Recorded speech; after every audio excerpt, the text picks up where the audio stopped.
Hi Kashish.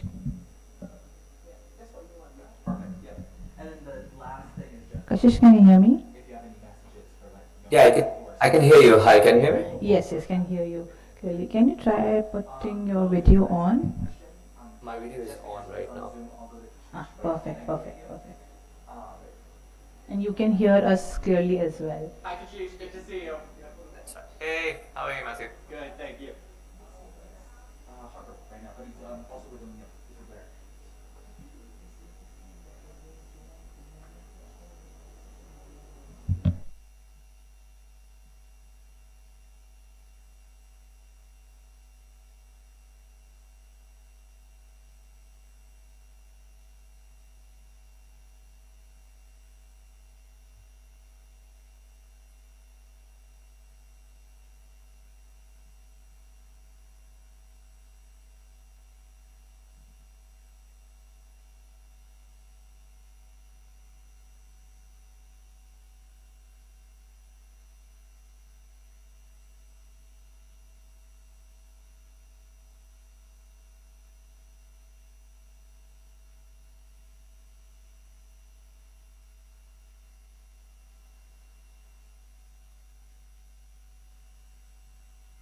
Hi everyone, good morning. Thank you so much for joining us today. My name is Matthew Carvalho. I'm an adjunct research fellow for global governance and diplomacy at the Sunway Center for Planetary Health at Sunway University. And I'm also affiliated with Georgetown University Law Center, where I'm based in Washington, D.C. I'm delighted to be moderating this panel today entitled, Where Do We Go From Here? Governance for Planetary Health. And we intentionally posed that question at the beginning of this panel because it's a broad question. We may not come to a solution by the end of this, but if we can even get a few conclusions or steps in the right direction, then we'll hopefully have made progress in the 21st century and in these larger geopolitical times that we're seeing. To give a bit of background, back in 2006, the International Law Commission of the United Nations released a report on fragmentation of international law. And one of the main components of that report is it actually omitted a lot of concepts on institutional fragmentation. So say the multilateral organizations that we have in the 21st century, World Health Organization, the climate COPs, the larger negotiations that we see, how they fit together was not necessarily discussed. And 20 years later, almost, we see some of the implications of the siloing that we have across the global governance architecture. We are trying to position planetary health as both the larger objective we're trying to get to, as well as a mindset to get there. How do we leverage interaction across these regimes and build coherence and coherence of public international law to move forward the health of both people and planet? We're really looking forward to talking about both the public international law and diplomacy components of how we can get to a larger place of global governance for planetary health. So I'll briefly introduce our panelists, who I'm delighted to join us both here in New Delhi as well as online. We have Dr. Ilona Kickbush, who is the founding director of the Global Health Center at the Geneva Graduate Institute and is now a visiting professor at the University of Geneva. We have Dr. Gary Aslanyan, who is an adjunct professor at the Dalla Lana School of Public Health at the University of Toronto, as well as manager of partnerships and global engagement at the World Health Organization Special Program for Training and Research on Tropical Diseases. We have Dr. Jamila Mahmood, Executive Director of the Sunway Center for Planetary Health at Sunway University. We have Prof. Y.Y. Teo of the National University of Singapore, Director of the Saw Swee Hock School of Public Health. And we have Dr. Kashish Aneha, who is a visiting researcher at Harvard Law School and lead for initiatives in Asia of the O'Neill Institute for National and Global Health Law at Georgetown University Law Center. Thank you all so much for joining this panel. I'm delighted to have you here. So to begin, I actually wanted to pass it to Jamila to talk about the larger role that planetary health has evolved into in the last year. Jamila, you led the 2024 Planetary Health Summit and 6th annual meeting, which was hosted by Sunway University in Kuala Lumpur, Malaysia in April of 2024. And one of the main components of this summit was really trying to move from the academic presence of planetary health to bring together policymakers, private sector, businesses, educators, and see how we can move forward planetary health in a way that is cohesive and can bring about the change that we hope to see. This led to the launch of the Planetary Health Roadmap and Action Plan, which set a blueprint to try to move forward some of these conversations. So from your background in global governance, now living within the academic system, how did you see that transition moving from academia to global governance, and how do you hope the Planetary Health Roadmap might reflect that? Thank you, Matthew. And Dr. Kashish, nice to have you here. I know it's late in Boston, so thank you very much. First of all, I think for those who may not be familiar with planetary health, this actually emerged exactly 10 years ago from a Lancet Commission, and looking at the interlinkages between the health of the planet and health of human civilization. I always say it's a silo-busting approach to looking at how damaging the planet damages us and all living things on Earth. So I think for the Planetary Health Annual Meeting last year, unlike other meetings and conferences that have been held, one of the things we felt was we need to have a roadmap. Most of the time we know people tell us the problem, people tell us where you want to get to, but we don't know how to get there. And I think that roadmap was a process over a year and a bit, where more than 100 academics, private practitioners, policymakers came together in different working groups to try and look at what are the critical areas, and among them is governance. It was governance, education, communications, and the role of private sector. And one more was actually how do you actually measure planetary health. So coming from the perspective as a practitioner, in the diplomatic world, and then now, having an academic role, I think where the academic institutions come in is bringing the science, the hard evidence, the real understanding of how that then translates into policies and legal frameworks. And I think there are several components of that in the Planetary Health Roadmap, which I really urge you to look at. And how do you reimagine governance institutions in this current century and beyond? I'm particularly, I really like the Human Development Report that frames the current challenges we face in, and they call it the uncertainty crisis. First is the dangerous changes of the dangerous planetary changes of the Anthropocene, which we are living through. The second is, sweeping societal transformations, and third is, global polarization. And we are living through this now. So I think that governance aspects becomes important. So reimagining those governance institutions becomes quite critical. How do you make sure that we integrate health, environment, social policies, economics to ensure a holistic approach, and that is planetary health. The second is building that holistic governance itself. I know we talk about global governance, but for those of us living in the global south, many of the realities are local, national, and regional. And I think that emphasis on creating governance frameworks that are inclusive, transparent, and adaptable will be critical, and that can facilitate collaboration across sectors from local to global. And the third is how do you then integrate planetary health into policy and practice? And that roadmap that was built together for the mainstreaming of planetary health principles into everyday governance, education, business, and communication practices. I think that we need to really look at governance as fundamental, foundational, because without that governance, it's going to be very difficult to move in a world where the only thing that's certain is uncertainty, and where change is the only thing that is commonly happening to all of us. Thank you.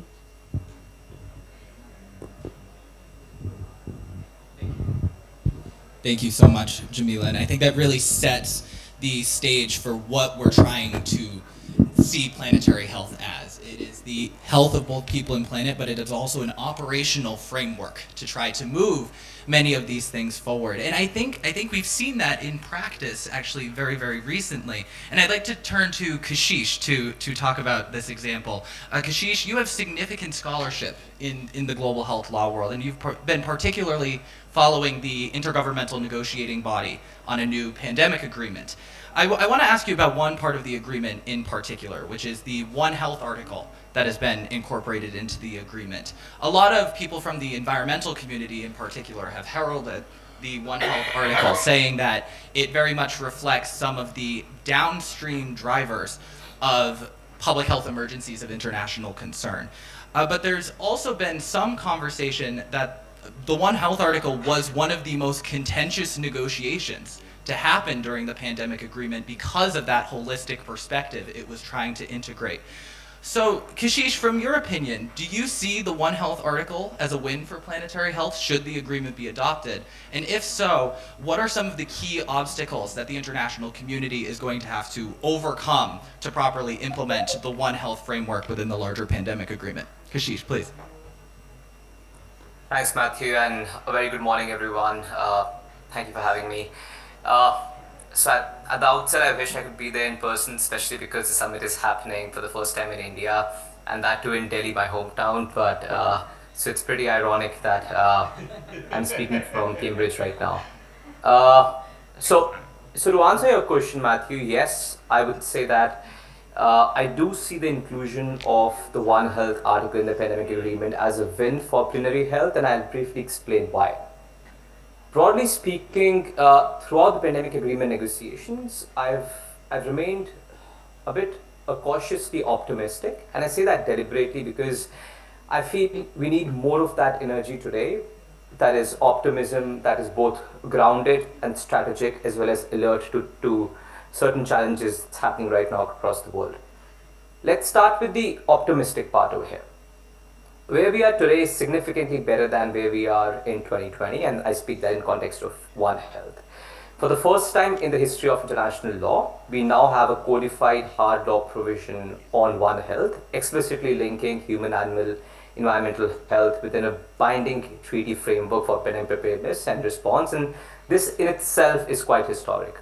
I say that with the caveat that we still have a long way to go as far as the actual adoption and the implementation of the treaty is concerned. Yes, the existing provision is not perfect. What we had hoped for was something much more in detail, directive provisions with concrete obligations. What we have got under the One Health provisions are more in the form of principle based, which encourages rather than compel. Still, in international law, specifically in treaty law, sometimes the existence of a principle itself can be the necessary legal footing for future actions. And this in itself, again, I would say is a milestone. Now, specifically to the cautionary part, and I really appreciate that you asked about the implementation of the One Health provision as well. So, over the last few months over here at the Harvard Law School, I've been doing some trainings on international negotiations and diplomacy, and one of the key lessons that we see in international negotiations is that we often negotiate without planning for implementation. And we saw that firsthand in the One Health provisions in the earlier drafts of the pandemic agreement, particularly when a lot of LMICs had raised concerns of the lack of resources to implement the One Health provision, especially how it looked like earlier. And this brings me to the 4 areas of caution I'd like to highlight, or rather, as you mentioned, the key obstacles that we need to overcome for the implementation of the One Health provision in the pandemic agreement.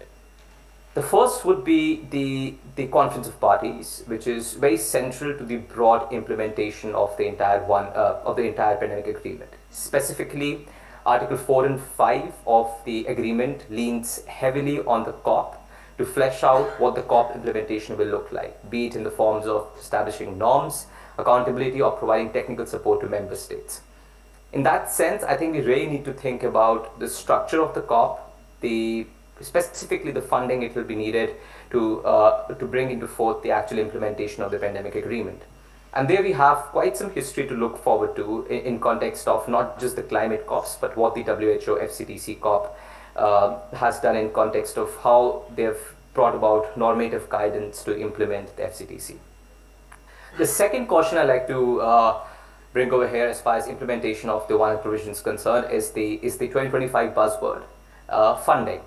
And as you may have noticed, the final agreement repeats the phrase subject to the availability of resources multiple times, especially in Articles 4 and 5, and this is not accidental at all.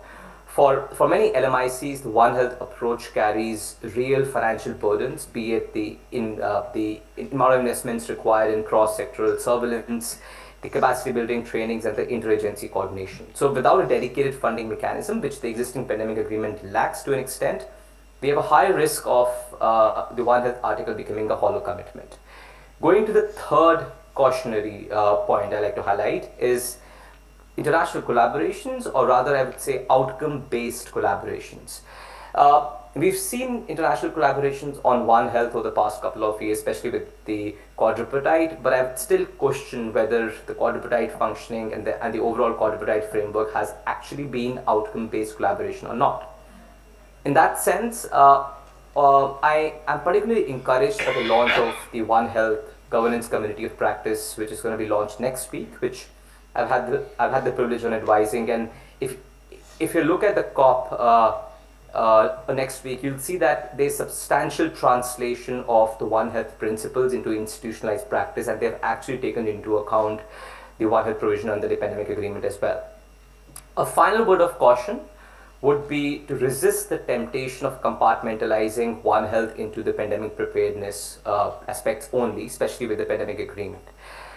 We've seen that One Health goes much beyond the pandemic agreement, and we need a lot of focus on that aspect. Interestingly, just a couple of weeks back, I was in a meeting where I learned how the architects as well as tech designers are integrating One Health into the built environment frameworks. Next week, there's a Smart City Summit in San Francisco where experts will explore how to integrate One Health into urban planning.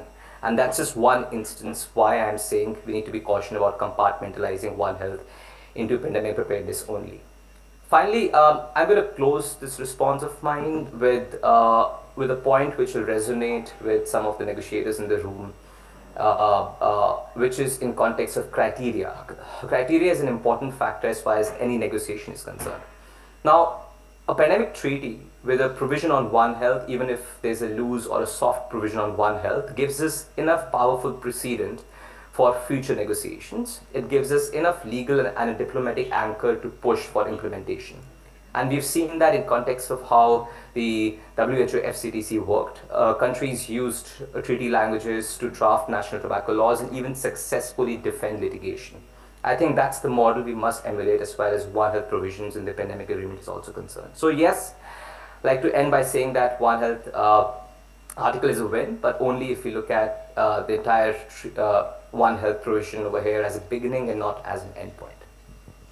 Thank you so much, Kashish. And I think that's really insightful from the technical capacity of public international law, bringing up the Framework Convention for Tobacco Control and how it relates to the pandemic agreement, as well as identifying that One Health doesn't just exist within the article of the pandemic agreement. I think one of the large conversations that happens in the planetary health community is how do all these different fields fit together? One Health, planetary health, climate health, eco-health, and making sure that we are all kind of striving towards the same end goal and making sure that we're in a place to get there with the laws and regulations we have at the national and global scale. So Kashish, I really appreciate you giving those insights as to how we move forward with that larger implementation.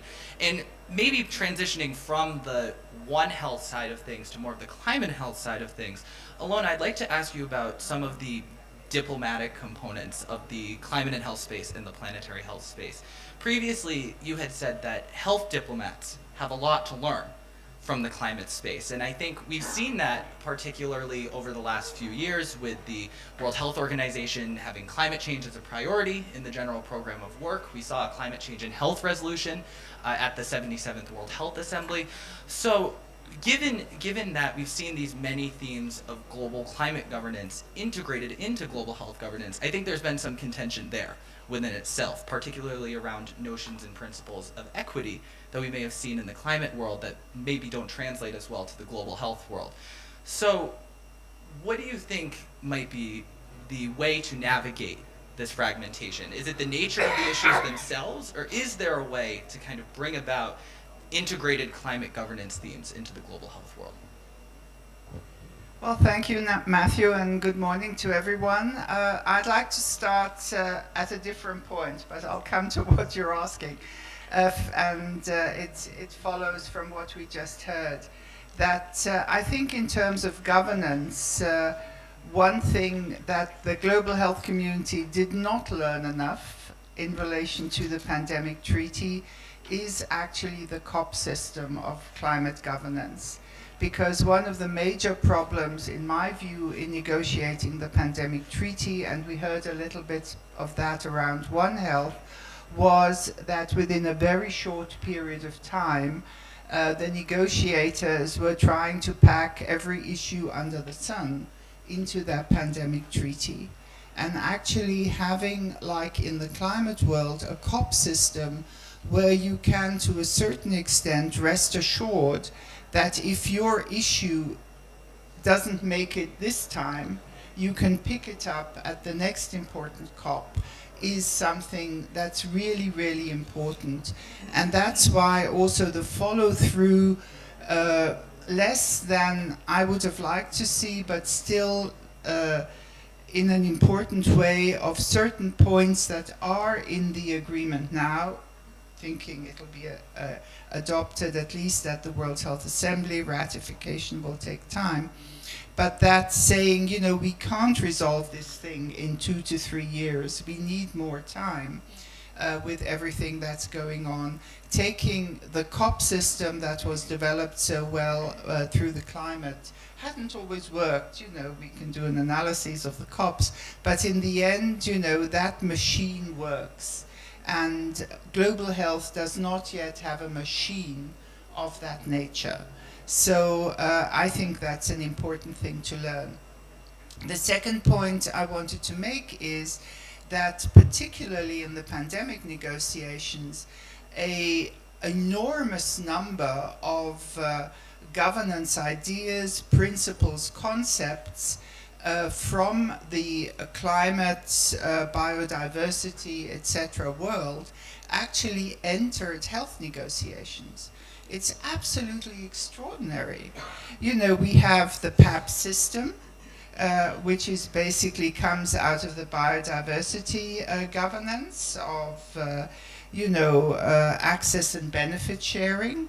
Totally new concept, not in every dimension, but as a package within global health. Negotiators tried, didn't succeed with the principle of common but differentiated responsibilities. Was a big part of the negotiations. Of course, justice and equity, we know it from climate justice, but of course equity has always been an issue in global health. The justice issue is more recent to bring that into the discussions. And the notion of just transition is one that was sort of entering the negotiations. You have the concept of loss and damage, which more indirectly entered the negotiations, but relates to the notification of a pandemic, that you don't have to pay the price like South Africa did. This finance negotiations were not successful, but for a global health treaty to include a discussion on finance in itself was a very, very important point. But of course also already the negotiations on finance, which led to the pandemic fund, were not part of the negotiations of the treaty. So again, here you have a parallel system. And of course you have the whole issue of transparency and accountability that also became part of the thinking.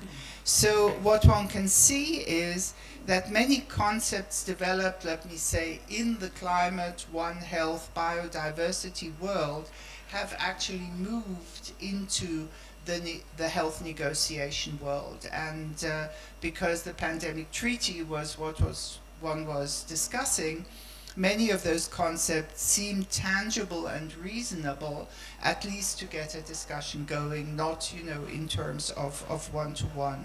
The third point I'd like to make, that certain concepts that have been developed throughout the climate debates of the last 10 to 20 years have of course also entered the health world. You can see them at this conference. The notion of resilience, for example. That was not there before in health. Now everything in health has to be resilient, So you can see how concepts and approaches travel. And I think also, whereas health has always looked at equity and vulnerable populations, we can see that this equity notion for the first time explicitly entered, for example, the IHR negotiations. It was not there as a principle of IHR, and of course entered the pandemic treaty negotiations. So sort of putting that into an international legal context is a new thing, rather than just saying we all want equity. And a last point I'd want to make is the challenge that we should actually take up. Because the climate world works with two major concepts. It works with the concept of boundaries, and it works with the concept of tipping points. And we have not yet integrated those concepts into global health. Where do we reach a global health tipping point? If 60% of your population are obese and overweight, is that a health tipping point? And what does that mean in terms of policy, in terms of reactions, etc., etc.? Where are the health boundaries that we want to define? And if you think of, these, I think it was 9 boundaries that were discussed in the planetary debate, the question is, and that's a different thinking concept than the SDGs, which hasn't worked. So would a boundary concept work for us if we say we have, 10 health tipping points and look at the world and say, my gosh, you know, 6 are already beyond saving. So we need to see whether we can pull those concepts in a good way, a reasonable way, and also what's so good about the tipping points and the boundaries is the way you can show it visually, which is a real problem we have with a lot of our health stuff. And that means what I'll end with also, that would also allow us, because to show that interface, because we know if certain of the planetary boundaries are overstepped, human health will suffer, animal health will suffer, plant health will suffer. But the other thing is, what happens with the planet if the health boundaries reach the tipping point? Again, take obesity and what it means, you know, that we eat this way, what that means for agriculture, for water, for all those kinds of things. And that's something we have not worked on. So I would take those points as really important lessons for climate, for negotiations, for approaches, and for legislation. Thank you so much, Ilona, and I appreciate you bringing up both Johan Rockström's planetary boundaries framework as well as Tim Lenton from the University of Exeter and his work on tipping points, because I think it is fascinating to see how we start to superimpose some of these models that we have across the biodiversity space, across the climate space, across the health space, and integrate those into the governance systems and negotiations that we have. And I think teaching on that too, and figuring out how to build out educational programs on that is so prudent. And that's actually why I want to turn to Gary next, because you are seen by much of the global health community as a bastion of global health diplomacy education in many ways, particularly your global health diplomacy course at the University of Toronto, which students around the world are a part of. So in a growingly complex world, and as we continue to build out these different ideas of how to integrate the planetary world into global health education, particularly on diplomacy and governance, how have you reformed and updated your pedagogy to maintain relevance and avoid siloing? Yeah, thanks. I mean, I think the biggest problem we have in global health is we like siloizing everything, and we think everything we do is more important than anybody else. You've heard this before. I'm not the first person to tell you this, and we've seen this. And on tipping points, so do we need to invent them, or should we say environmental tipping points are already enough for us? Like the area I work today on infectious diseases, vectors, transmission, everything changes every day already. I don't know if we need tipping points. Tipping points already happen. Well, we need to make sure everybody understands it. So if there is a way to frame it that way, I'm all for it. But who said this? I heard recently that planet won't wait for us to come up with the right words in a way to deal with it, right? But it's real. Like in terms of how infectious disease, vectors, hosts, movement of hosts, that's all changed in front of us already, right? So we already know this. Going back to the training or education, I mean, we came up with this course, but from the very beginning, we said, sure, people who will take it are people who think they will be working or are working in health diplomacy, hence they will be going to the World Health Assemblies or UN high-level ANGAs or G7s or G20s, or will be people who will be briefing those who will be going there. But from the very beginning, we put cases, examples that in the beginning were very shocking to people. And Ilona, maybe you remember, we had things about WTO and the intellectual property negotiations, and were not negotiations during pandemic, but they were not happening at WHO. They were not happening in the health place. And people said, well, what does that mean? I don't work in there, or I don't know anything about trade, or I work with the government department, so I need to call and see what they do. Now, I think that's kind of the breaking of the boundaries. Biodiversity was mentioned. This year in our course we have a case on biodiversity. So the learners who come with a global health or health related background are going to be kind of given this as a challenge, and not because we want to test people's ability to learn about, I don't know, earthquake engineering that they are not trained in, but about things that really will have a direct link to pandemic treaty, for example, that they will then try and simulate in negotiation during the course. But then they will look at language that they have never seen or they've never heard of. So that's one of the ways where kind of we try to expose those who will be negotiating to think beyond just their area or their vantage point or their both governmental or civil society or other kind of role they play. So that's for sure one way to do that. I don't know if it's very super innovative. The important thing is to not shy away and actually do that, and we don't need to know everything about it. We can bring people who do, and they will help the learners to better understand and then make the linkage, right? So that's there. We also have this other problem, which is we say the global health community is negotiating the pandemic treaty or is negotiating climate and health. So the reality though is that only few countries actually do that or have the capacity to do that fully.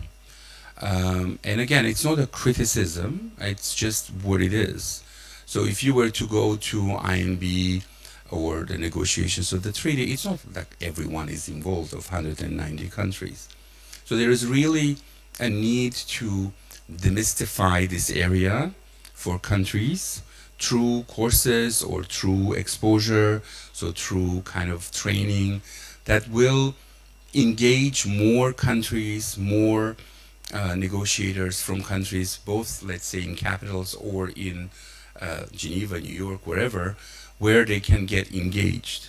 Many times I've seen Geneva sort of missions where when I ask about what does your country think about this or that, are you involved in this negotiation? And they say, no, actually this is covered by the capital. I'm only doing human rights here, or I'm only doing trade. And there are only 2 or 3 people. So that's also an issue in terms of equity or really engagement of all global community.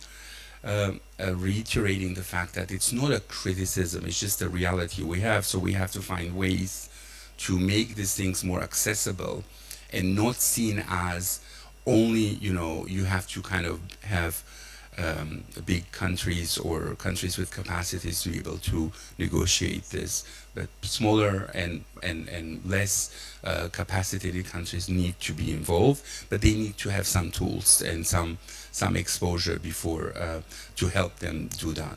So some of these points, and I've mentioned this yesterday, why you remember in the previous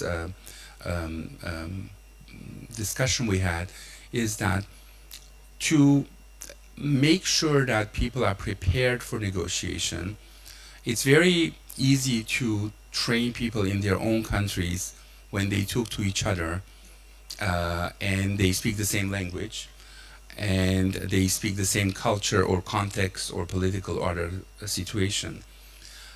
To train in diplomacy or in negotiation, one of the other things is that if they're not being exposed yet, they need to be exposed to others in that learning process, because that's also what they're going to see when they enter that room.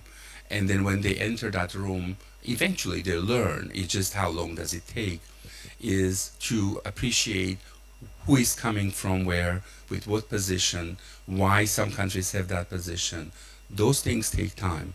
I'm sure you've seen yourself where people are, it takes time for them to get to this kind of cultural adaptation and understanding that then will help them negotiate their part. So that's another, I don't want to use the word pedagogical, but that's another way to enhance capacity or learn, right? Again, we're not saying teaching or school or students, to learn just like we do, because we also learn every day, right? So also want to make sure that it's not seen as let's train people, let's enhance our capacity to do it. Thank you, Gary, and I appreciate the idea of learning and building that community of learning in particular, because if there's one thing that I've learned from everyone who's on this panel is that we're constantly learning throughout this entire process, and the experiential component of diplomacy and negotiation is something that's very difficult to bring into a classroom setting. It's very difficult to build spaces where you can get that truly practical experience to be able to engage. And I applaud the work of everyone on this panel in being able to do that and move that forward. And I think it helps to set the sight of ambition within multilateral processes and how to actually leverage and use multilateral policies and policy making in order to move forward the health of both people and the planet. And with that, I'm going to turn to you, YY, because your team at NUS has done phenomenal work in regards to data modeling and this actual modeling to try to influence those policies, but also on the other hand, see how the implications of those policies might be affecting people on the ground. And one thing in particular I wanted to focus on is this idea of trade-offs, which you have done a lot of work on, and particularly integrating some of the data modeling around sustainability and sustainability conversations into the public sphere. Nevertheless, I think we've seen some of that ambition has still been difficult to move forward. So I wanted to ask you, how should advocates for planetary health navigate this geopolitical divide between maybe what the modeling is showing versus the practical implementation of those policies and that policy making in the first place? And is there a way to bring that data to life where it can drive ambitious global governance across the UN system? Thanks very much, Matthew, and I'm learning a lot from my fellow panelists. I think you talk about the university in Singapore spending quite a lot of effort in using modeling. Actually, we start off from a very simple principle. How do we translate these global aspirations towards local actions? Because I think at the end of the day, if you look at the progress or the lack of progress around the Sustainable Development Goals, I think you would know exactly what I mean. That we have a structure globally that sets targets, that sets guidelines, but fundamentally a lot of this do not have a legal basis for countries to enforce. And I think earlier on, Ilona, you talk about the tipping points. And I think if we learn from the COP, the Paris Agreement on the tipping point of 1.5 degrees Celsius, the world has actually has passed the 1.5 degrees in 2024. So we have passed that tipping point. But if we look around the world, you see countries actually pulling out of the climate agreement. And so that's where the tipping points, in my view, it's very similar to the SDGs. They are aspirational, they are targets, but fundamentally, how do we get local actions to conform to what these targets will be? And that's where I feel there is this aspect of the hard science, which is the modeling, the economic argument, the human capital development argument. But actually there's the bit about how do we get the politicians, the policy makers to act locally.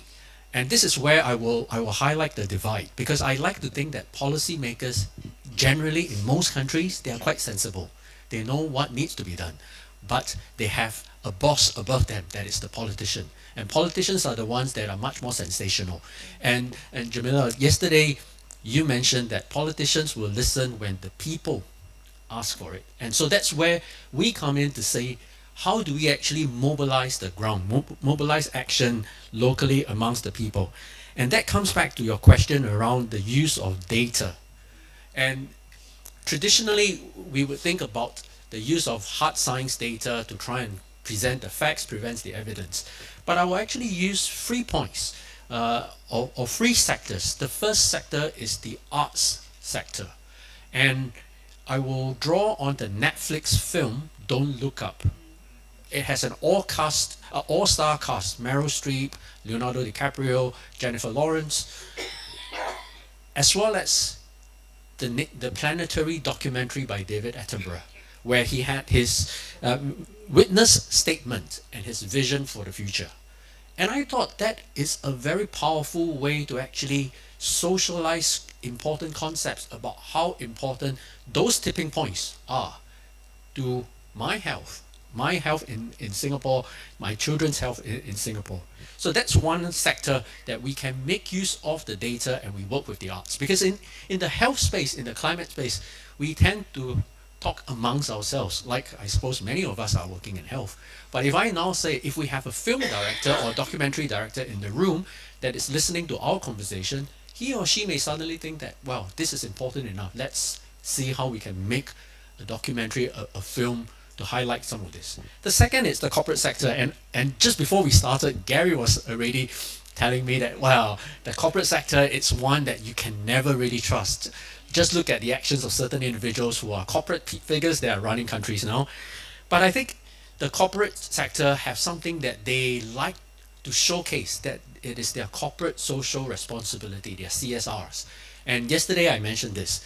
The question is, how do we try to reimagine the world of CSR towards one that is much more unified and much more coordinated? Because at the moment, most CSR activities are left to individual companies to run.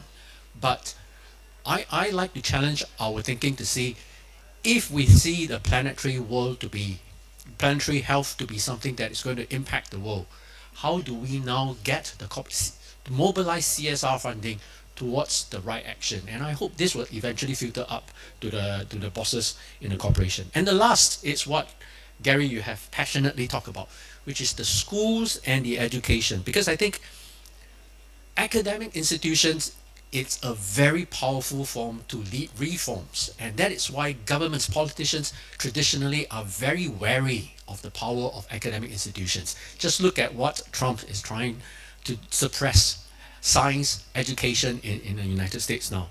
And coming back to this aspect on planetary health, the question is, have we actually incorporated elements of planetary health in the way that we teach subjects that have nothing to do with planetary health? And I use an example: engineering, civil engineering. Are we now talking to civil engineers, teaching civil engineers in our curriculum aspects about how the materials you use, the way that you construct your building, from a lens of planetary health? We don't. And the question is, what is the future of education if we see that there are some of these elements, planetary health, human population health, that it's so important that even primary school kids, their education now, their syllabus, when they're learning about English, they're learning about math, they're learning about science, at the same time, when they're reading passages, there are subtle messages around planetary health that are already incorporated. And I see this to be a challenge to many of us who are in the education sector. What is the education reform that we think is necessary to highlight the importance of some of this big health crisis that we talk about? Thank you, YY. And I want to also go to our panelists and say, if there are insights that you want to chime in and give as we go through, please feel free, because I feel like there's a lot of interconnections here between the things we're talking about. I also want to go to our audience and say, if you have questions that you want to share at the end of this, please start thinking about them now, because I'd like to save at least 20 minutes for discussion at the end of the session.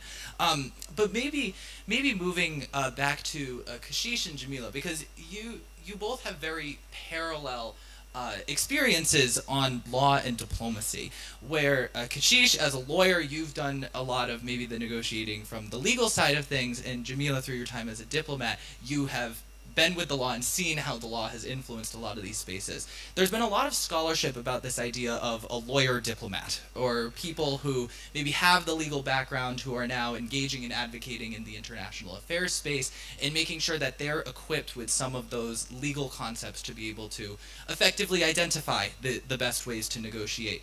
So Kashish, I'll go first to you with your background as a lawyer, and then you, Jamila, with your background as a diplomat. When it comes to the craft of negotiation and lawmaking, how has your perspectives on the connection of law and diplomacy advanced throughout your experiences, and what might those who are advocating for the planetary health community maybe be able to learn from those insights? So I'll go to you first, Kashish, and then to you, Jamila. Thanks, Matthew. I think that's a really interesting question, slightly offbeat as well, but like extremely practical to our discussions here. And it also comes at a very relevant time to me because I've spent a lot of time the last 3 months here at the Howard Law School, just engaging in trainings on international negotiations and diplomacy. Just as Gary mentioned, the learning never ends. But it's also been one of the first, I would say, formal training experience for me. And what I've realized that this combination of legal training and diplomacy, it's truly powerful, as you mentioned, but frankly, I feel it's very under leveraged in the overall global governance system. And I'm definitely not even close to coming as an expert on diplomacy, and there are much better people on the panel today to reflect on that. But from a legal lens, I'm gonna reflect to your question in 3 parts. The first, I'm going to talk about the strengths that lawyers or legal skills potentially bring to international negotiations. Second, what are the possible disadvantages to having a legal lens to diplomacy? And then third, to your point of how do we really like leverage this relationship. So as part of core legal trainings, we are often taught to think about stuff in context of contracts as well as contractual negotiations. Now, in the international law perspective, international treaties are, in a sense, a form of binding contract between member states. In our legal trainings, we are often grounded to think in context of how to map out obligations. Basically think who does what, when, and how. Then how to sequence legal commitments, how to draft durable language. So this overall contract mindset happens to be invaluable to multilateral forums, and lawyers in that extent instinctively think in context of modular clauses. That is, if this happens, then what? And that often helps in international negotiations as well as diplomacy, if I would say. Another thing lawyers are really good at is what we call in negotiations as criteria, or finding the relevant precedents as far as any argument is concerned. So lawyers are pretty good at helping delegations see what works and why, and what have been the history behind those aspects. Another thing lawyers can be really great about is process as well as forum design, especially because lawyers often know the constitutional aspects of a lot of these international treaties. So for example, when it comes to the pandemic treaty negotiations, in the very early stages in 2021, there were discussions about where the pandemic treaty should sit. If it should be at the WHO or the WTO, WIPO, or the UN. While other professionals were making arguments in context of public health, as well as a lot of passionate arguments, lawyers were thinking in context of the constitutional mandates of each of these institutions and where such a treaty could actually sit. To put all this more in context of the pandemic treaty negotiations, as you might know, tech transfers as well as pathogen access and benefit sharing have been some of the core key contentious issues in the negotiations, apart from One Health. And they've been a huge headache in the entire negotiations. But honestly, from a lawyer's perspective, it's actually a lawyer's dream. I enjoy these problems in context of tech transfers and the PABS negotiations. Just take tech transfer as an example. Up until the last hour, a single word, voluntary, was actually a huge hold-up in the entire negotiation. I bet you there were lawyers behind this terminology on both sides, both the pharma as well as from the state position. And And that's quite rightly so, because we as lawyers often know the trickling effect of a single terminology. So for example, in this case of tech transfer definitions, the term voluntary from a state perspective could actually increase the exposure of countries, especially LMICs, to international arbitrations if they ended up exercising some flexibilities in TRIPS. And hence, we don't want the voluntary terminology in that agreement. Quite similarly, we've had some discussions on the panel already on the PABS NX. It's a very complex situation, because in a sense there were discussions in the IAB about whether there should be provisional adoption of the pandemic agreement next month. And why provisional? Because technically if we adopt, the agreement freezes in time, and the next subsequent year there's going to be negotiations on the PABS NX. Then the legal question arises: how do you fit in the PABS NX into an already frozen treaty? So these are just some examples of the hardcore legal issues that actually come up in international negotiations. And having said that, lawyers can actually be bad diplomats as well. And we've seen the examples. For example, we have a problem of over precisions. We can really focus on minute textual debates, and we can go on and on in that context. And that happened with the term voluntary in the entire tech transfer negotiations. We also have some blind spots, specifically in context of identifying underlying interests, especially when it comes to political as well as cultural interests, which become very important in multi-stakeholder negotiations. And then finally, we have an aspect of psychological rigidity when it comes to negotiations. We often think our default is to think in context of an adversarial mindset rather than a creative problem solving, and that's why in that aspect of introducing negotiation as a professional training to lawyers came about. And like institutions such as Harvard Law School realized long time back that traditionally lawyers are really bad at negotiations, and hence the idea of training lawyers from a diplomacy angle came in. So now, to answer the last leg of your question about leveraging this aspect into our work and like what to go about it, I think we've already addressed this. Gary spoke a lot about capacity building. I firmly believe that the entire aspect of lawyer diplomats is actually a luxury, and it's actually something which only high-income countries and up-income countries can afford. And we barely see this combination of a lawyer diplomat in LMICs, and hence the need for training. I also firmly believe that rather than having these trainings in certain settings or in certain regions or rather in the global north, we should really bring these trainings to the global south, because it can get really challenging for people to actually move and to invest that much. On a lighter note, I'm sure Guy doesn't remember this, but a couple of years back I applied for his training, and although I got accepted, I couldn't go for it because of the financial reasons, and that goes to the point of we need to find ways. Didn't get accepted. So we really need to find ways to bring such trainings to LMICs. And another thing which we need to make sure is that such legal diplomatic tactics are actually embedded into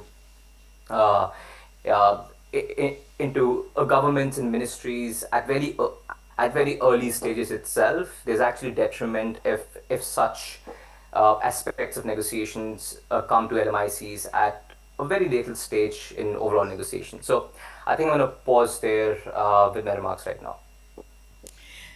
Well, thank you, Matthew. And when you first posed that question, in my mind, I had a whole sort of my life sort of flashed in front of me, all the places I failed in terms of getting diplomacy across the line, and because of legal frameworks. And I think I remember vividly my first boss in the UN, Thoraya Obaid, giving me a booklet of all the acronyms in the UN, and then saying, you have to understand the importance of commerce.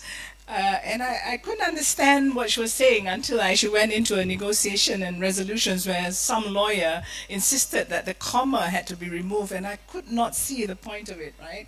But coming back to the reality of it is that in one of the problems, and thank you for raising the importance of the Global South, because in many of the negotiations and in diplomacy, I come from Malaysia, and our teams that go in to negotiate are not huge. Matthew was part of how many people in the WHA when we met? 40 something? 70 people? Yeah, 73 people who went to negotiate in the World Health Assembly from the US. And we had like 3 people or 4 people. So we don't have that capacity. And therefore, what happens is that people who go in only know what they know.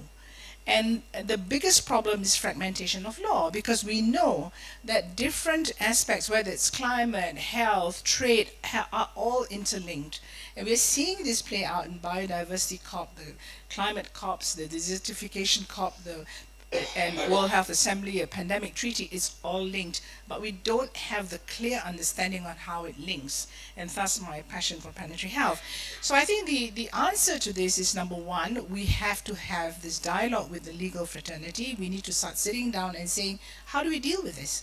How do we get the International Law Commission to look at fragmentation of law? Help us figure out how you create a process that will allow diplomacy and law to interact in a way that builds capacity of both sides, right? And coming from, again, from the Global South perspective, very much inspired by Gary and Matthew's work at Georgetown as a student, we have now begun to run courses with young people, teaching young people about diplomacy, health diplomacy particularly, because most of the time young people are activists without understanding the role of diplomacy, and pushing our governments now to say, you've got to get more young people onto your official delegations so that they bring the youth perspective to issues. And we're talking about health, whether it's climate and health or pollution and health. I'm not going to be around when the world goes into completely out of control. We're talking about 3.1 degrees. That is the prediction, not 1.5. We're beyond that now. So, and a recent report by the UK actuarial organization has predicted that by 2050 our economy is going to be impacted 50%, and potentially 4 billion people will die. So basically, some countries in this world will be completely unlivable. So, how now do we bring that urgency of the science to the diplomatic channels, and then getting the legal fraternity to help us now figure out and to push through those interlinkages, because we are still negotiating in silos. So yes, fundamentally, engagement, training, capacity development, and what we are trying to do as well is engage with our government to say, as part of the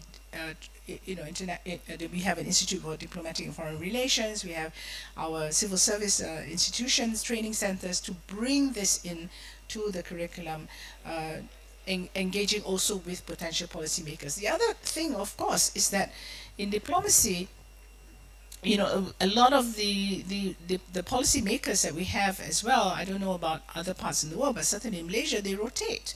So, when you build the expertise in one area, somebody has gone on to another ministry and completely loses that expertise. So I think this is a real challenge, and I do believe at the end of the day also that if you don't have the legal frameworks, we can't move forward on some of the big issues, the big hairy issues that we need to tackle.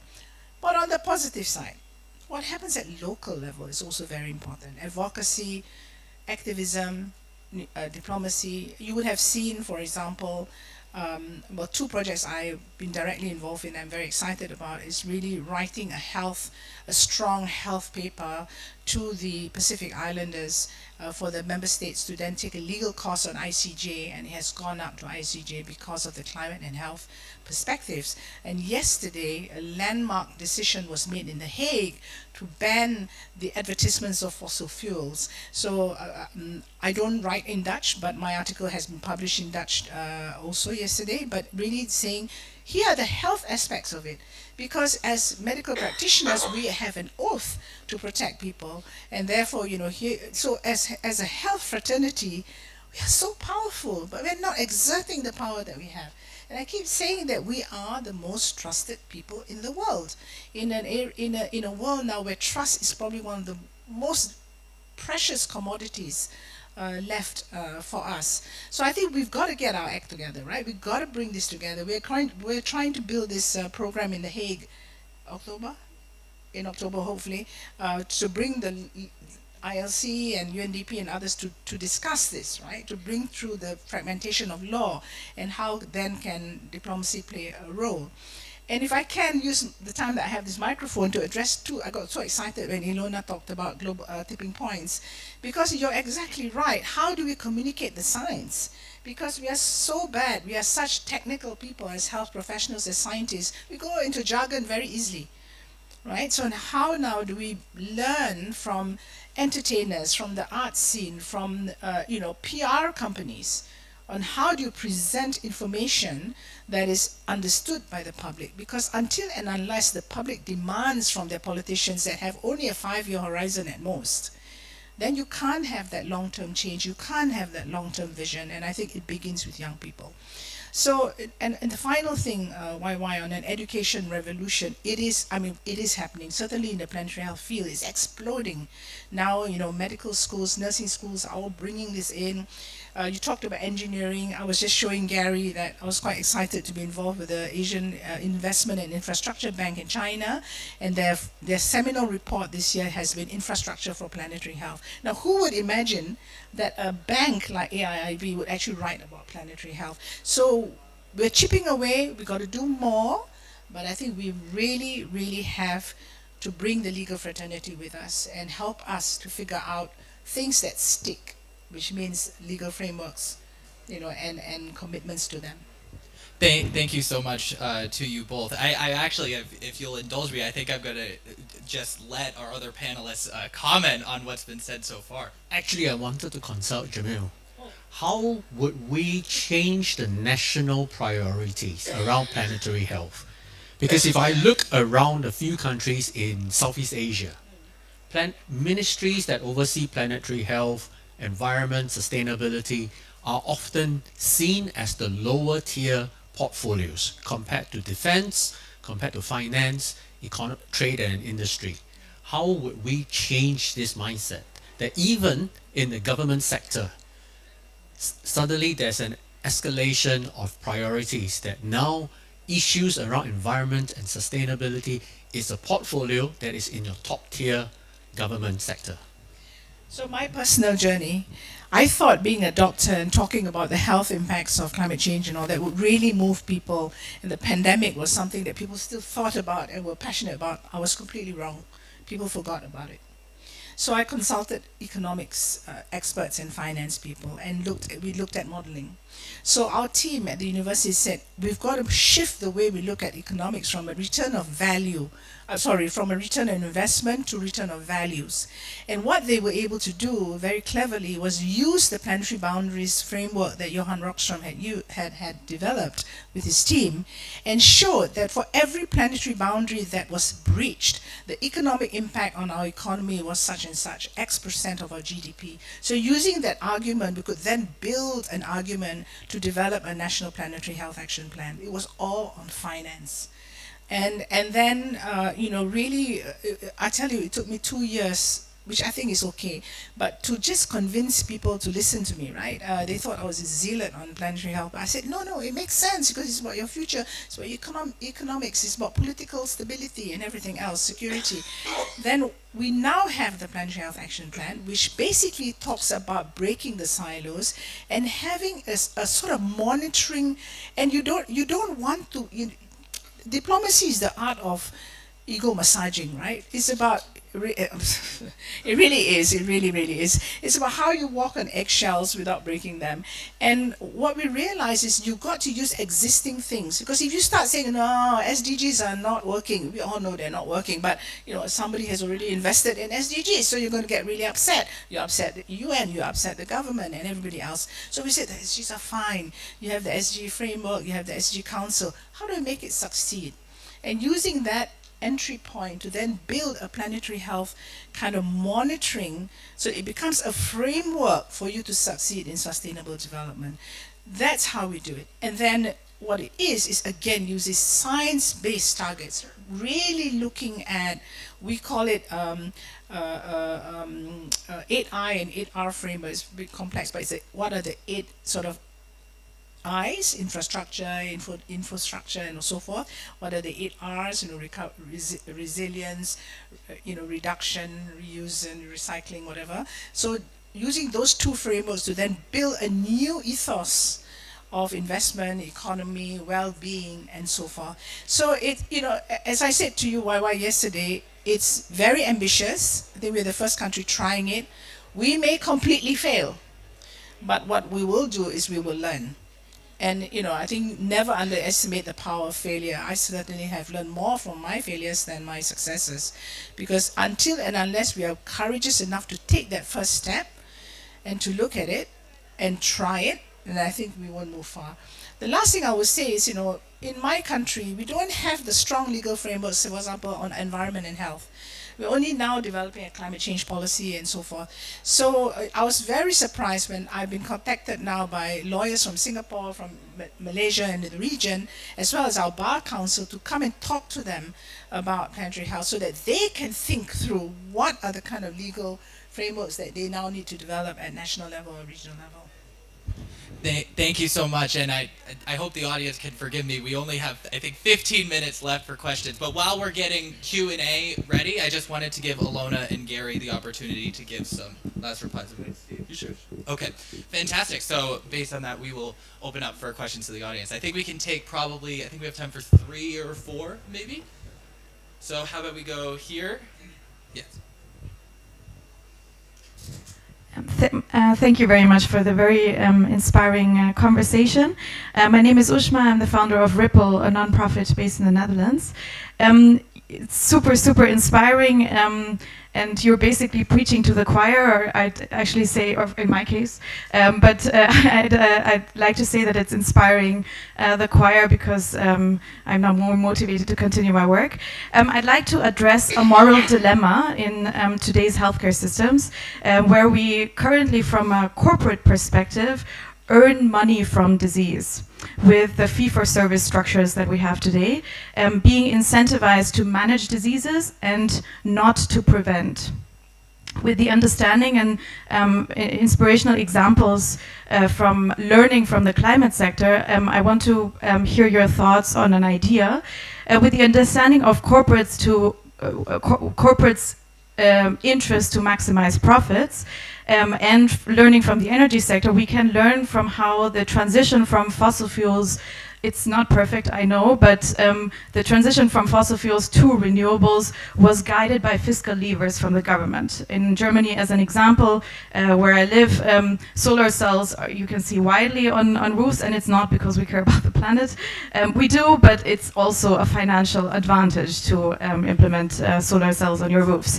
So what are your thoughts on leveraging fiscal levers for the transition from a very disease-centric and siloed healthcare system to an inclusive, preventive, One Health and planetary health system? Thank you. I think we'll take 1 or 2 more questions together, and then we'll respond. Maybe there, and then we'll go here. Okay, so I'll just speak something about it. That I'm a pediatric surgeon, and I represent the National Board of Examination in Medical Sciences, which conducts the entrance for the postgraduate medical education in India. So, as you know, there are challenges of medical education throughout the globe. There is going to be a shortage of doctors anywhere, everywhere. Now, picking from YY, what he said about that if you want to implement things, there should be political will, and the political will becomes very robust only when there are robust data. And the data could be created by academicians through the schools and all. So when we talk about these, and then a very scary comment by Dr. Jamila saying that the billions of people would die because of the extreme scenario which may have built up, and we have gone beyond the tipping points. Now, where do we stand here? Because it's a World Health Summit, that a voice or a message or a take-home could be created using AI, some module, where federated learning, which doesn't expose institutions, countries, people, hospital. Federated learning is something that you distill out data, which are meaningful for you to work upon. And I would like just to sow a seed. Obviously, you must have thought about this, that during this meeting, we should come out with something where we can mop and create modules throughout countries which are willing to participate, and being World Health Summit, there would be many. Can we create some data out of it which can be more convincing? Individual countries creating data, etc., may be much more tardy, very laborious, long. But if we have something from here and do it quickly, it will be very convincing. And we are one world, as Madam again said, that after the pandemic, we have realized the importance of One Health, and which our government is definitely for it. Thank you so much. Yeah, thank you very much. I'm Catherine Rubais from the Health Diplomacy Alliance, and I'm really excited about this discussion because I've been part of the international working group on One Health. So we identify some recommendations for policymakers in terms of planetary health in humanitarian settings, but I would like to bring to the panel some questions in terms of how you see the governance structure. We see that there's been advancements in terms of what is happening in One Health, but we're still far to really have a One Health approach within our governance structure. So how we take advantage of the advancements that we have done, even though we see One Health from the synodic perspective, how we integrate it at the global level, planetary health within that, and also how that translates at the national level. So if you have a good example of that. Thank you so much for the questions. We'll take those three and then do replies, and then if we have time, we'll revert. Well, in terms of the fiscal issues, of course, to some extent, health has been at the forefront of fiscal issues in terms of, taxing unhealthy products, where there is lots of examples. In terms of disinvesting from unhealthy products, a big movement of no longer to invest in tobacco shares, for example, and similar issues. So there's been quite a lot of movement there. But at the same time, what we see is that in the present political and economic situation, countries are retreating from that again. There is, as you well know, a whole playbook that everyone uses. We call it the tobacco playbook, that actually advises corporations and companies and political actors on how to either stop or take back any kind of fiscal measures that have been used. And if you look at the power, for example, of the sugar industry, and watch the discussions and the implementations of an issue such as the sugar tax, it's very, very informative. And actually, negotiating at a national level those kinds of taxes is not easy. Also because this kind of negotiation is always burdened or exploited an ideological position, and that is, all that the health people want to do is to stop you from doing nice things, and we don't want a society that is based on what's the English word for, forbidding you to do things. And that was all, pardon? Nanny state. Yes, the nanny state. And that was also the argument Ronald Reagan used when these things were put forward, because he called it the slippery slope.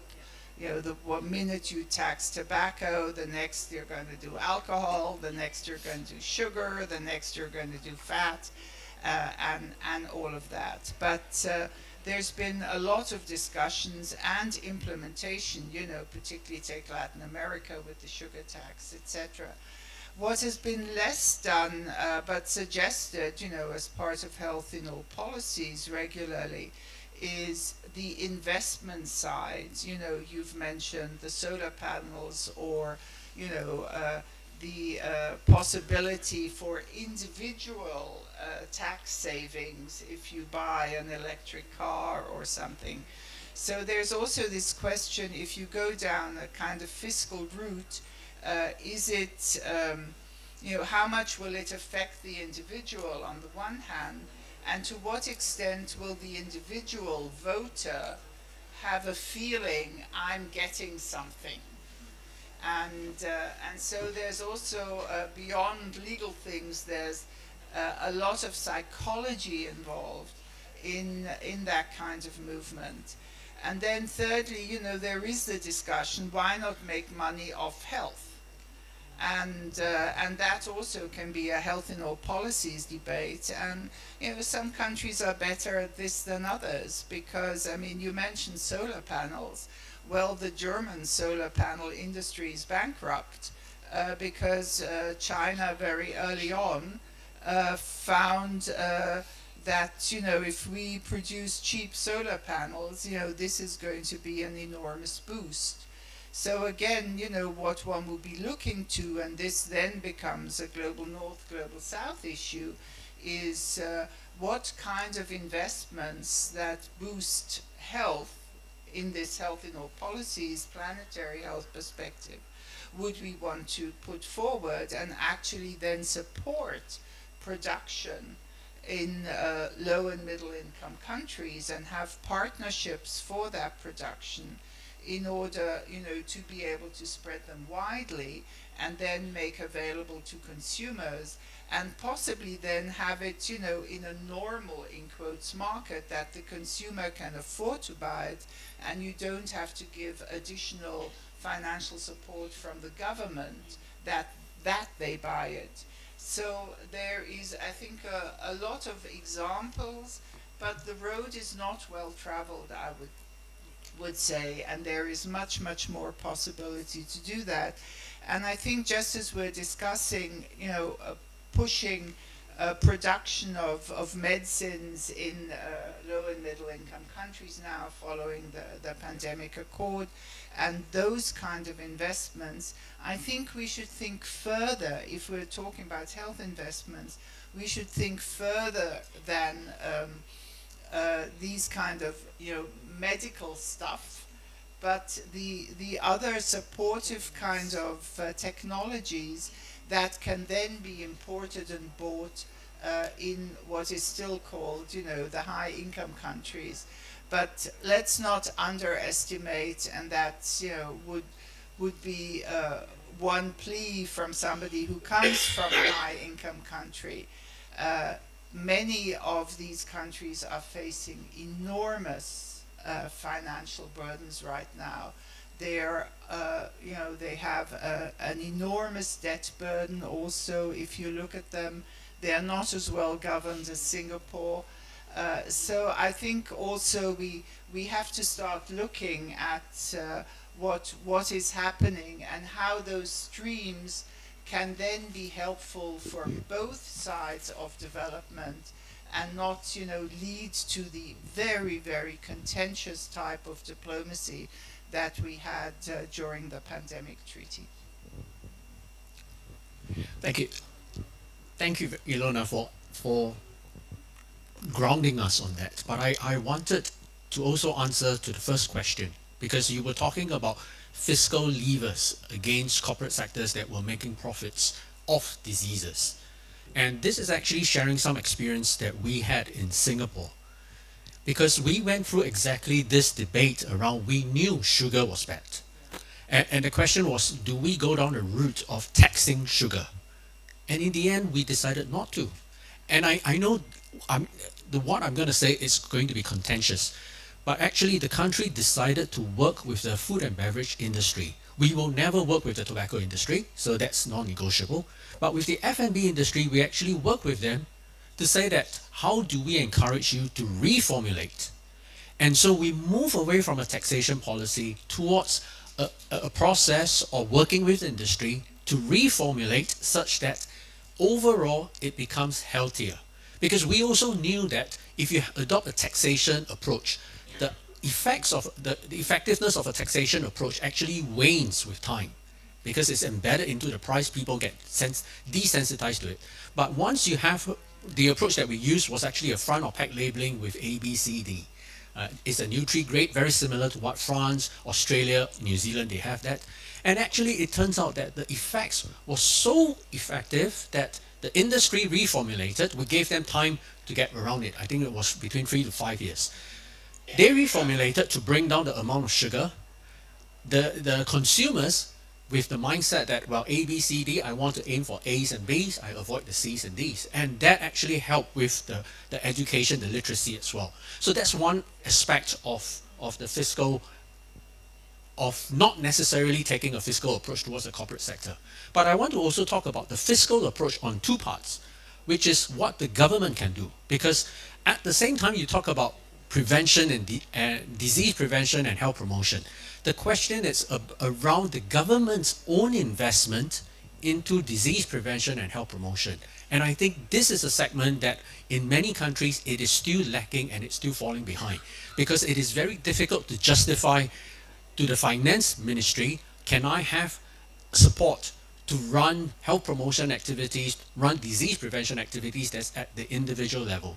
So I think this is an important element of fiscal investment that governments need to make. And the third is to do with what you mentioned in passing, the bit about fee for service, because the way that actually healthcare financing works in countries need to be scrutinized as well, because there are many countries where your claims to the universal health coverage is still on the basis of fee for service, which has its own downstream problems and it's actually costing governments a lot of money. So when we start to think about a fiscal approach, not necessarily just to the corporate sector, I think to the government, there are some reforms and internal reflection that will be useful for us to become more efficient in making use of limited resourcing. And I think moving forward, we all know whether you are a high income country or low and middle income country, resourcing for health will become increasingly limited. Thank you so much. I think we're at time, but I do want to take a brief moment to say, if you have any questions, please come find everyone on this panel. Being someone who's 23 and relatively new to this space, everyone here has been a mentor and advisor to me, and they motivate me to be able to move forward and advance in this space. So I'm greatly thankful and appreciative of their time. I want to thank the Sunway Center for Planetary Health and WHO TDR who joined in this panel, and please come find us and help us advance governance for planetary health. Thank you all.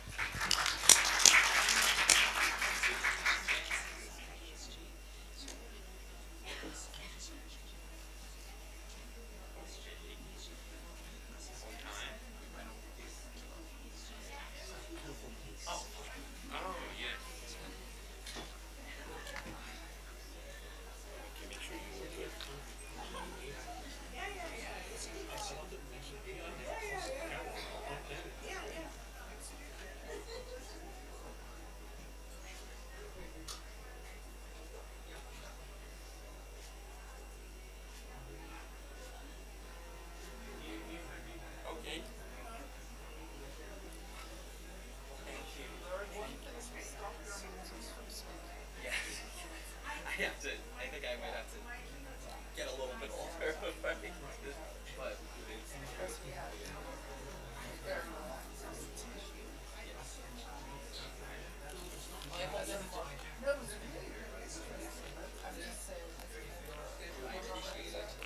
thank you. This was my first time, actually. This was my first ever moderating session ever. So, but no, I'm so and thank you.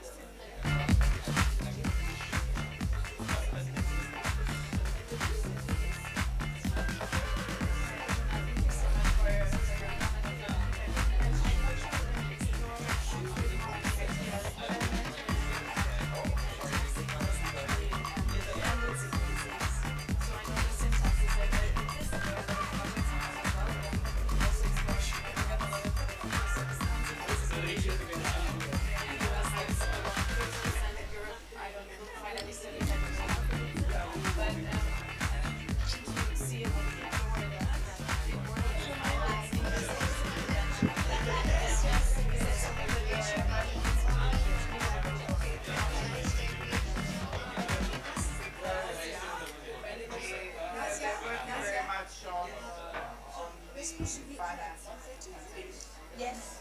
Usually send the email to me, right? I mean, I don't probably send it. We can meet with the name MR1 that can bring this.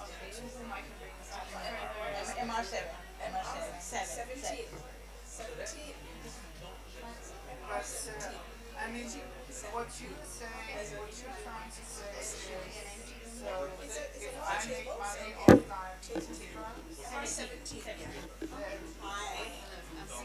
My intention is in the event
Good morning, everyone. A very, very warm welcome to all our colleagues, friends, delegates. Today we have a very important topic to discuss, and it is more than medicine, the art of listening, speaking, and healing. This is the theme of today's session, and it is my great pleasure to welcome you to today's panel, a subject that sits at the very heart of effective, compassionate, and safe medical practice.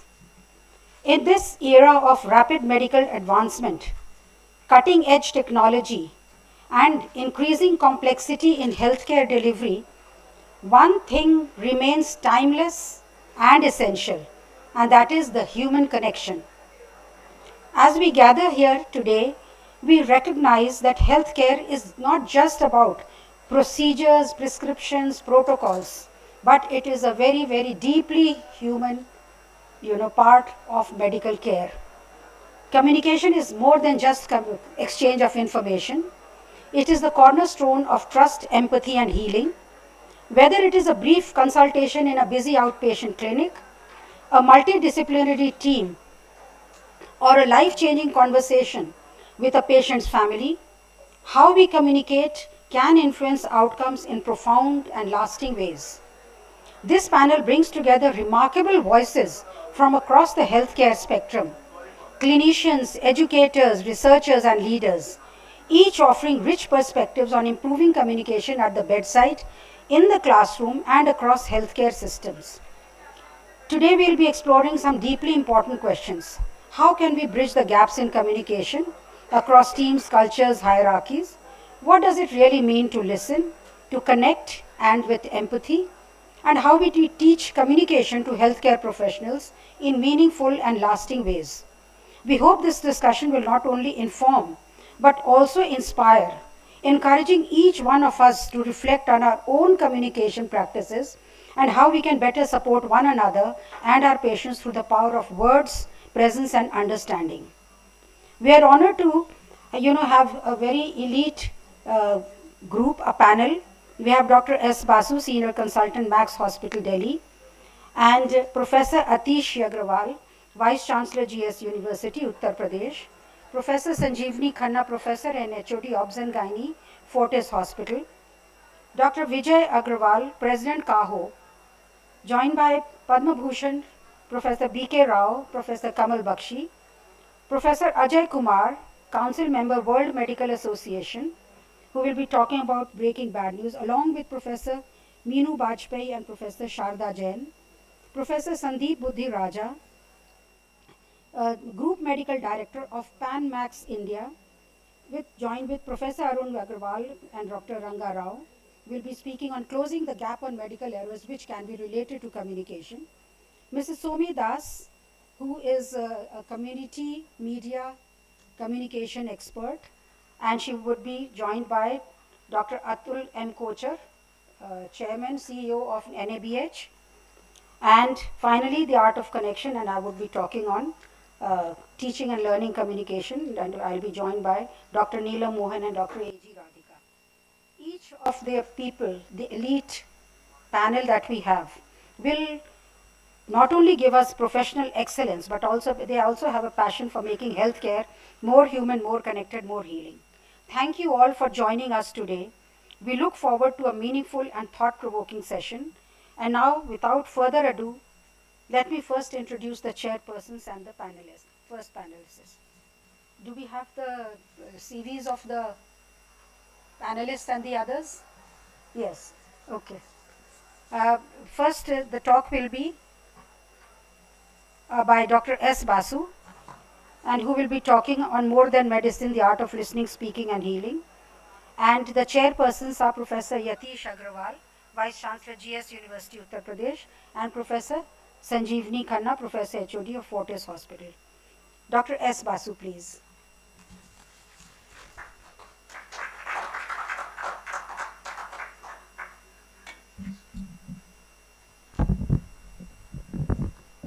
Good morning. Thank you very much for that introduction.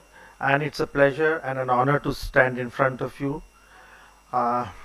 First of all, let me be very clear. All of you are masters in communication. You have refined your own method of communication, which you have found to be useful. I am not here to tell you what to do, what not to do. I am here just to bring forth certain points.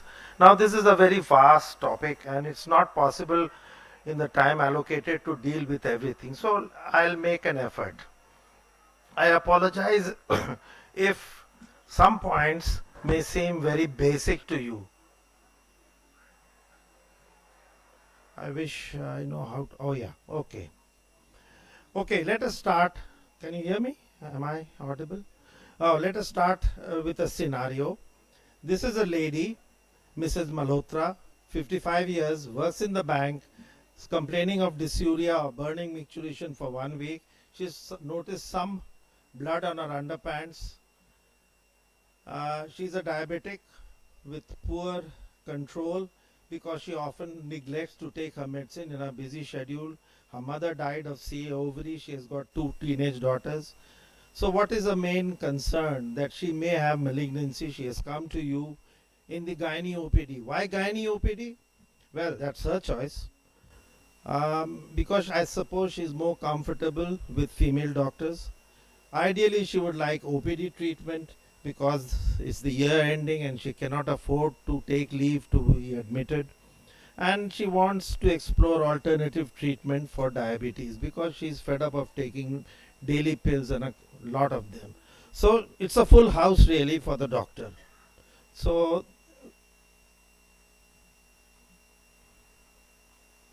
this is what happens when she comes and meets the doctor. Next. Good evening नमस्कार doctor साहब। हाँ जी बताइए। Doctor साहब बहुत tension में हूँ, ज़्यादा परेशान हूँ। यूरिन करने में 2 हफ्तों से बहुत परेशानी हो रही थी, बहुत ज़्यादा, इतनी जलन, इतनी परेशानी, और अब तो कल तो जो है उसमें ब्लड भी आने लगा है। ठीक है। I am worried. ओके।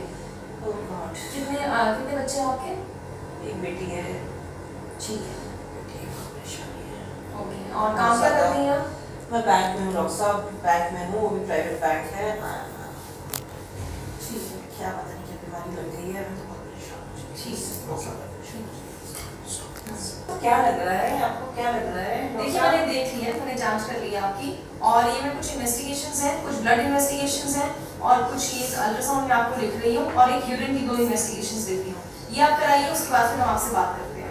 सब क्या लग रहा है आपको? जी आप ये टेस्ट कराइए, ये टेस्ट कराने के बाद में बता पाएंगे। आप ये टेस्ट कराते हैं।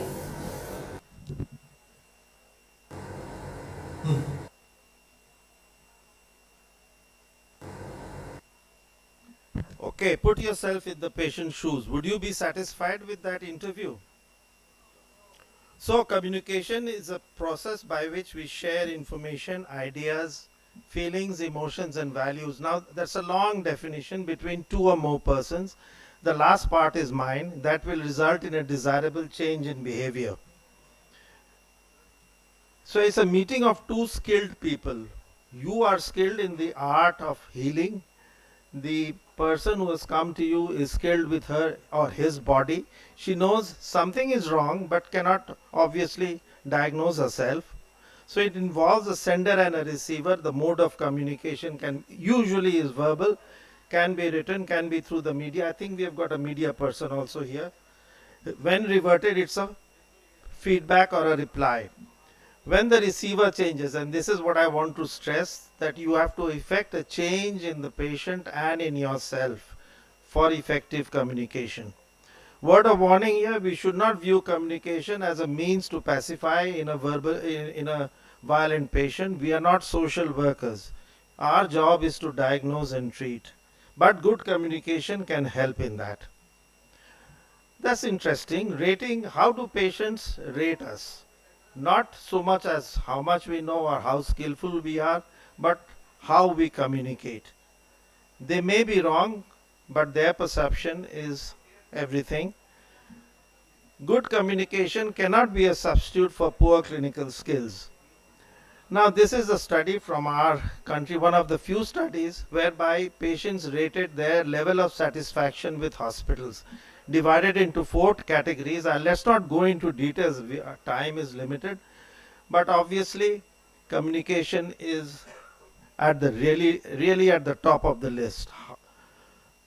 So this is the triangle of communication. Only 7% is verbal. The rest is paralinguistic or non-verbal. Just a slide on non-verbal communication. It's a full topic by itself. And I was pleasantly surprised how they have dissected and micro-dissected non-verbal communication into 9 categories. Facial expression is obviously very important. Obviously, these signals may be subtle and fleeting, and they should not be read in isolation. Facial expression, your gestures, one of the no gesture while talking to a patient is looking at your watch. Even an innocent gesture, you want to see what time it is, because as usual the clock in your chamber is not working, but that gives a wrong signal. How powerful is your voice, how rapidly you speak, and what is the tone, your body language and posture. So it is recommended you have an open stance and a relaxed posture. Personal space is the space in which you do not allow others to intrude. It is only for people who are close to you. Eye gaze, as opposed to staring, is important. Touch. Now I found it very interesting that a female touching a female means something else, while a male touching a male means something else too. Appearance. When you wear a white coat, what is the message you are trying to send? When you have a stethoscope around your neck, what is the message you are trying to send? And artifacts are objects and images, your degrees, your awards, your all the various trophies you have got in your chamber. You are trying to send a message. Now there is a change in the healthcare system. I think all of you, especially my seniors or those who are close to my age, will realize over the past decade or so there has been a lot of change.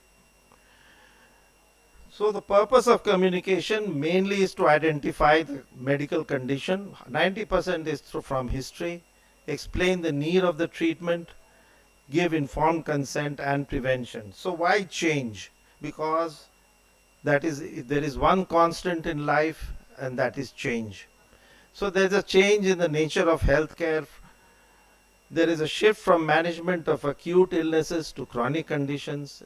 The contributory factor is increased longevity. Quality of life is now becoming more important compared to quantity. Also take into account the patient's preference. What does he want? Take into account his social and psychological needs. I have purposely not brought in expense. So there is a shift from the doctor knows best to expert patient. Now this is a definition which I found very interesting. The patient-physician relationship is the center of medicine as described in the patient-physician covenant. Covenant is a promise. It should be a moral enterprise grounded in trust, and this is threatened by lack of empathy. And there are various causes for the lack of empathy. We will not go into that.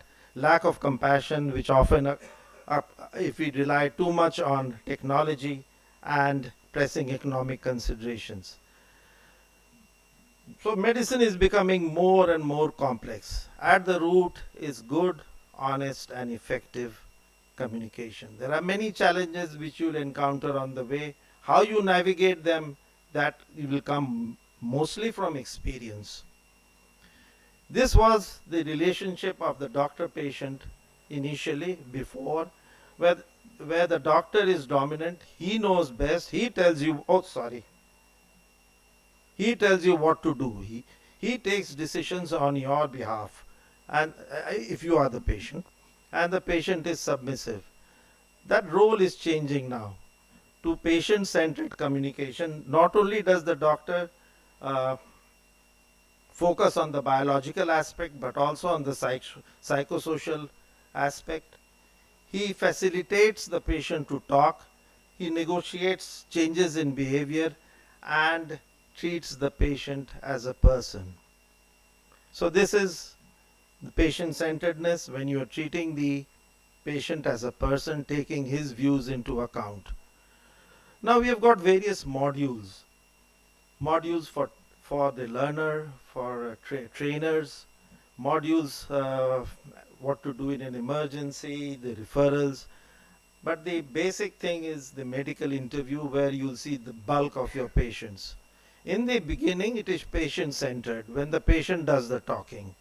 You set the stage, you set the agenda. Later on, you take over as the physician, so it becomes clinician-centered. And later on, there's a synthesis between the two. This is a sample model where you can go through it. I'm not going to read it. We are all doing it unconsciously without knowing that it is the Calgary-Cambridge model, which was first enunciated by them. We are all doing it unconsciously.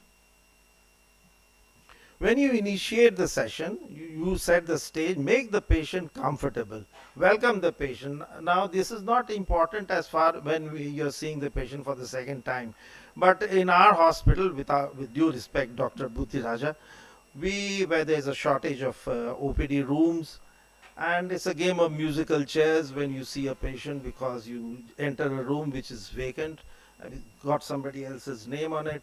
So you do introduce yourself, use the patient's name, let him feel that he is a person for you, not a 500 rupee note. Introduce yourself, and if there are others, do introduce them and tell them what their roles are. Ensure privacy and remove the barriers to communication. What is the main barrier? What do you find as the main barrier of communication? It's a question to all of you. What is the main barrier? Your mobile. Ensure comfort and patient is put at ease. Now, these are all basics, but if you follow it unconsciously, if you pay attention to what the patient is saying, you will automatically, if you video yourself, you'll automatically find that you will be leaning forward, maintaining eye contact, and your posture will be relaxed. At this position, you will be able to read all verbal and non-verbal cues. But do remember, the patient is also observing you. Patient is also reading your cues without knowing all the technical terms of linguistic and paralinguistic, etc., etc.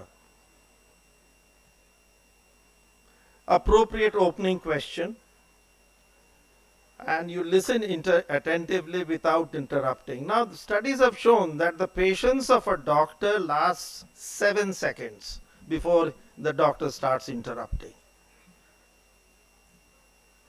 The aim is to obtain accurate, comprehensive, and relevant history, which is effective communication, in the time allocated, which is efficient communication, and at the same time build rapport. You facilitate the patient's response verbally and non-verbally. Verbally means I see, acha, ye hua. Reflective listening, repeat a key part of the statement. That reassures the patient that this doctor is listening to me, is paying attention to me. Questioning, usually open-ended, closed-ended when appropriate, and probing or guiding when the patient starts wondering, I went to this hospital, I went to that hospital, and I was told this. So you want to bring him back on the rails. Clarifying when you do not understand what the patient is saying, when there is a language barrier, do have an interpreter with you. Now at times the patient might break down. Silence is a great way to express empathy. I'm not going to deal with empathy, that's a full topic by itself. But touch is a great way of showing your empathy. But be careful when you touch somebody of the opposite sex. At various stages, do summarize. Let the patient understand that you have paid attention, you have understood what the patient is saying. Signposting. Now, moving on to the next point. Okay, we have dealt with your headache, let's get on to your fever now. Summarize all along. Any further information, especially when the patient is going, do ask the patient, or kuch bolna hai, do you have anything else to say? Otherwise, there's no point. You are in the middle of the next patient and the patient comes in, first patient comes in and says, oh, I forgot to tell you. Physical exam, explain the process in understandable language and be gentle with your explanation, especially when you are doing an internal examination. Always ask permission and do reassure that it's not going to be painful if you cooperate. At this point, this is where we miss out, most of us, because we are pressed for time. What do you think the patient is suffering from? What is his idea? What are his concerns? What is are his experiences, his past experiences, his family? What are his emotions? Is he scared? And what are his expectations? Apart from being cured at the shortest possible time at the cheapest possible expense. Apart from that, what are his expectations? And it all depends on his IQ, his EQ. EQ is emotional quotient. Is he a balanced person? He may have increased access to knowledge through social media, relatives or friends. How much does he know? Has he reached a wrong conclusion? How much does he want to know? There may be times when the patient says, oh, I know I am suffering from malignancy. Don't tell my children. Do the attendants want the patient to know the diagnosis? These are all factors you have to take into account when you do a planning. You have to explain the rationale for causation, the investigations, why you're doing these tests, diagnosis and treatment. In England, before you order a test, you have to give an explanation why you want these tests. Explain the options of management if there are more than one ways of treating the patient. What is the prognosis, especially when the patient opts for no treatment, and what are the short and long-term effects. Follow the principle of chunk and check. Don't give too much information in one go. Give small amounts, check for understanding. So, as I said, Superman or Wonder Woman, you are no less than Superman. You are no less than Wonder Woman, because you have raised yourself to the patient's level of understanding. You have to lower yourself to the patient's level of understanding. So, hats off to all of you.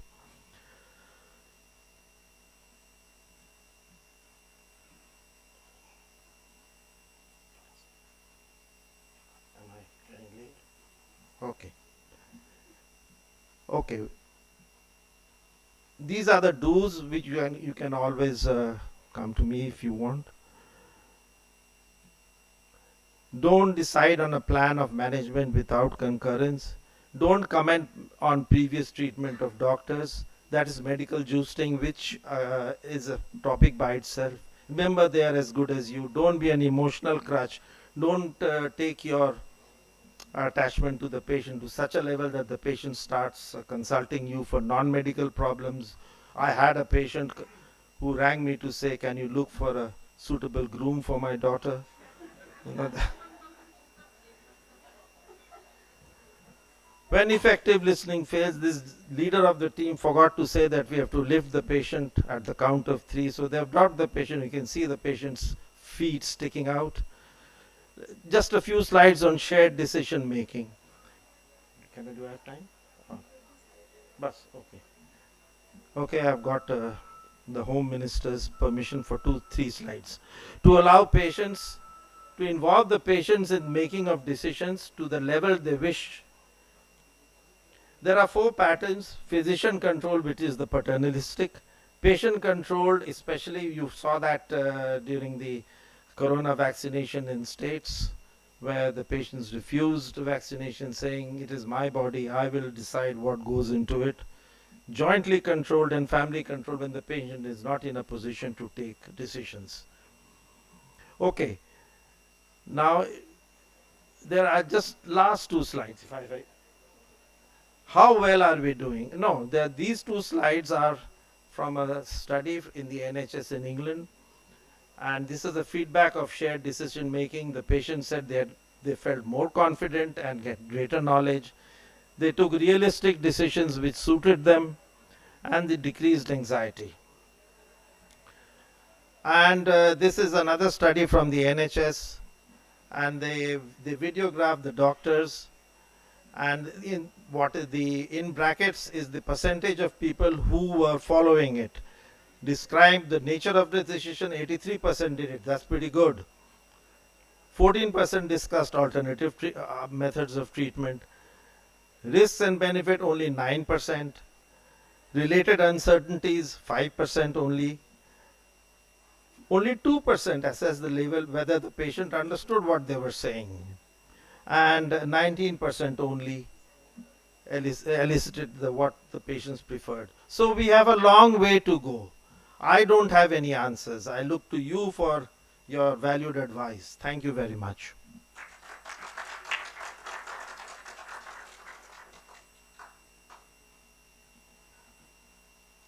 Can you switch it off? Thank you very much, Mr. Basu, Dr. Yatish Agarwal, and Dr. Sanjeevni. I think we will go through the entire session and then we can have some discussion so that we have all the additional knowledge at the end of the sessions. Yeah.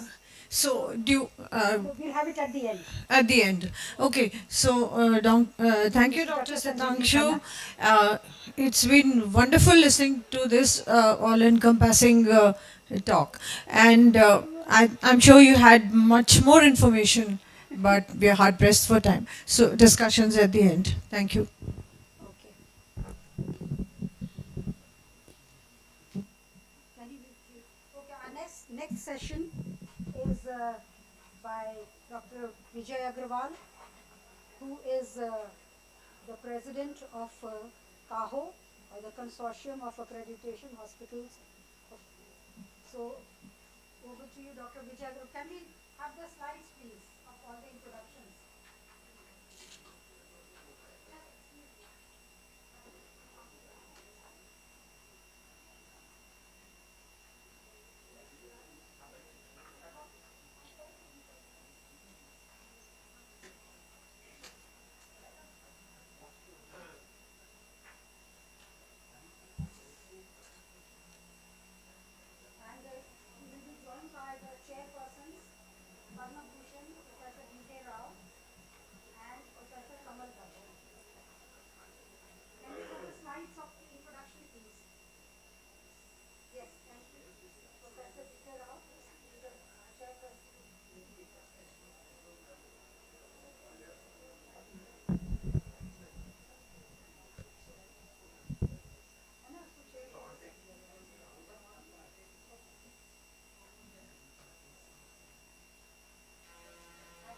So,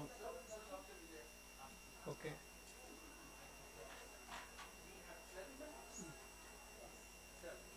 Okay. Good morning, friends, and first of all, thank you, both Dr. Basus, for a very comprehensive talk. In fact, has covered a lot of things and very informative. So, friends, I bring you greetings from CAHO, the Consortium of Accredited Healthcare Organizations, which is very much focused on promoting patient safety and quality and safety in the organizations. Friends, the topic today is that why emotions matter in healthcare communication. And I will say that healthcare, as has been discussed already, is far more than a clinical transaction. You see, it represents both an emotional journey, both for the patients as well as the healthcare providers. The patients arrive with complex feelings of fear, vulnerability, and hope. And while the healthcare workers, we operate under pressure, fatigue, and moral imperatives for care. In a world where impatience and anger is now increasingly defining our interactions. In fact, in the last just 15 days of Times of India, I was just trying to see as to what's happening, and you see the society on the whole, you are seeing all signs of stress and anger in the society. I mean, the daughter-in-law being killed right in the family, the husband being killed, the wife being killed, the brothers being killed with each other. On a road rage accident, people are killing each other just on the parking issue. So, I mean, this is what is happening at the level of home. Now, you can imagine when you come to the hospital, where both the parties, the persons who are coming, they are under stress, and the people who are providing care are also under stress. So there is a huge amount of, I will say, societal context where already some of it has been there. There is an accelerated pace of modern life, and instant gratification culture is there now. Reduced tolerance for delays and uncertainty, heightened stress levels and emotional reactivity. social media amplification of outrage and confrontation, post-pandemic tensions and heightened healthcare anxiety. An impact on the healthcare settings is that there is an escalating verbal abuse towards the healthcare staff, increased expectations and immediate results, lower threshold for frustration during care processes, diminished respect for professional boundaries, and rising workplace violence incidents in the healthcare facilities. However, I think we can look at the tale of two realities. So recently, you might have read in the newspaper just a couple of days back, recently in Chhatarpur, Madhya Pradesh, there was an elderly person waiting with his wife in the OPD, and the doctor was coming quite late. He was there. So when he came, Doctor Sahab, aap itna late kyun aaye? And the response was that he tore his slip, slapped him, had him forcibly evicted from the OPD, threw him out, and this video had gone viral, highlighting a disturbing breakdown of the compassionate care that we are all supposed to provide. But this is like one aspect. The second I'll say, friends, is that I was visiting some time back our SGPGI, and I saw there, just witnessed that a senior doctor, senior surgeon, despite exhaustion after the hours of surgeries, was sitting on the floor by the side of a wheelchair-bound patient and explaining to him that why his surgery got postponed. He was just trying to tell him that I'll be looking after. He was very, very humble, and with great humility he was explaining to him. And the patient, I heard him responding, Doctor Saab, I feel so safe with you, you do it whenever you feel like. I mean, you know my care, etc. So now you can see the contrasting scenarios which reflect the critical difference between, I would say, emotional immaturity and emotional intelligence in the healthcare settings. A difference that can fundamentally alter the healing experience that we go through. So emotional intelligence matters more than ever. All these things already in a way have been already covered. Let's save time on this. Emotional intelligence, friends, is emotions are an intrinsic part of being human. We are all going to have emotions, and they influence our decisions and shaping our interactions. They are often misunderstood as strengths and weaknesses.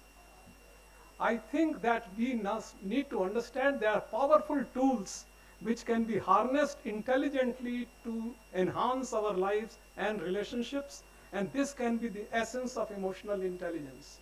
Emotional intelligence refers to the capacity to recognize, understand, and regulate emotions in oneself as well as in another person. And it encompasses a set of skills that influence how effectively we navigate social complexities, make decisions, and manage relationships. So viewing emotions as assets, it shifts the focus from either trying to suppress them or avoidance to acknowledging and understanding. So must understand, for example, love is an emotion that connects us to others, fostering relationships and community. While anger, when used constructively, can highlight injustice. But you have to understand how to kind of respond to it or react to it. Fear acts as a protective mechanism, alerting us to the danger or risk or crisis. Sadness brings reflection, allowing us to process the loss and grow. Emotional quotient is like measuring your emotional intelligence. And there are now various main methods to understand, or let's say measure emotional quotient is going to be either you can do it yourself by understanding and writing your own emotions and trying to say, and you can understand that where are you in terms of your emotional intelligence, or it is somebody else who is watching you, can be the instrumental in giving you your emotional quotient, or there are activity-based or ability-based tools which can help in measuring emotional quotient. So emotional Ultimately, it is the issue of emotional regulation, and that is to manage your emotions. You have to recognize, identify the emotions you are experiencing. You have to pause, take a moment to reflect before you are responding. Select an appropriate response aligned with your goals and implement your chosen response effectively. And the major difference that you will see that comes is a difference which will become between reacting and responding.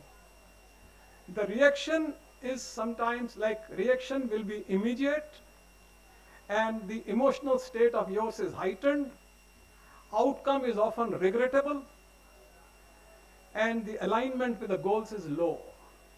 While responding is after reflection, the emotional state is that you are regulated, you are under control of your emotions, and the outcome is typically constructive, and the alignment of goals is high.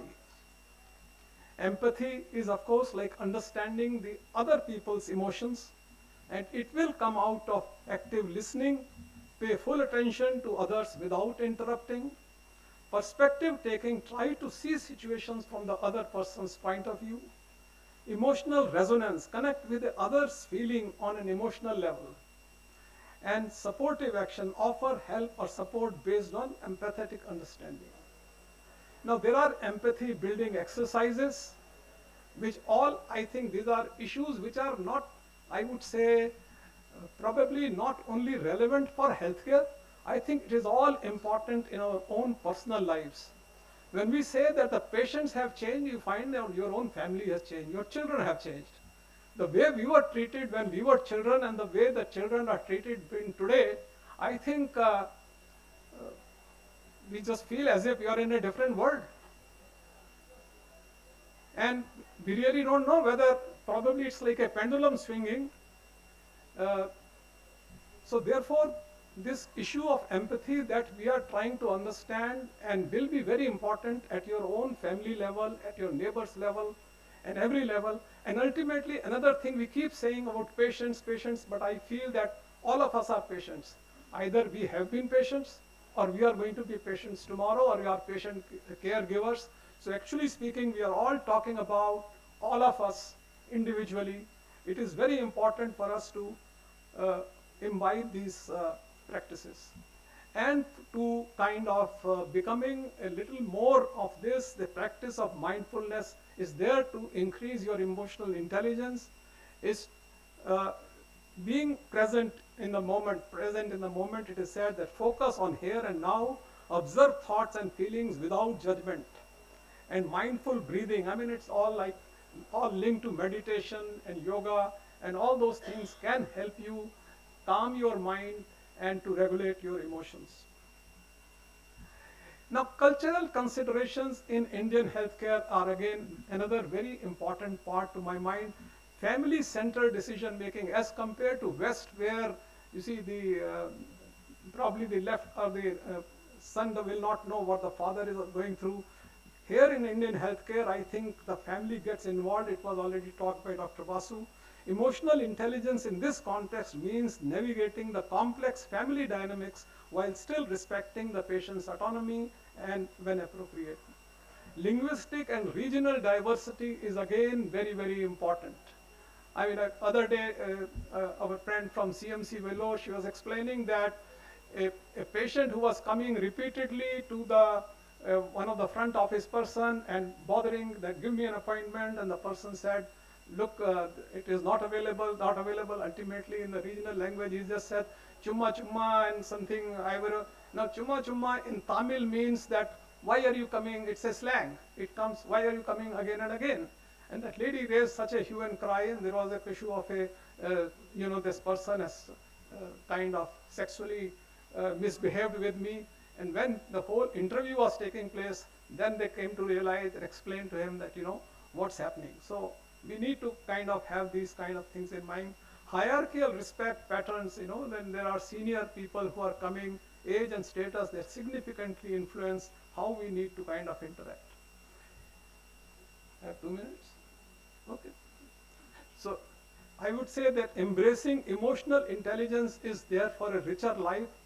So friends, ultimately we feel that we are going to be more in control of ourselves, and I'm very fond of having this particular thing as an aim for everybody, because we are all going to get roadblocks and stress, that God give me serenity to accept the things I cannot change, courage to change the things that I can, and wisdom to know the difference. And I think it's only an emotionally mature individual who will understand the wisdom to know the difference, that what I can change and what I cannot change. And that serenity is extremely important amongst all of us. Thank you very much.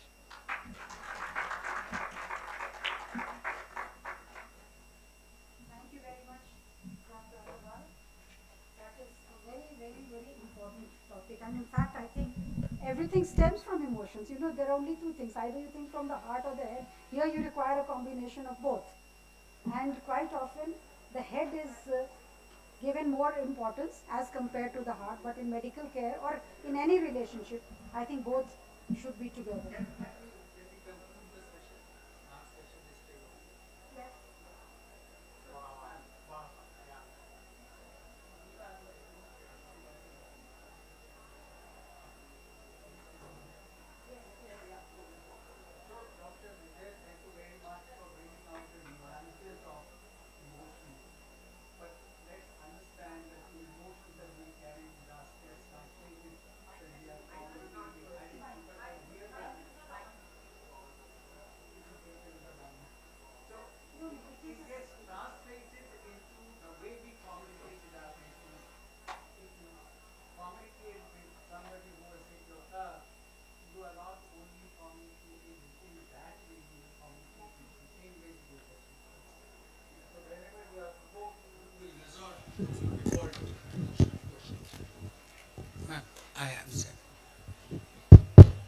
Thank you very much. I had the gentleman who offered me, but it's a man-made society. There is a change in the men who respect women. Thank you very much. I'm delighted with the excellent talk he came. He came to the level of the patient. Every patient who comes is stressed. Number one, I don't know, am I going to die? The young patient is scared, doesn't want to reveal that, but I won't go into those things. Come to the level of the patient. If she's young, be a kid. If she's a middle-aged or elderly, so be in the same team. If you and the patient think alike, that is where the goodness lies. Thank you. I won't take. I was delighted. Emotion is very important in every aspect of life, you know. The moment we are born with emotion. The child is smiling or crying. The moment we knock this earth, we are going to leave this earth. Thank you. Thank you, Dr. Basu. Wonderful.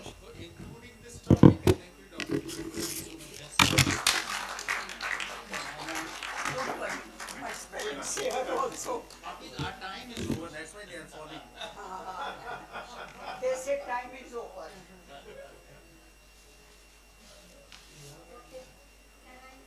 Thank you very much, Dr. Rao and Professor Bakshi, for your, pertinent remarks. And thank you, Dr. Vijay Agarwal.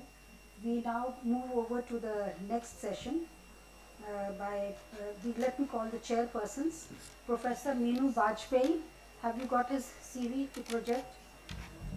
And Professor Sharda Jain. I think I will have to read out the CVs because there is some. Have you? Dr. Sharda Jain. Dr. Sharda Jain is formerly known as the teacher of teachers. She is the director of Life Care Center and Life Care IVF, founder and secretary general of Delhi Gynecological Forum, a body of over 2,500 members, founder chairperson of North India. She is on the NMC, MCI, ethical committee, and the DMC expert. So she is quite an activist and a very, strong person in terms of, getting ethics and other things, implemented here. So Dr. Sharda Jain, please, and if you could, and Dr. Meenu Bajpayee. Have you got Dr. Meenu Bajpayee's CV? Yes. Sorry, otherwise, have you got it? Okay, I'll read it out from what I have then. Dr. Professor Meenu Bajpayee, he is the Vice President of the National Board of Examinations of Medical Sciences. And आप लोग यहाँ आ जाओ, फिर वहाँ से आप introduce. And he is the Director Pediatric Surgery, Rainbow Children's Hospital and Birthright. And he has got so many awards. Kamala Nehru, Kamala Menon Award, the Kunti Aung Prakash Gold Medal, surgical techniques, and so many reports, publications. So Dr. Meenu is a very well-known person. And Dr. Sharda Jain, if you could invite the speaker, the next speaker, Professor Ajay Kumar. Can I just, I don't think, have you got, there he is. Can we have his... Yes, I think so. Everything is written, you should not say anything. If they want to read it, they can read it. If they don't want to, they can ignore it.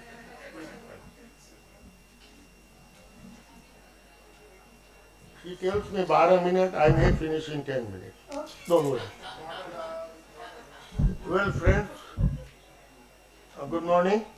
Well, my previous friends have already explained about a lot of things, because there is, in communication, there is overlap of a lot of things when you talk about any topic. My topic is breaking bad news. Well, let me first tell you, violence at workplace is a global problem. I have been in the World Medical Association Council for 14 long years.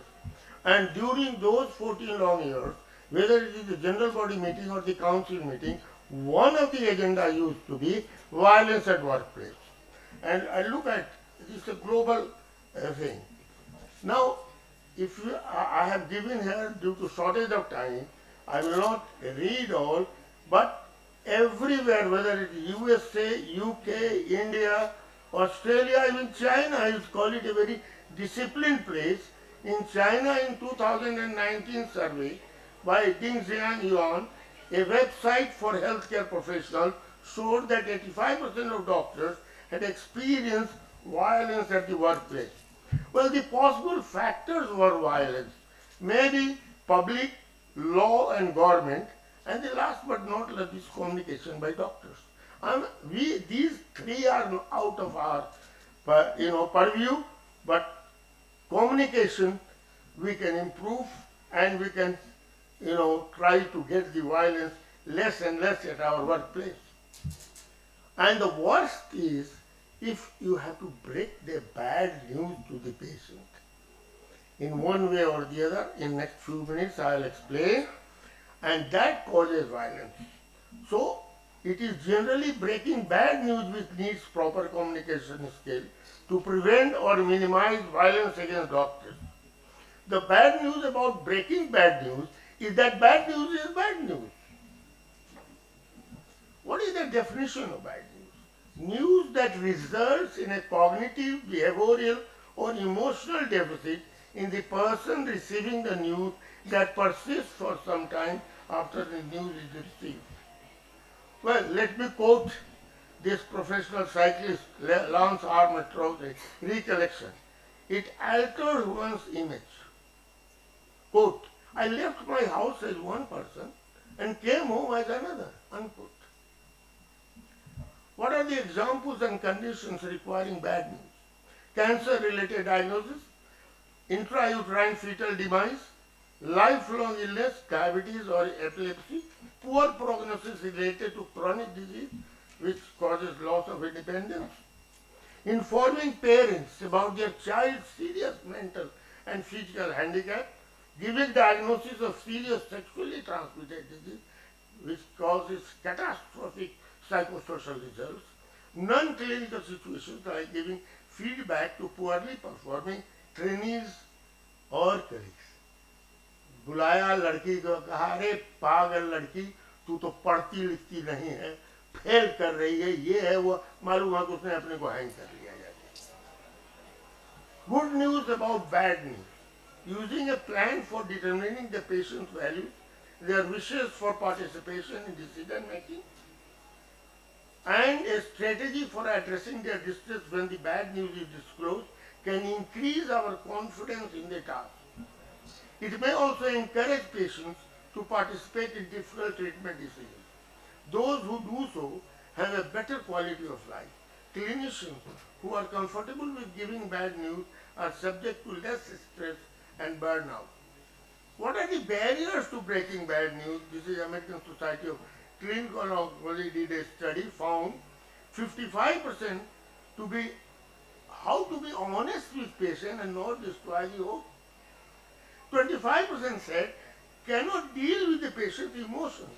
वो रोया हम रोए वो रोया हम रोते ही रहे बताता है कि क्या है 10% not find the right amount of time बड़े बिजी है ये कॉर्पोरेट के कंसल्टेंट जो हैं वही लोग जूनियर को डेलीगेट करते हैं और मैक्स ऐसा वायलेंस हो जाता है बुद्धि राजा यहीं पर anyway let's carry on forward, not going into detail. Why it is difficult? Physician factor, fear of causing pain, uncomfortable in uncomfortable situation, sympathetic pain due to patient distress, fear of being blamed. Physicians have authority, control, privilege and status. When medical care fails patients, it's physician's fault. Blame the messenger. Why it is difficult? Fear of medico-legal system. That is very important these days. Everyone has a right to be cured. If no cure happens, someone is to be blamed. And what I have written in the footnote, every person is immortal till he comes to the hospital. That is what they believe in. The need to communicate bad news to patients and their families is common.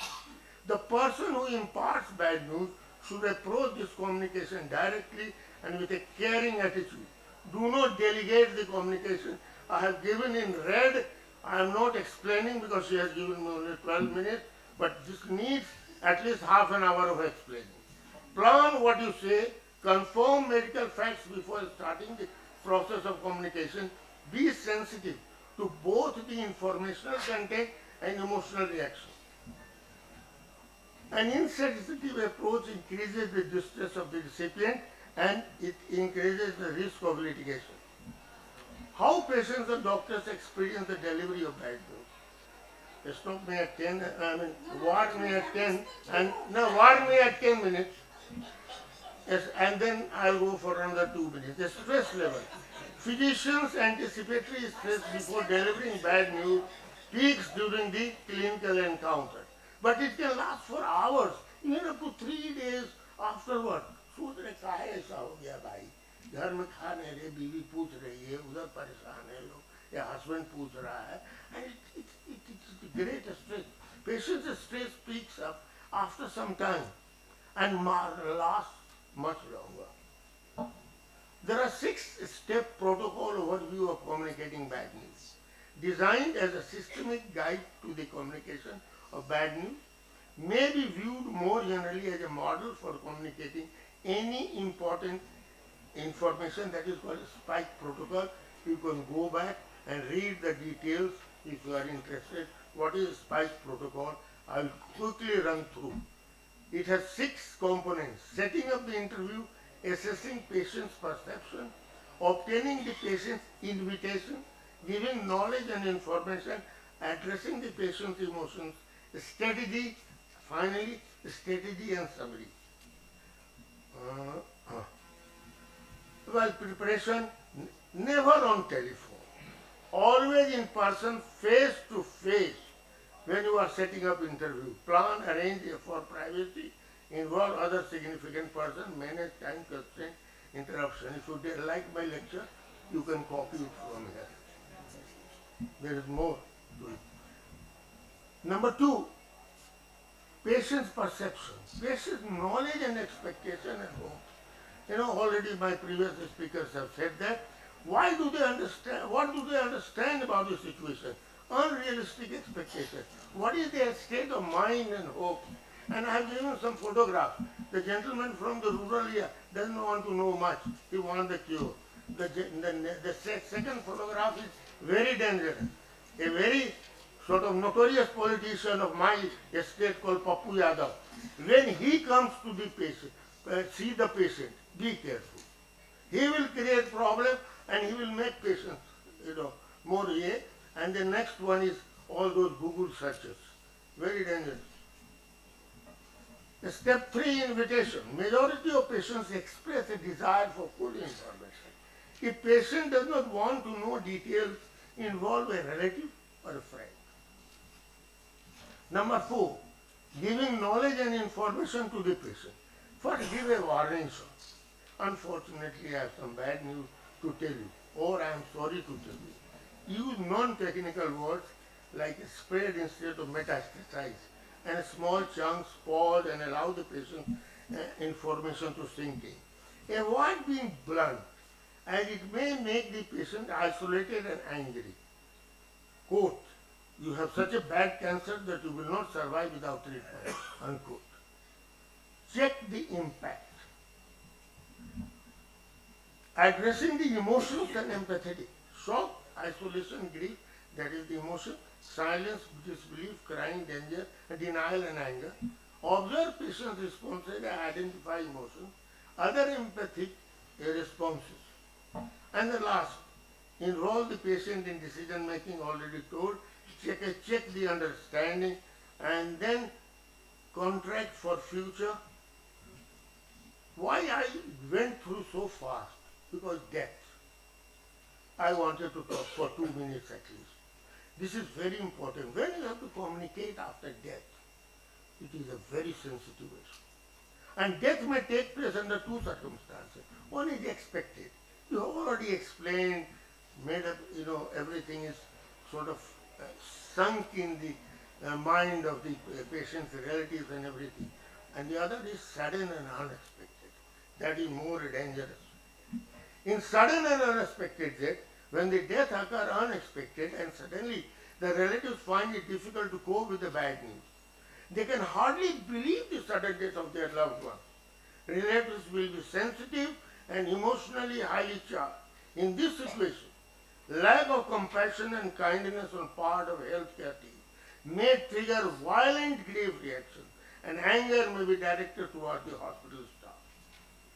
When the patient is already dead before arrival of the relative, if you do these things, receive the relatives in ICU as described earlier, make them seated in well-furnished room as described before. Again, the relatives who are known to the healthcare team should be preferred. A relatively senior and confident clinician should introduce himself first and then begin the talk. This happens other way around in the hospitals usually, and the things go wrong. Prepare the relatives with foreshadow of the bad news. I'm sorry, but I have a bad news. Break the sad news in simple language and avoid using, euphemism like passed away or left us or more, etc. Facilitate the grief reaction as described earlier. Help the family members to view the deceased. क्या हम देख सकते हैं? अरे नहीं भाई मोचली चला गया और नौटंकी आप करने लगेगा तो पिटने के लिए तैयार है. And the last step is very important. Help relatives to go through the official formality. Doctor बुद्धि राजा आपके लिए है. आपका स्टाफ हम कह देते हैं भाई जल्दी बॉडी ले जाओ, पैसा तो इधर. अब वो इतना ना तमाशा करता है, वो बैठ करके वो क्या कहते हैं, वो पैसा वाला area, cashier, this that and all that, यहाँ दौड़ाएगा वहाँ दौड़ाएगा. दौड़ाते दौड़ाते इतना गुस्सा आता है तब तक उसका आदमी छूट जाता है. 2-4 लठाई आ जाता है, उसको कुछ पता नहीं क्या हुआ, कहा ऐसा कर रहे हो, मार की धड़ाम धुड़ूम शुरू कर दे. And you should have self-protection. Videography of discussion with patients and relatives in every case of delivering bad news. It is a big topic, but I'll just tell you. Videograph, एक रूम रहता है हमारे यहाँ जिसमें हर जगह जहाँ हम लोग बैठते हैं हम उनको एक्सप्लेन करते हैं. Enough security should be arranged before breaking bad news or death. If family and friends have been uncooperative or aggressive during the treatment, या पप्पू यादव टाइप का नेता आ रहा है, ये कर रहा है. If violent reaction is contemplated, immediate communication of bad news should be avoided. Prepare the hospital administration and security and even inform police about the suspected violence. This is good communication skill by the doctor. ये last slide है भैया.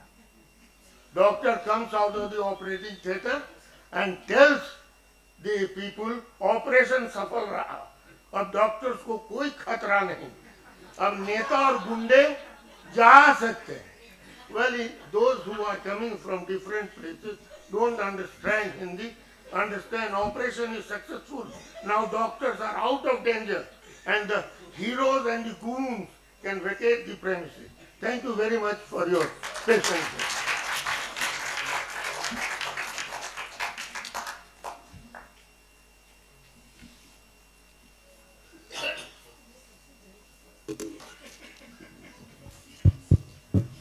ये तो पिटाता है जाता है. अरे ये लोग तो रहते हैं शीशे में. ऐसा जगह इन लोग का ऑफिस रहता है. को रिलेटिव को बताइए भी कि देखिए हमारे अफसर वहाँ है, मैंने जो है वो जा ही नहीं सकता. सामने डॉक्टर व्हाइट कोट पिटा रहा है. After Dr. Ajay's deliberation, I think I have nothing to say, but I can say that breaking bad news is not taught in the medical college, four walls of medical college. And one has to, this is a skill and an art which all of us can learn it.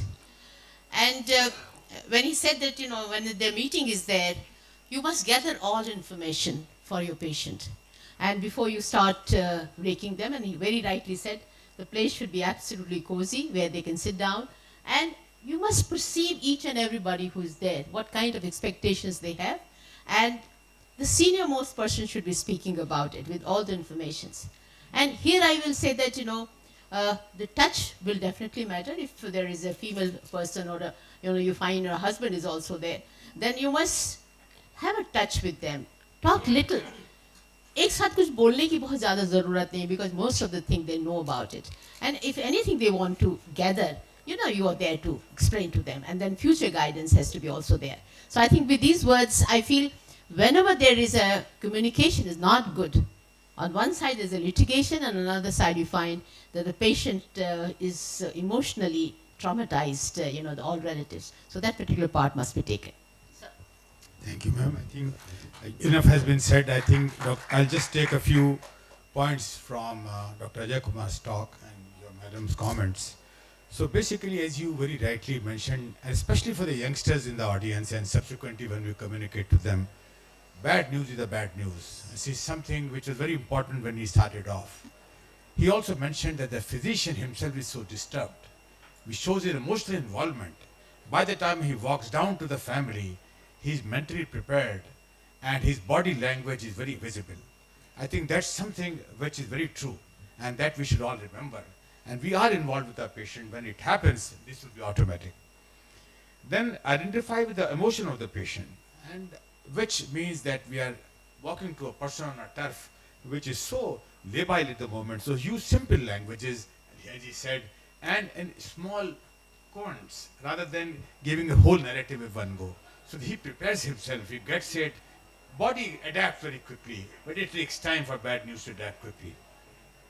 And there should be privacy setting. You should not just go in the corridor or the bedside. Call the family. There could be a variety of bad news, unfortunately. You take him to a room, duty room, whatever, sit down. By that time, they get mentally prepared also. The doctor they know what has happened. They know the body language and the approach of the doctor. He's taking care of it. We'll sit down there and talk. We have some queries, that's all. I think that's all I have to say. Getting involved with the patient, eye contact maintenance. In all the talks you will find maintaining eye contact with the patient by the doctor throughout his journey with us is so important. Thank you so much.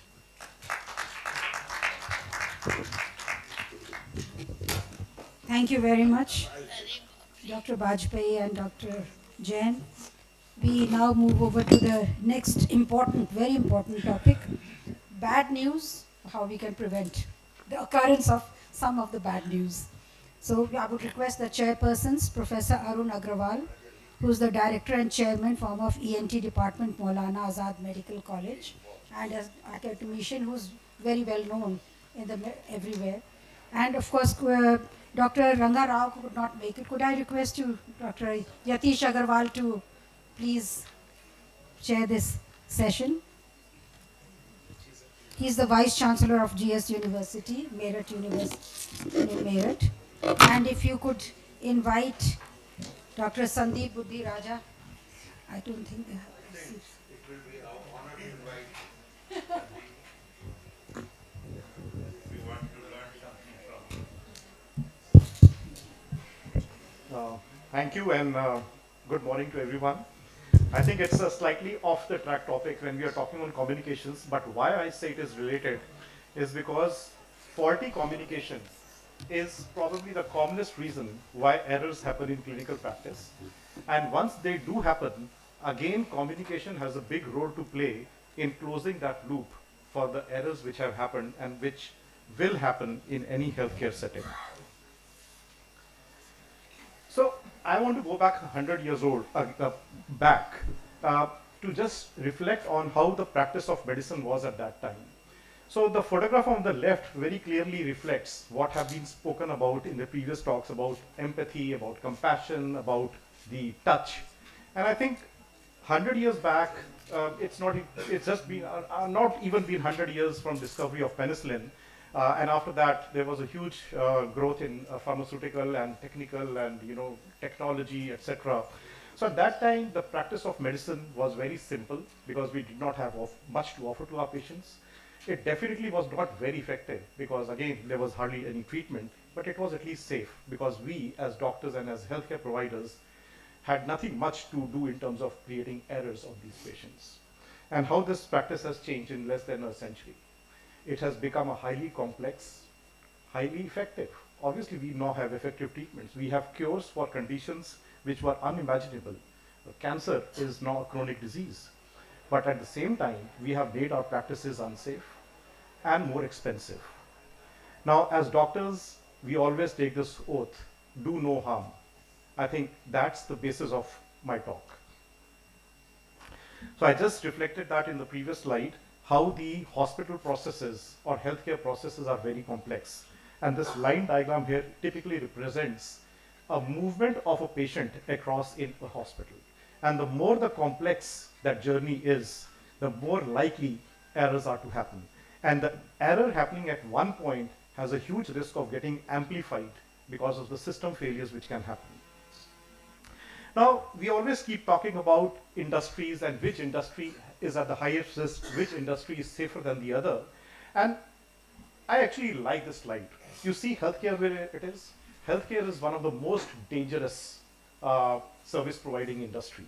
And contrast that to the thing opposite to that in the slide, nuclear power reactors.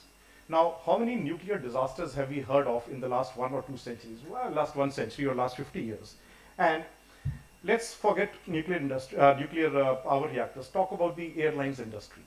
Now, can anybody tell me what is the difference between a surgeon who's been practicing for 40 years versus a pilot who's been flying for 40 years? That will give you the answer why the airline industry is a much error-proof industry. Now, we as clinicians, the more experience we get, we tend to get less patient and less careful about the smaller issues and details. And it is our experience which actually becomes a roadblock for us at times. Whereas a pilot is supposed to see and actually physically check a checklist every time, each time he flies a plane. He cannot say, I'm 40 years experienced pilot and I have flown all airlines in the world, so I will not do this. He cannot. So first time flying pilot and the 40 years of flying pilot have to follow the same checklist. And it is that habit and that culture in that industry which makes it resilient or error-proof. So we always say that harm will occur in all organizations as long as imperfect human beings care for others in complex systems, and that is very, very typical of a healthcare organization. So organizations which are complex and which are striving to be safe are called high reliability organizations. Okay, and healthcare definitely deserves to be included in this list. But what are the characteristics of these HROs? Preoccupation with failure. I want 0 errors to happen in my place of work. Commitment to resilience, sensitivity to operations, and a culture of safety. Now, this culture of safety is something which is top-driven, bottom-ups, everywhere, and every person in the organization has to be in sync and believer in the culture of safety. So what are the principles which drive safety in an organization? Maintain a powerful and uniform culture of safety, use optimal structures and procedures, provide intensive and continuing training to individuals and teams. We have high attrition of nurses, doctors would change, the front office will change, but training. Keep them updated to your processes. Even if they leave, they'll carry that legacy to next organization. Conduct thorough organization learning and safety management protocols. So, we know that errors happen. Errors are very common. Errors are one of the very common causes of morbidity and mortality in a hospital. But the thing is that large majority of these errors are preventable. Had your systems been perfect, these errors would not have happened, and the focus needs to be on those errors which are preventable. So this is old slide, but just want to tell you that world over, these errors happen, injuries happen, fatalities happen, but again, the focus is the last column there on the right side, where about 50 to 70% of these are preventable. Hospital-acquired infections will come in the same category. Increased morbidity, increased cost, increased health of stay, and increased mortality. And bigger burden of hospital-acquired infections because of multi-drug resistant bugs. And look here, root cause for sentinel events. Sentinel events are the peak or the worst type of errors. One would never want that to happen in a hospital. Communication. Now, this communication could be a doctor-patient communication, or it could be communication between the various cadres of people who are involved in providing that care to the patient. Lack of training, patient assessment is incomplete or inadequate, staffing patterns, availability of information, the list goes down, but the focus is lack and breakdown of communication. This is interesting. How an organization or an industry evolves into their safety culture from what we call as the lowest level is pathological. That means, who cares as long as we are not caught. Okay, so during accreditation, when the SSS are there for NABH and JCI, etc., all of us are geared up. Okay, that's not really the culture, the safety culture of organization. The safety culture is what you practice when you are not being seen or not being observed or not being examined. To the other end, which is generative, safety is how we do our business here. This is what our culture is. Okay, and I think all of us as organizations go through this steps one by one. So now this is a process obviously which is creating awareness, creating policies, doing implementation, and a final improvement. So this is an ongoing thing which never should stop. Now the second part, half of my talk, would be, we do know that errors happen, errors will happen. How can we act as an organization? What are the processes, what are the policies, what are the steps as organizations we take to keep our patients as safe as we can? Now, won't spend too much of time on this slide. I think all of you know here this Swiss cheese model. The more the barriers you put between the patient and the delivery of healthcare, the less is the chance that harm would come to the patient side. And what are those Swiss cheeses? They could be policies, they could be protocols, they could be training, they could be automation, which all intend to reduce the risk which goes to the patients. Now, in the last few slides, I'm actually going to be talking about these barriers with an example of how we have done that in our organization. And I can assure you, each one of us, whichever organization we might be, do this day in and day out. So we launched this initiative more than a decade back, Chasing Zero initiative. Now here the focus is not on zero, but chasing. People tell me when I talk about this, an organization which is zero error means you don't have any patients. If you have patients, you have to have errors. So the focus piece is on chasing, how close we can get to zero, not really going to zero. So hospital-acquired infections. So I'll be giving you now short examples of various errors which can happen in clinical practice, And hospital-acquired infections, we know, is a big burden which all of us in hospitals handle. I personally, I'm a physician, I'm a practicing physician, I have some administrative role. I am a person very astute and very keen on pursuing and extracting and analyzing data. I personally feel, and I think I'm not wrong in that, saying unless until you have data, you cannot improve the processes. Unless until you have a patient's data, you can't treat him properly. So it's as vital. The problem is, in a complex system, you can't leave things on manual data extraction, manual collection of data. So it has to be a system integrated. It is something which the system flashes onto your eyes and ears. And that's what was created. And once you have data, you can then improve your processes, whether that is in a particular hospital or in a particular network or as a group. And then monitor that data to show that, yes, your processes and outcomes are getting better each time you work on that. Nursing parameters, again, these probably now are mandated parameters. Each one of us in your hospitals are doing it because these are required not only by the accrediting agencies, but even for showing that you are doing the right work. But the idea is to keep getting better and keep improving your processes and keep reducing your benchmarks to better than the best in the world. Coming down to a level of individual disease processes. A person with acute MI goes home. How can you use the data and create AI or ML created systems and algorithms so that you can give an individualized, personalized advice to patients when they go home with an MI or a congestive heart failure? Now, this is something which we did in-house interesting outcome measures over the last, some time? Yeah, okay. So here what we did is, it's a very complicated slide, but I just want to show you that almost 60 to 70 clinical outcome measures are being measured. And this is what, as a clinical director, I get every month a dashboard, which tells me each of our hospitals, where we are in green, in which parameter we are in amber, and where we are red.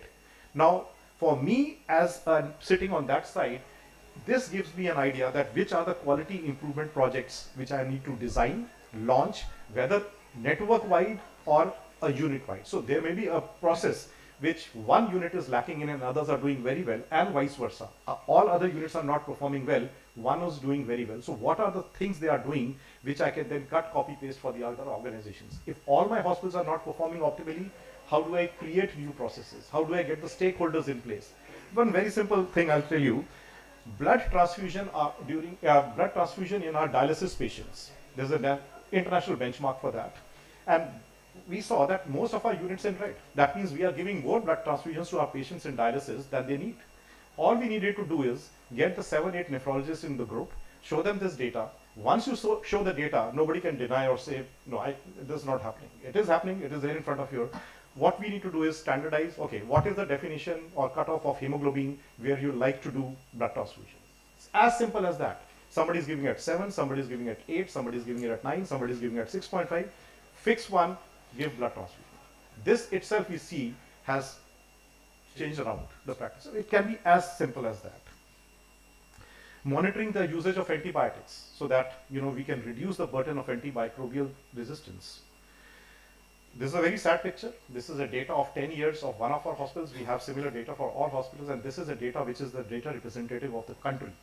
Okay, let me tell you, any hospital, north, south, east, west, this is how the resistance index for the top 5 common bugs is happening in our country. From a resistance of 60% to a resistance of 85 to 87%. All of us know that, but this is a hardcore data. Simple thing.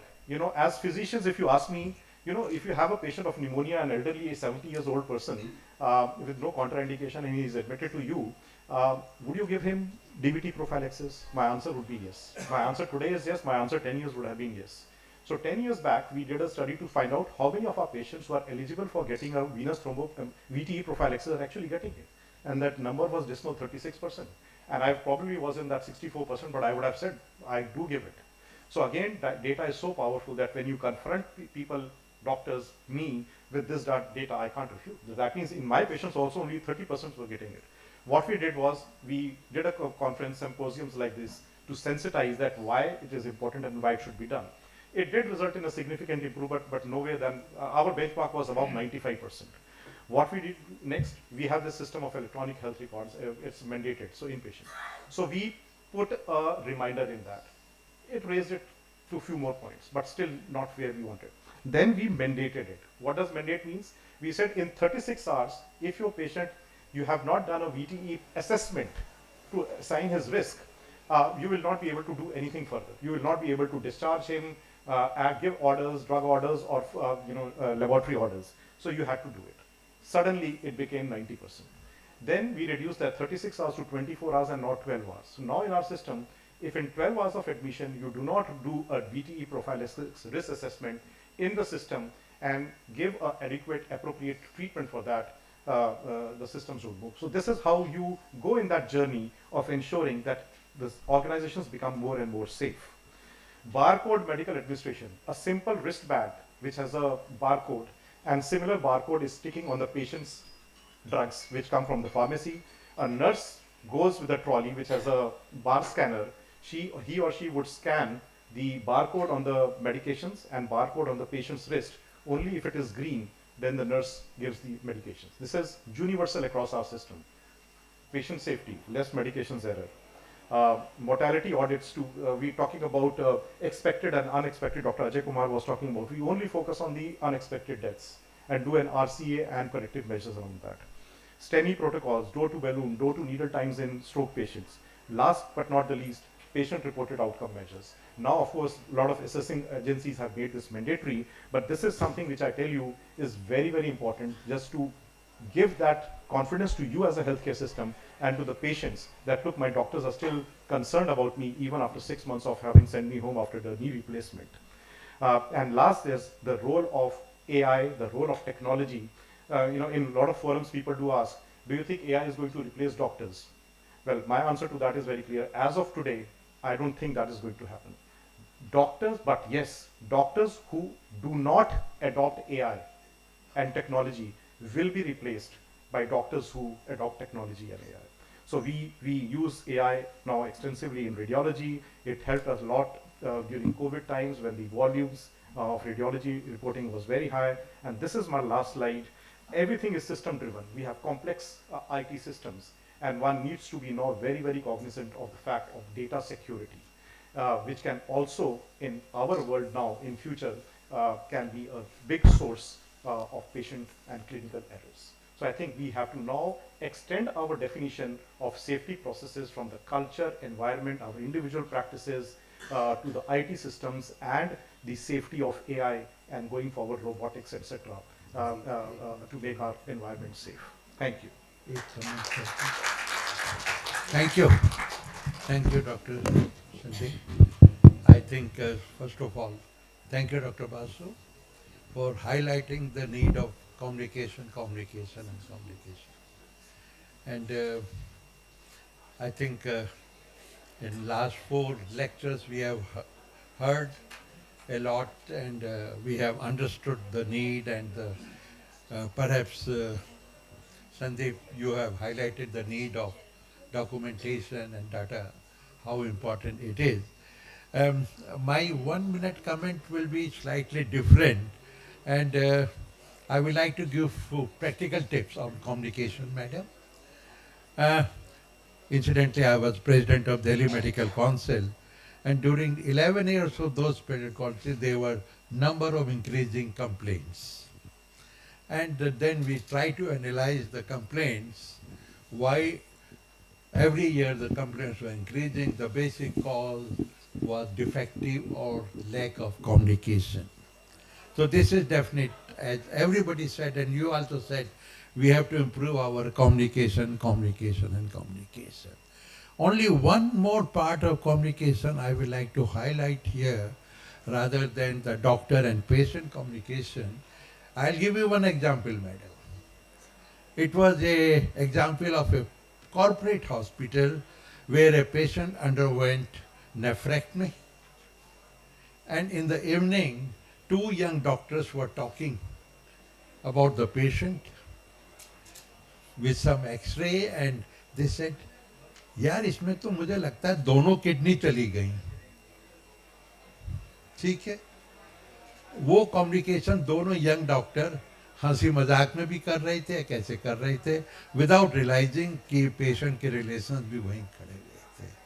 With in 15 minutes due to their contact this particular sentence was picked up between them to their friends and friends to electronic media, and within half an hour the whole of the world was highlighting that both the kidneys were removed.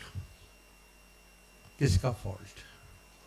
उसके बाद DMC कुछ भी करे, inquiry करे, सब justify करे, damage तो हो गया ना, right? There was nothing.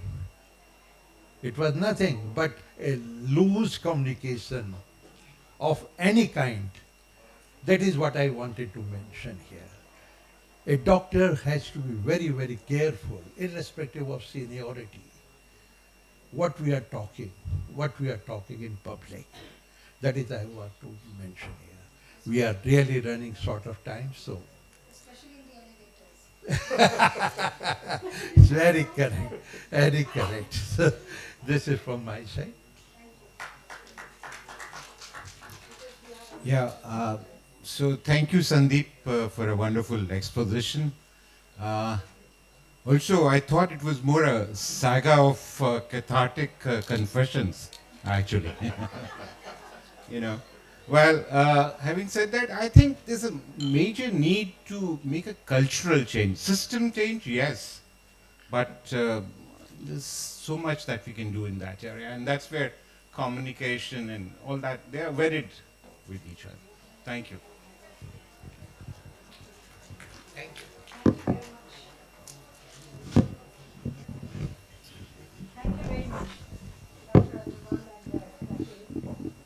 I'm Dr. Agarwal. Agarwal is going on and So, we move on to the next session. Do we have Dr. Atul Kochar here? Can't see him. Was he here? And neither is Mr. Nanditesh Neela. He was the journalist that we were talking about. He was the journalist. He's not here at the moment. So I think could we request, Dr. Sanjeevni, she's not here. I said if she could come and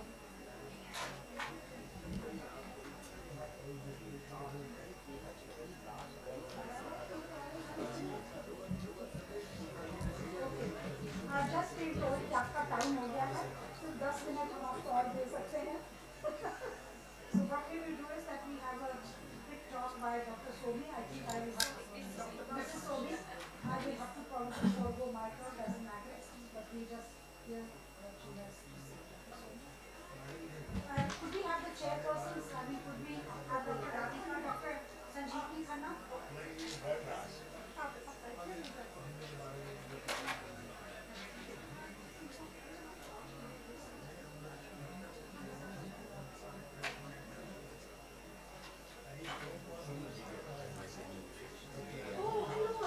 Dr. Nanditesh is here. Good to meet you. Please.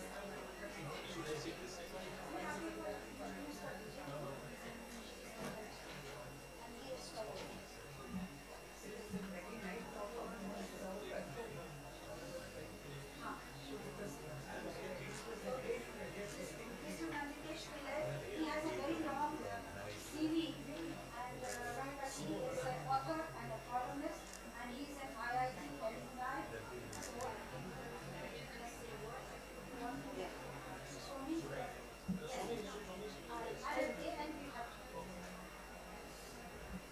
I will just show you a glimpse of the program that we are running. As a caveat, I would like to mention that the current program that we are running called Sehat Sahi Laabh Kahi is largely with primary healthcare providers, and it is in collaboration with state governments. I would request, because there are great minds from the private sector present over here, I would just request and invite you to see and ponder over how this beautiful medium can also be leveraged by the private sector to kind of step in and help in the communication needs of the daily problems that the private sector faces. Yeah. रउआ सभी श्रोता लोग के स्वागत बा radio वर्षा पर। Radio गूंज FM 90 megahertz से राजेश बोल रहा हूँ। नमस्कार, मेरा नाम है अभिषेक अरुण और मैं रेडियो मयूर छपरा सारण बिहार से बोल रहा हूँ। रेडियो एक्टिव 90.4 एफएम भागलपुर सुन रहे हैं आप। मैं हूँ आपके साथ आरजे मेहता। कार्यक्रम शुरू हो रहा बा सेहत सही लाभ कई। सेहत सही लाभ कई। सेहत सही लाभ कई। और अब आप सुनने वाले हैं सेहत सही लाभ कई का कार्यक्रम। सही सेहत के राज और सेहत सही रही तो लाभ कई मिली।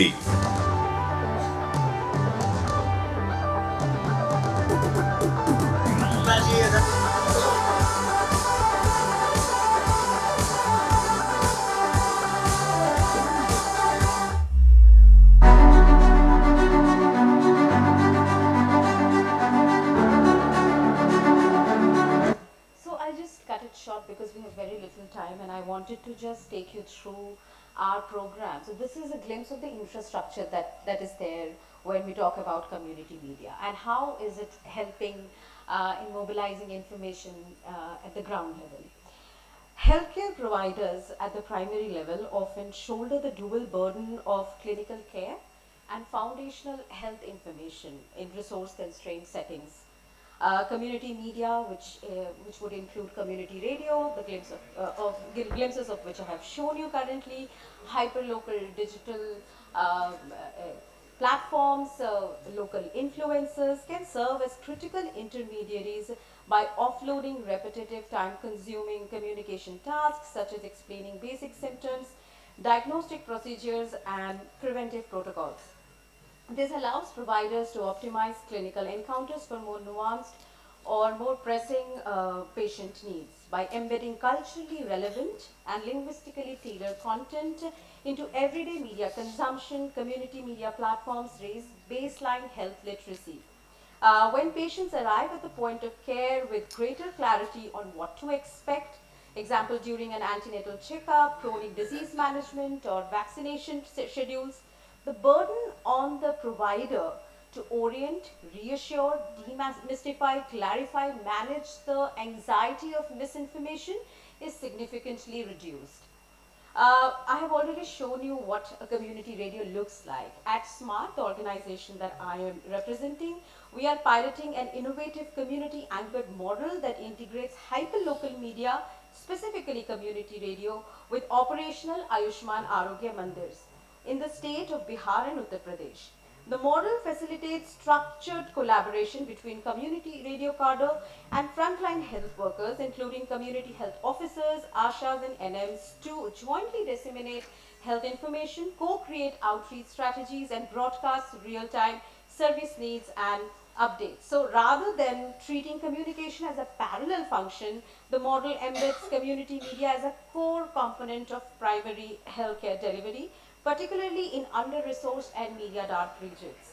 The partnership leverages the trust, local knowledge, and linguistic fluency of community radio workers alongside the clinical and programmatic expertise of public health staff to enhance awareness, address misinformation, and build stronger health-seeking behaviors. So I'll just end. Do I have some more time or should I wrap up? Okay, so maybe I'll touch upon how community radio is helping and a few more points, but I'll just end by saying that integrating community media into the continuum of care is not ancillary. It is a structural intervention need. It unburdens healthcare providers by shifting basic education, behavior reinforcement, and misinformation management to community-anchored, trusted platforms, thereby enhancing systems efficiency, patient experience, and also taking into account providers' well-being. Let me add that we have formulated the 5C model on which the community radio operates. First is content, which is co-created with all stakeholders. Community is obviously at the center of it. There is credibility, connect, and local context. So with that, I'll end my comments. Look forward to more discussion on this. Thank you. Thank you very much. I didn't mean to rush you, but with the chairperson, sorry? It's a very good initiative. Mr. Nanditesh Bhile and Dr. Sanjeevani Khanna, would you like to say something?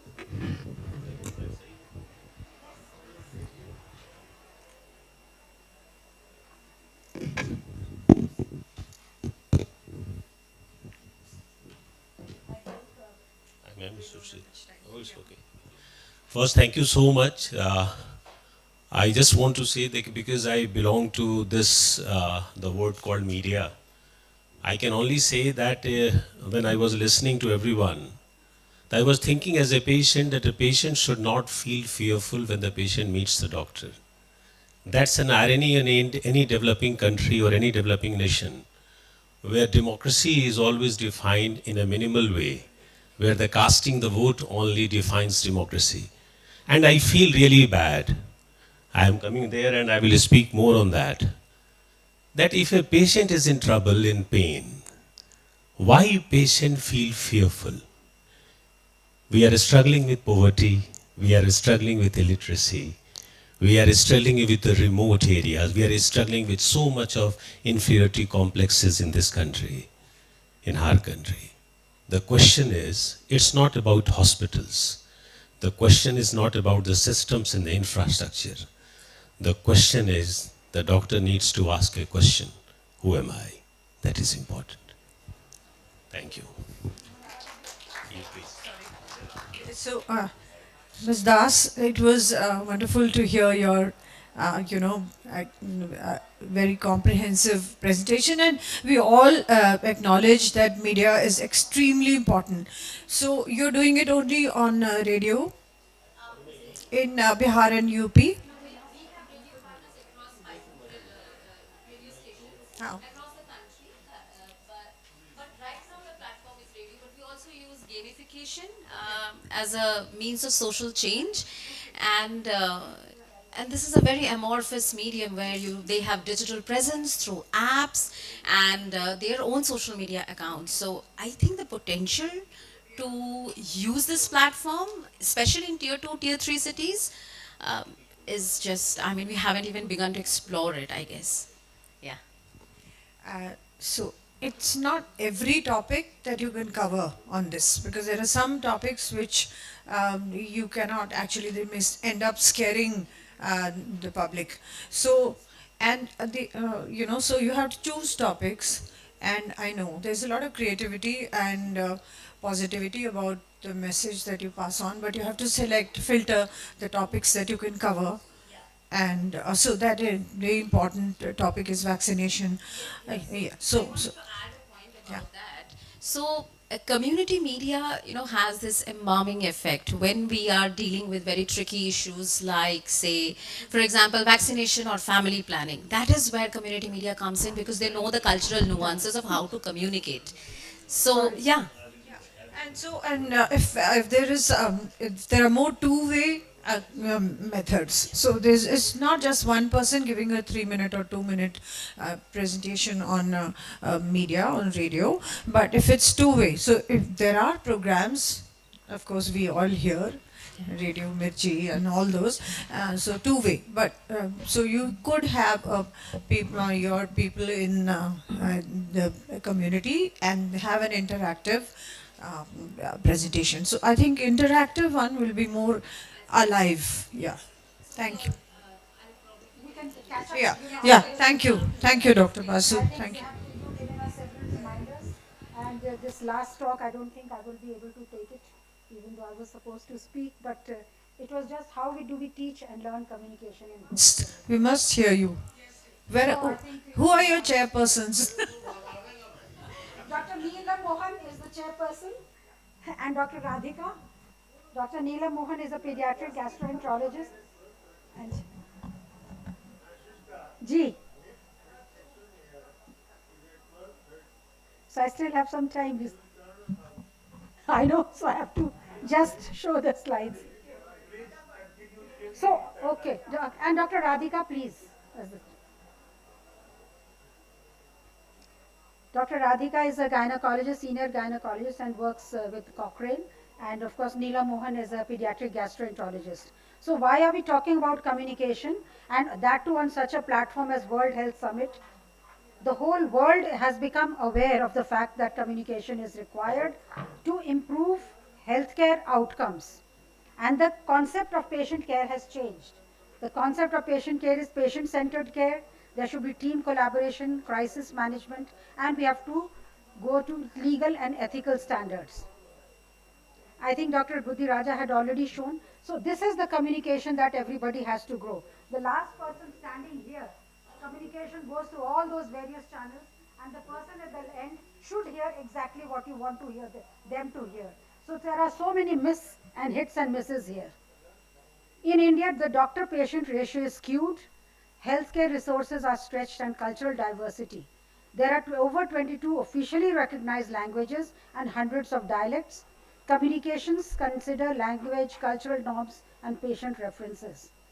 So we have to enhance that. There is a growing mistrust as shown by Dr. Ajay Kumar in Breaking Bad News, but even generally, the healthcare trust is in an all-time low. So how do we address this? By poor communication is found to be the main cause, and we must improve the communication. We cannot improve everything. Dr. Buddhi Raja showed some things that can be improved with the technical infrastructure, and that is also part of communication. All those communication with all the machines talking to each other is also part of communication. We must address the health literacy gaps, and we respect traditional beliefs and practices, which is another very important that we need to know about, is that integrated medicine. Core competencies in healthcare communication: they must learn empathetic listening. Students and everybody must learn empathetic listening and validation, clarity in information delivery, non-verbal communication awareness and practice, negotiation and conflict resolution, cultural competence and inclusivity, and handling difficult conversations, which has already been addressed. There are many approaches: experiential, role plays, simulated patients, interactions with patients, reflective writing and debriefing. Small group teaching encourages discussion, peer feedback, and mutual learning, and useful for analyzing video recordings. There must be didactic components, lectures, etc. Case-based discussions, so that you can actually discuss and find out where things went wrong, and interprofessional education, joint sessions for medical, nursing, and allied health students emphasize collaborative communication. And there must be blended learning and digital tools, and soon there will be a lot of AI coming into communication teaching as well, which has already been highlighted with the previous speakers. How do we assess the communications? That, of course, what we are teaching them, are they learning? We must have formative and summative checklists, narrative feedback, self and peer assessment, and summative OSCEs, structured video reviews, patient feedback. Self and peer assessment and patient feedback is very, very important, and we must include the rubrics like empathy, validation, etc. when we are assessing whether our teaching of communication has been successful or not. What are the challenges? Overcrowded curriculum, which hardly allows any time for communication skills to be taught. Time constraints. It often competes with clinical skill training. That is more important. Faculty preparedness, and many faculty members lack formal training as of now in communication education. So we have to prepare the faculty to be able to teach communication. Challenges in teaching: cultural variability, cultural taboos, and assessment limitations. Strategies can be embedded in the curriculum longitudinally. We train the trainers, use reflective practices, leverage institutional support, and encourage cross-institutional research and documentation. So in India's vast, vibrant healthcare landscape, communication is more than a clinical skill, a bridge to human connection, understanding, and healing. And as India strengthens, we need to commit ourselves to teaching communication. I did not discuss, I just read it out in a quick way so that I can...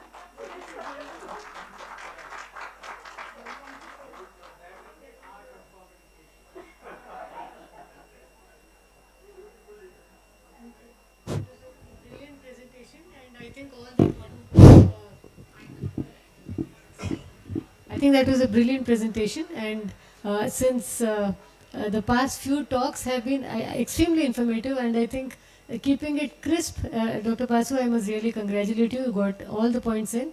I just wanted to highlight 2 points coming from a public hospital. So Now we are talking about quantities. So this we saw a system where you could mandate a step. Now, is it possible for us to do so? I think it is very important for the doctors to practice what they preach. So you teach something, you do something else, that is certainly not replicable. That is number one. Number two, between the doctors. It is important, it is extremely important, especially when there is a complication, not to undermine the expertise of that doctor. Interdepartmental communication has to be very clear. And mind you, it is not only the doctors. There is the person who is the housekeeping personnel, the nursing orderly, the sisters. So here I think we have largely dealt with about the doctor's interaction.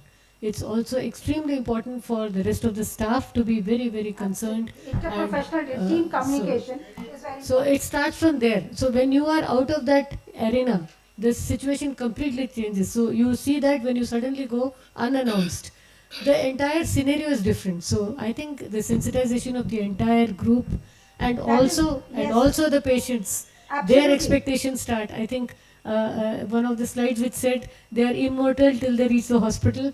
I can totally empathize with that. So thank you so much.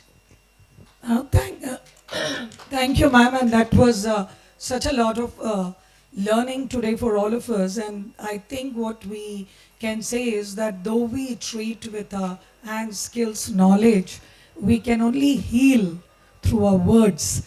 And that, sadly, I don't know how much of you all, none of us were taught communication skills when we were in college and post-graduation till I landed up in England. And that was in 1998, and I was doing my liver transplant training. And at the end of the training, can you believe when I got the certificate of appreciation, there was a line which said at the bottom, when she came, her communication skills were extremely poor, and I'm extremely proud that she's going back with this. So that really shows that there was so much of lack of communication in our country. And as Sir said, in MCI, now the National Commission, 2015, you had the vision of ensuring that this is going to be in the medical curriculum. But sadly, implementation did not occur. And the reason is there were no assessment tools. And as ma'am was highlighting, it is time for us not only to include it in the syllabus of the medical and the postgraduate, but I think it is time for policy makers to understand how you are going to get it into regulation. We need to identify the tools. And if I would say to Dr. Vijayji, it is time that you need to say that communication should be like a code, like you assess, like in a JCI you do your assessment, there should be.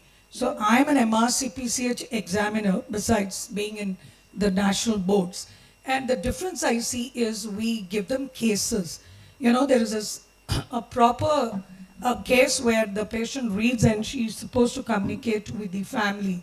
Something like that we are needs to already be working on it. The national board has already we have developed a So syllabus. and the NMC CMEs also mandates, many of the NMC people are also being trained. So work is being done, but obviously with this vast population, etc., Yeah. it will take time before it begins to reflect that yes, it's making a difference. So But to yes, end up, I would just say that 37% of the medical errors in India as per ICMR is due to miscommunication, which could be not necessarily between patient-patient, between the doctor-patient, the doctor with the staff that you're telling. That is the one that was shocking statistics. And even in USA, 35%, the third leading cause is errors. Thank you so much. It was lovely to meet all of you. Can we request all of us to join on the stage, please? Please. One group photograph. Basu ma'am, you should be in the center. Basu sir.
आप लोग जरा बैठ जाइए, 1-2 minute मैं भी बोल लूँ. Please take your seat, everyone.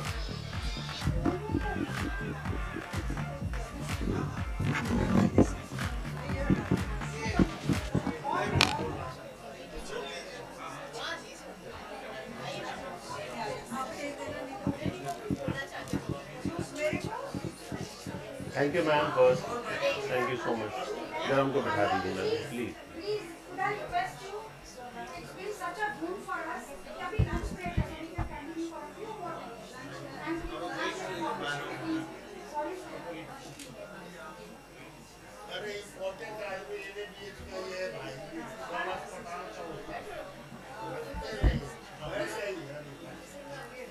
So first, दोबारा आने का बार बार आपको लाइफ में मौका नहीं मिलता है. You are very lucky then you have been called twice.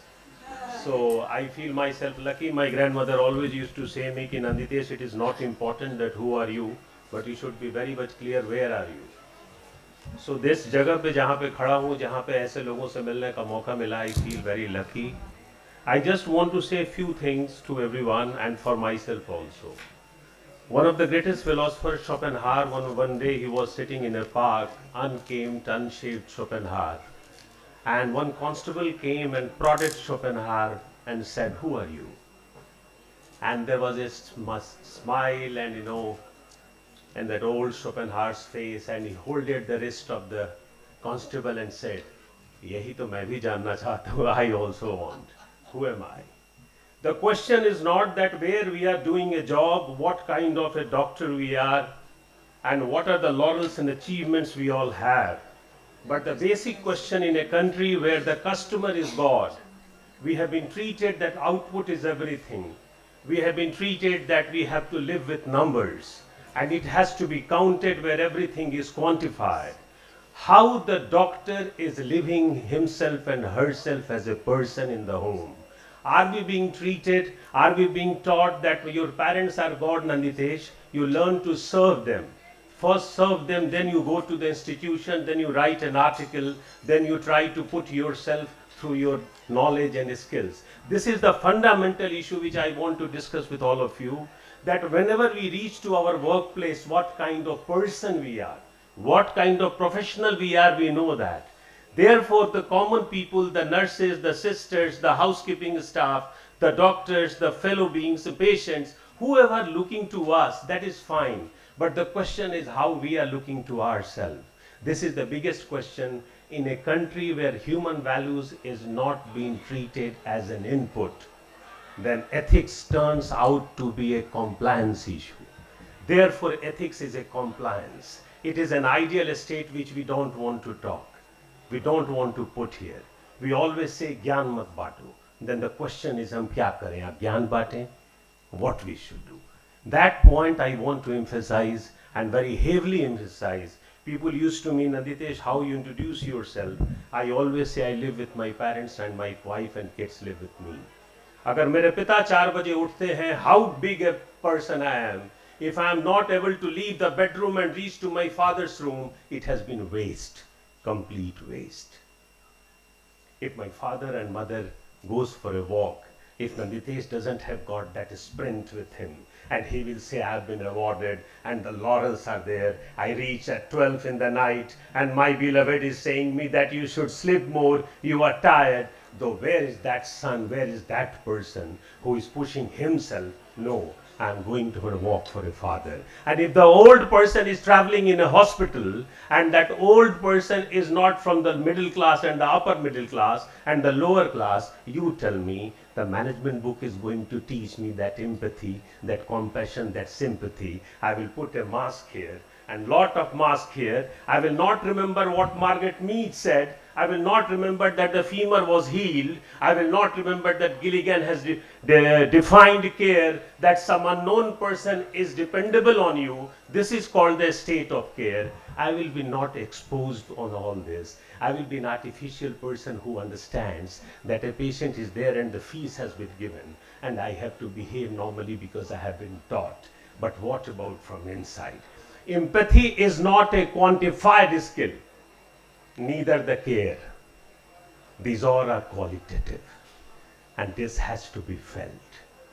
If the people of this country, this is the only institution on this earth which is inclusive.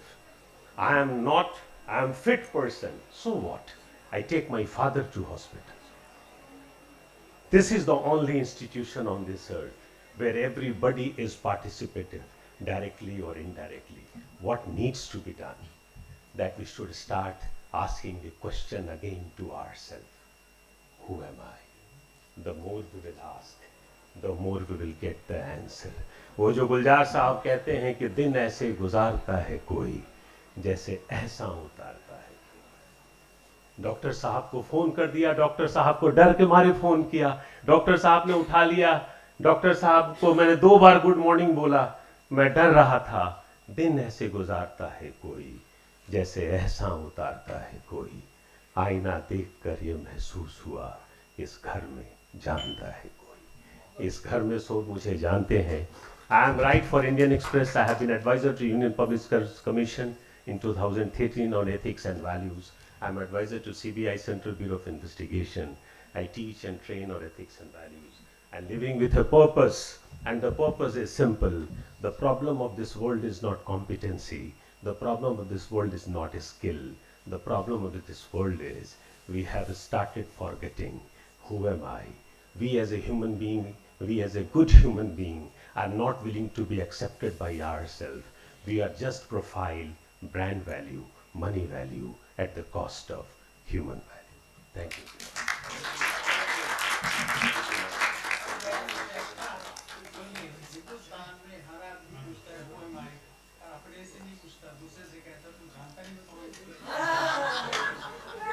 Very correct.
यहाँ खड़े हो गए ना, ठीक है।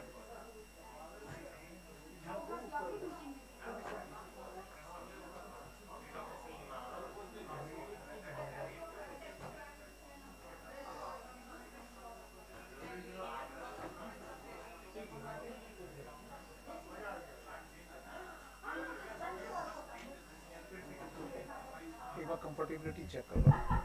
हेलो चेक, ठीक है, done, है ना।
Check, check, check, check.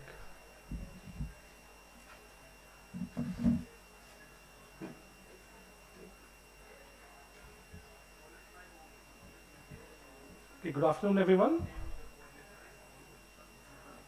So I'd like to thank everyone for joining us today, and a very warm welcome to all of you. And today is very important panel discussion titled Scaling Access to Palliative Care in India. We are truly honored to have such a distinguished gathering of experts, advocates and policymakers with us today.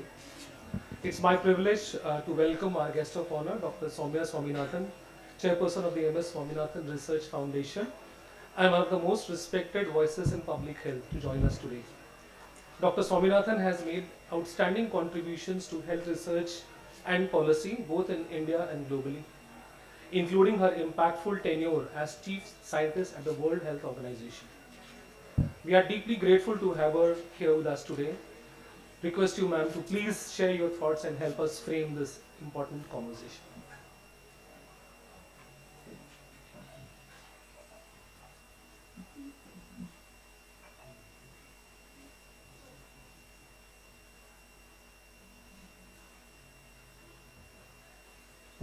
Thank you very much. Good afternoon. And first of all, it's good that we have a session on palliative care. It's something that's often not really at the center of discussions when we talk about health.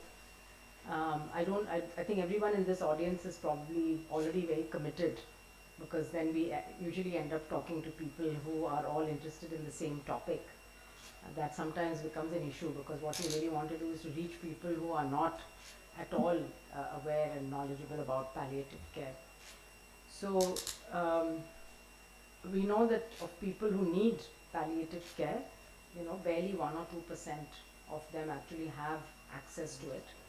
And especially in a region like ours, the Asia Pacific region, the Southeast Asia region, and even in our own country, India, which is so huge and heterogeneous, we know that an estimated 7 to 10 million people need palliative care, but just 1 or 2% are getting it. And in fact, that need is only going to get bigger, because as people age, there are many conditions also which increase, the non-communicable diseases, including cancer, but including stroke, other debilitating neurological conditions, and even tuberculosis, which I have spent most of my life. People don't think about associating palliative care with TB, but a lot of people are, do have permanent disability after TB. Their lung health is affected.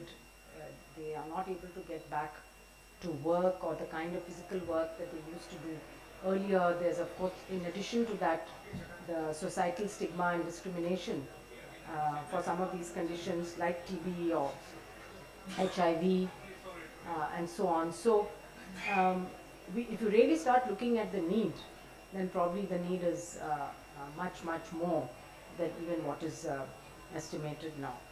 So of course there are many reasons why this access is limited, limited awareness about palliative care. I think it's still a concept that probably a lot of the public don't understand. So there is need for more communication and public engagement and discussion around what is palliative care.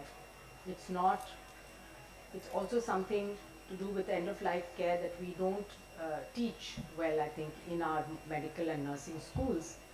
At least I did not have at that time, and even now I think there are very few medical universities or health science universities that probably include a good curriculum. I mean, one institution that I have to mention is Pallium India, and everybody knows Dr. Raju Gopal and the role that he's played.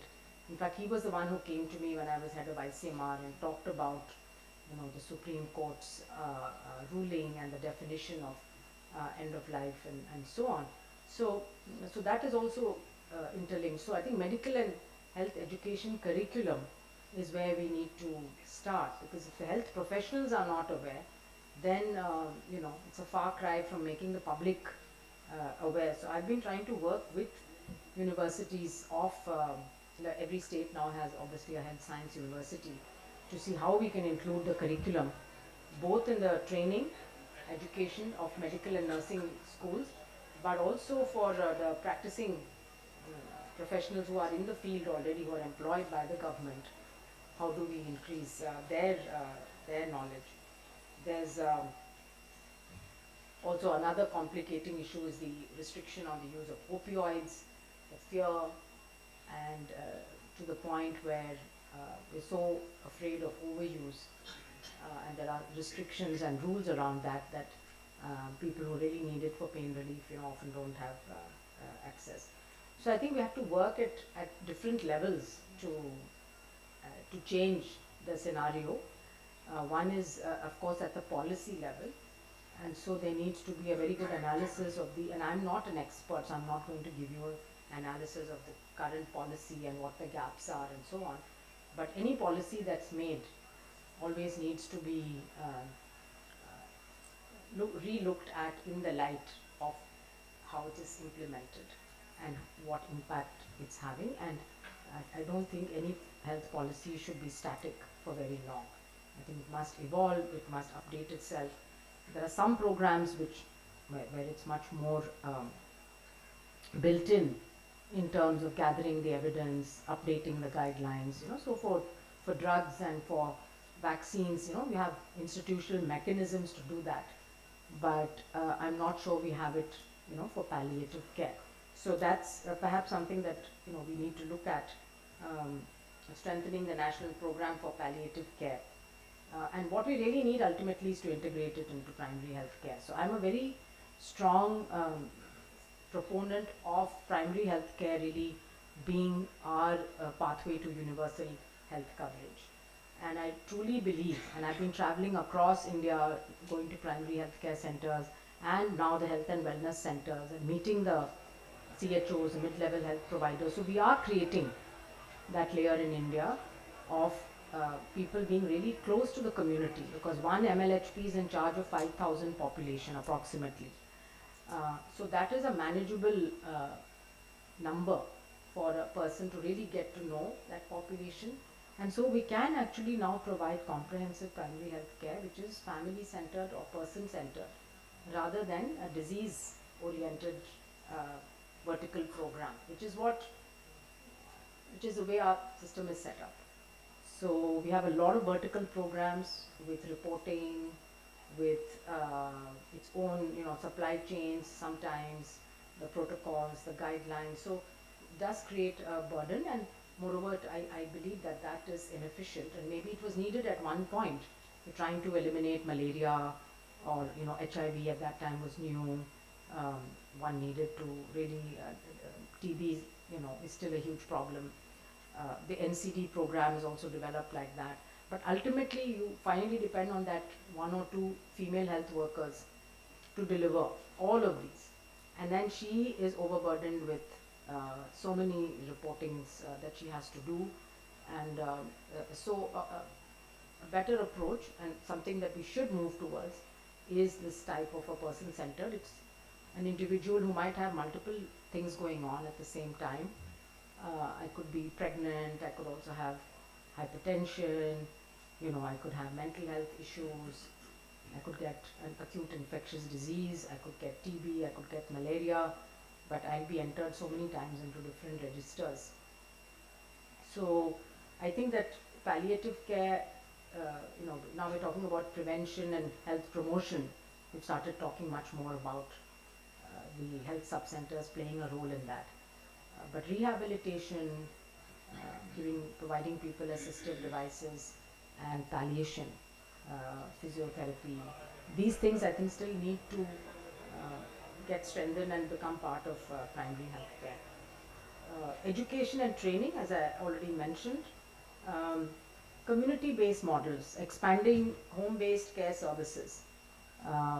And some states like Kerala have done this extremely well. So I've traveled out with the Pallium India team into the rural areas of surrounding around Trivandrum to really see how this happens in the person's household, how the family members are trained, and how the community there, the panchayats actually step in a big way to provide support. That's the ideal, I feel that's the model. The local community leadership takes responsibility to support this family as they're going through this very difficult time, whether it's children's education, whether it's support with food, housing, and so on. This is what is happening in Kerala.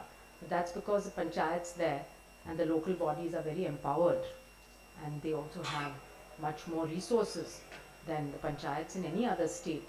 But to me, that is ideal, because in a country like India, this top-down, centrally driven will have limitations. You can set policy, but the ultimate implementation on the ground has to be done by people who understand the local context. A village in Kerala is very different from a village in UP. So strengthening the panchayat, strengthening the local institutions, making them informed about issues which affect them. I mean, they already know the issues. We don't have to tell them about that. But what are the solutions for the problems that they face? So rather than being passive beneficiaries of services, how do they become part of it? So again, that's part of the definition of comprehensive primary health care, is very much a community engaged model where they're not recipients or beneficiaries, but they're part of the system. They can also demand services which are their right. So Kerala has a very good model. There are other global best practices. Of course, WHO has framework for assessing palliative care development and integrating it into national health policies. And we can also do a lot more collaboration internationally as well, domestically, but also with our neighbors in the Southeast Asia region. So certainly we need the government support, you need academia, you need NGOs. That's absolutely important for raising awareness, for mobilizing resources, but ultimately for scale and to have that impact, it has to become part of government programs. And then looking at regulations, looking where does the policy needs change, are there regulations or laws that need a change which are coming in the way. I think those are the kind of contributions that NGOs and civil society organizations can do, because they're much closer to the people, closer to the ground, closer to the reality of what is happening. So, and we need to work together. So sometimes we have this community of NGOs where people are working on the same or similar things, but they're not necessarily coming together. And I think if you do that kind of strength in partnership and strength in uniting and speaking with one voice is much stronger than one or two random voices, speaking up. If you have a very big leader, a powerful leader, of course that might make a difference. But otherwise, I truly believe that NGOs need to do much more work together, form networks, consortium, and I think we can multiply our impact so many times if we do that. Thank you very much for giving me this opportunity.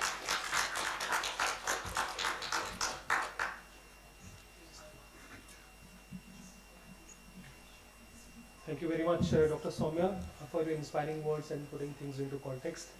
Would request can support Honorary Managing Secretary Radhika Shapuji to present a small token of appreciation from our side to you, Dr. Soumya.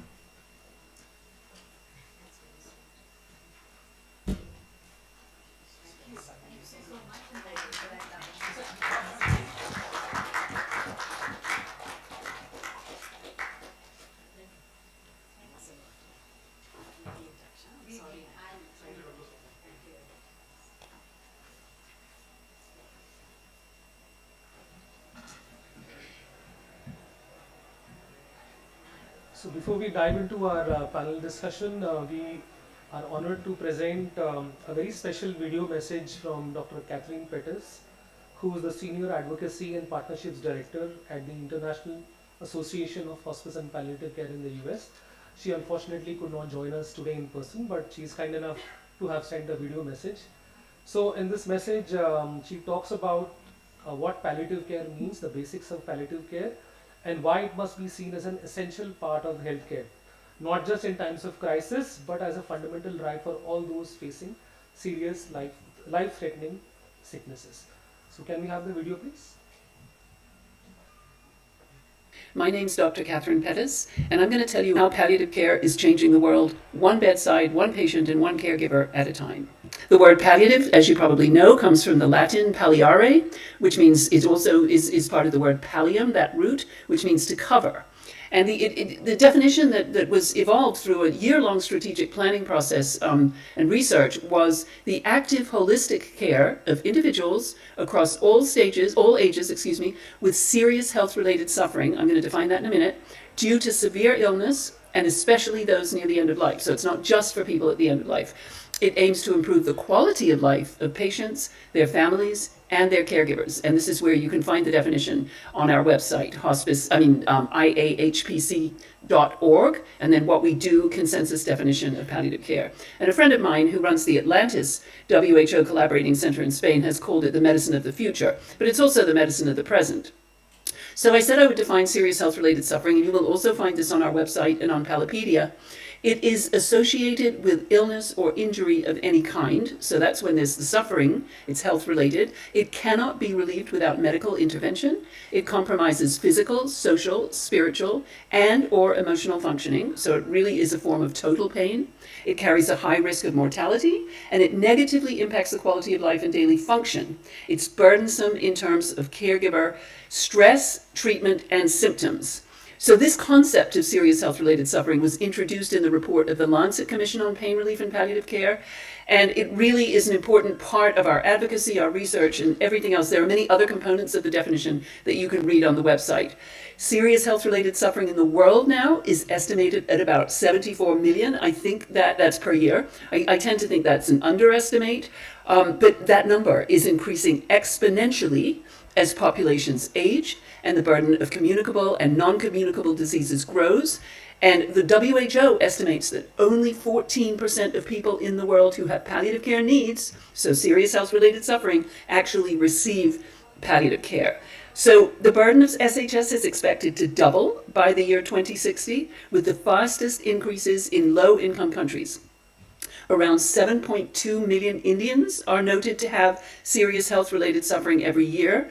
That is from a 2016 study by Catherine Sleeman. It's probably, by now, that's almost 10 years ago, more than that. So that's an enormous burden of serious health-related suffering that, as I said, also affects caregivers that can be relieved with palliative care. Benefits of publicly provided palliative care are very important. We advocate for publicly provided palliative care for those whose diseases are no longer curable, because private and charitable funded services, no matter how wonderful they are, and they're all over India, cannot treat the millions who need it.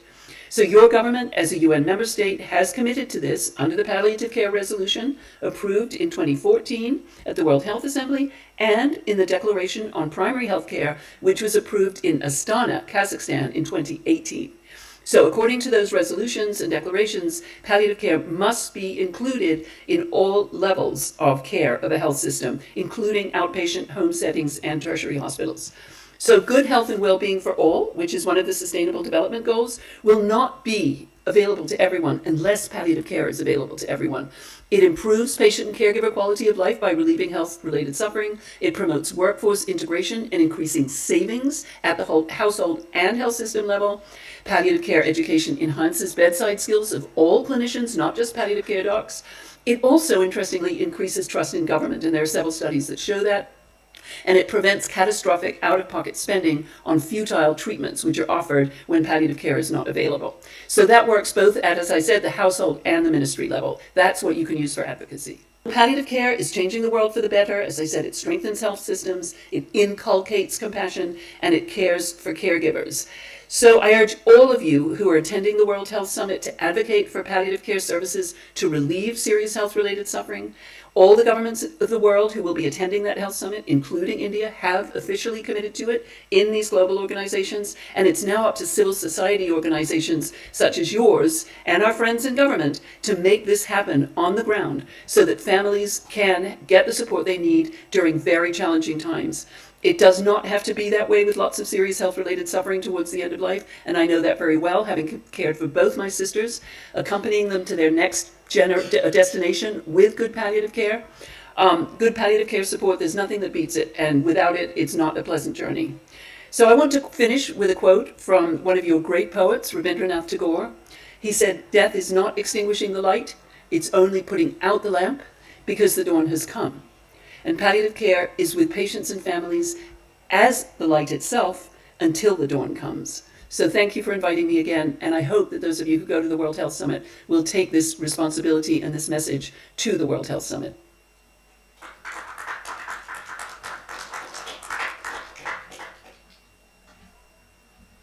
So without any further ado, let's now dive into the panel discussion.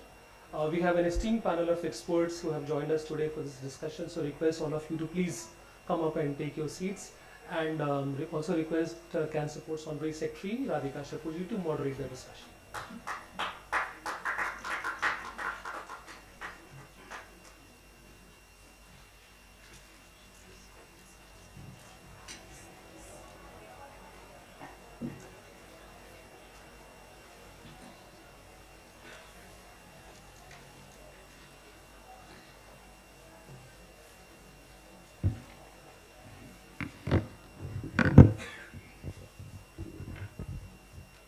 Testing, yeah. Thank you, Anand. Hello, everyone. Welcome to the session on how we're going to scale palliative care in our country. That's the topic for our discussion today. I welcome all of you, and of course, I welcome our esteemed panelists who are going to give us knowledge and who are going to look at a forward planning on how as what you just saw with what Soumya had talked about and what Catherine had talked about, that we have only 1 to 2% of people who have access to palliative care out of the 7.2, 7.4 million people. So it is my honor where we are joined by a very distinguished panel of leaders and change makers who've been at the forefront of advancing palliative care in our country. We have Dr. Alok Mittal, and it's not in the same order, so Dr. Alok Mittal, you could just, yeah, Mathur, my mistake, who's the Additional Deputy Director General at the Ministry of Health and Family Welfare, who steers India's national program for palliative care and health care for the elderly. I was talking to the doctor and said, you know, we are going to talk about what is the policy and how can we institutionalize palliative care in our country. Then I have the pleasure of introducing Dr. Shushma Bhatnagar. She's a senior consultant at the Indraprastha Apollo Hospital and the former head of palliative medicine at AIIMS, where she spent most of her professional career and spearheaded national level palliative care protocols and educational programs. And Dr. Shushma has also been a long-standing partner at Can Support, and I thank you so much for your support over the years. It was so lovely to speak to you and hear your wonderful feedback on our teams and what they're doing for cancer patients. Thank you so much for that. And we have Dr. Gayatri Palath, who's a professor and head of pain and palliative medicine at the M&J Institute of Oncology, Hyderabad. And she's one of the key architects of the Telangana's district-level palliative care model and a passionate advocate for pediatric palliative care. She has traveled all the way from Hyderabad to participate in today's discussion.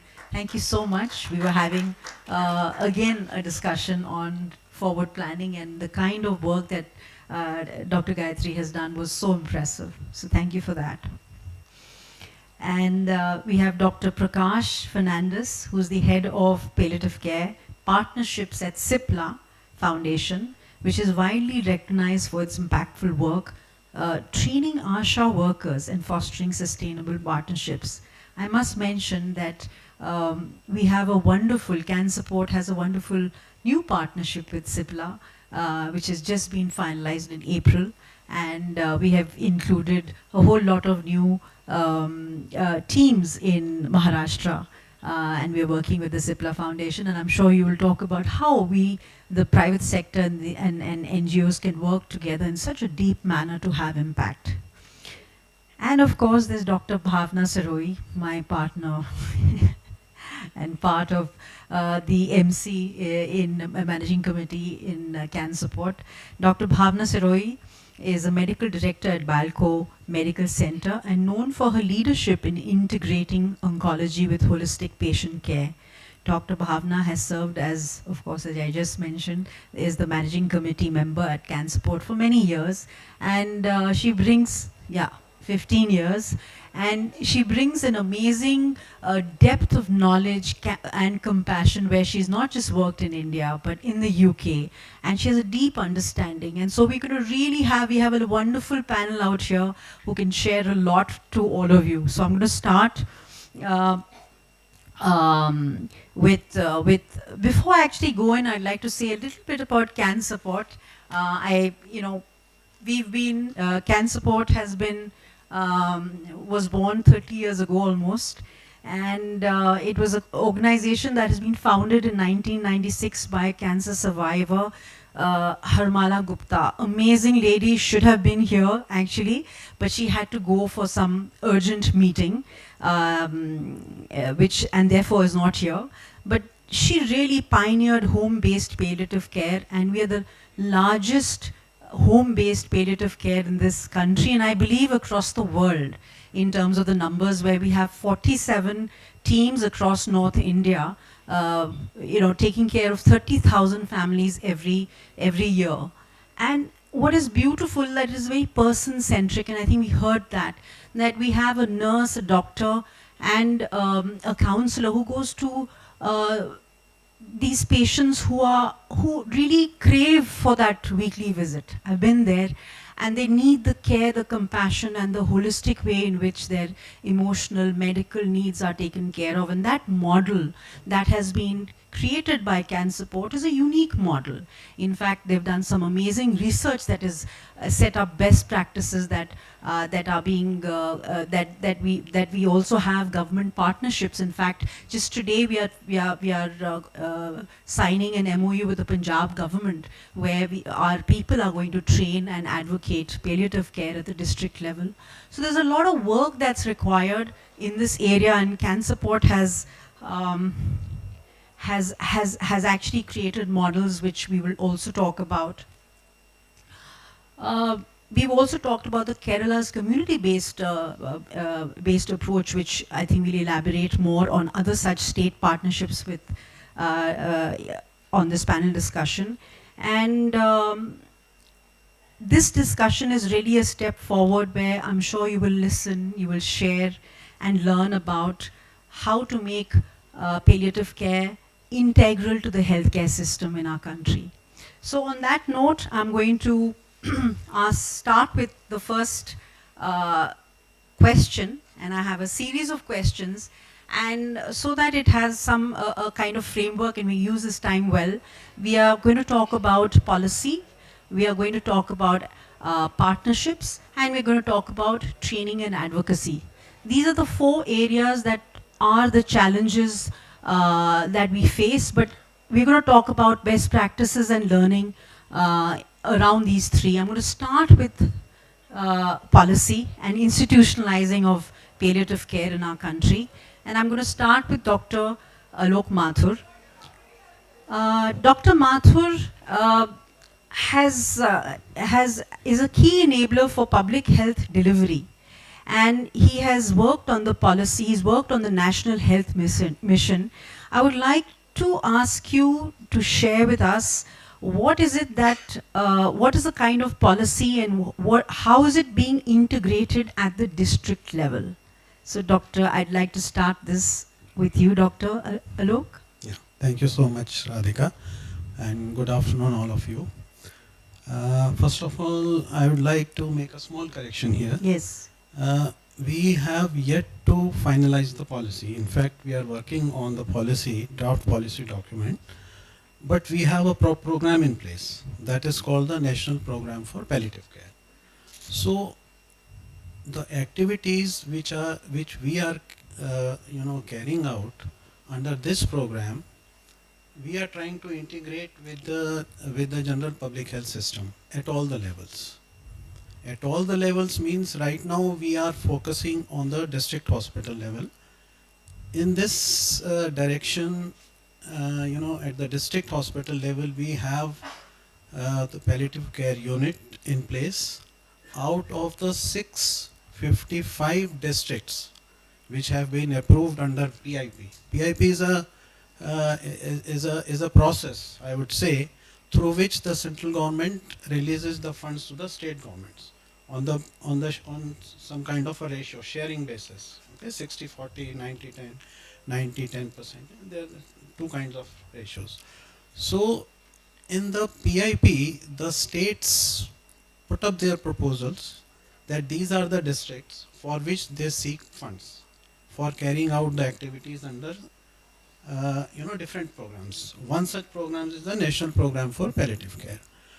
So in this, as far as palliative care program is concerned, as of now, out of the 655 districts which we have approved throughout the country, 550 districts, in 550 districts, the palliative care units are functioning.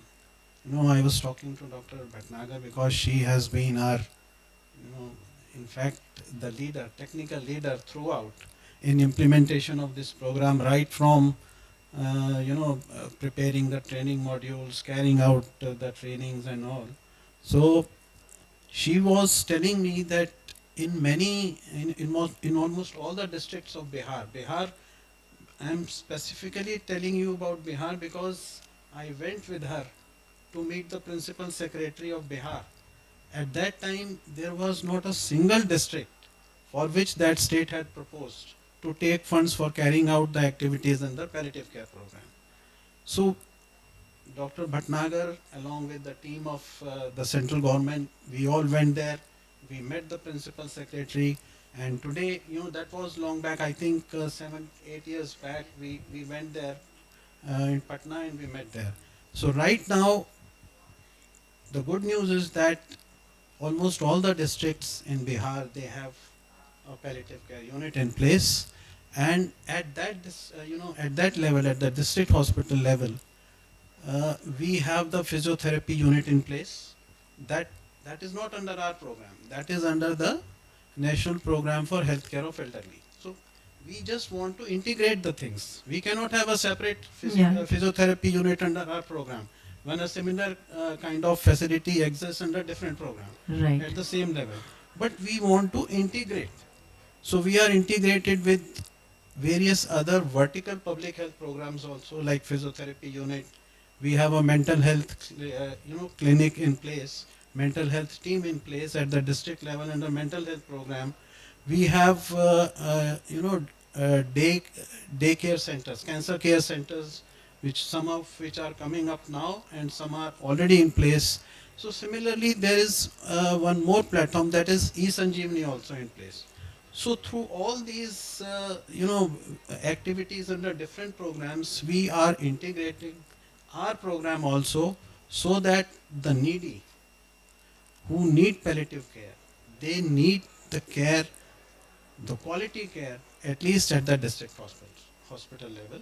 And besides the district hospital level, we are working in integration of palliative care services at Ayushman Arogya Mandir, block level, and of course at the district hospital. Right. And you had talked about the policy also. Right. We are preparing the policy, and it's on, day before yesterday only we had a meeting, a big meeting under the chairpersonship of our Director General Health Services, and in which we have proposed to expand our program to the tertiary level also. We don't have tertiary component right now.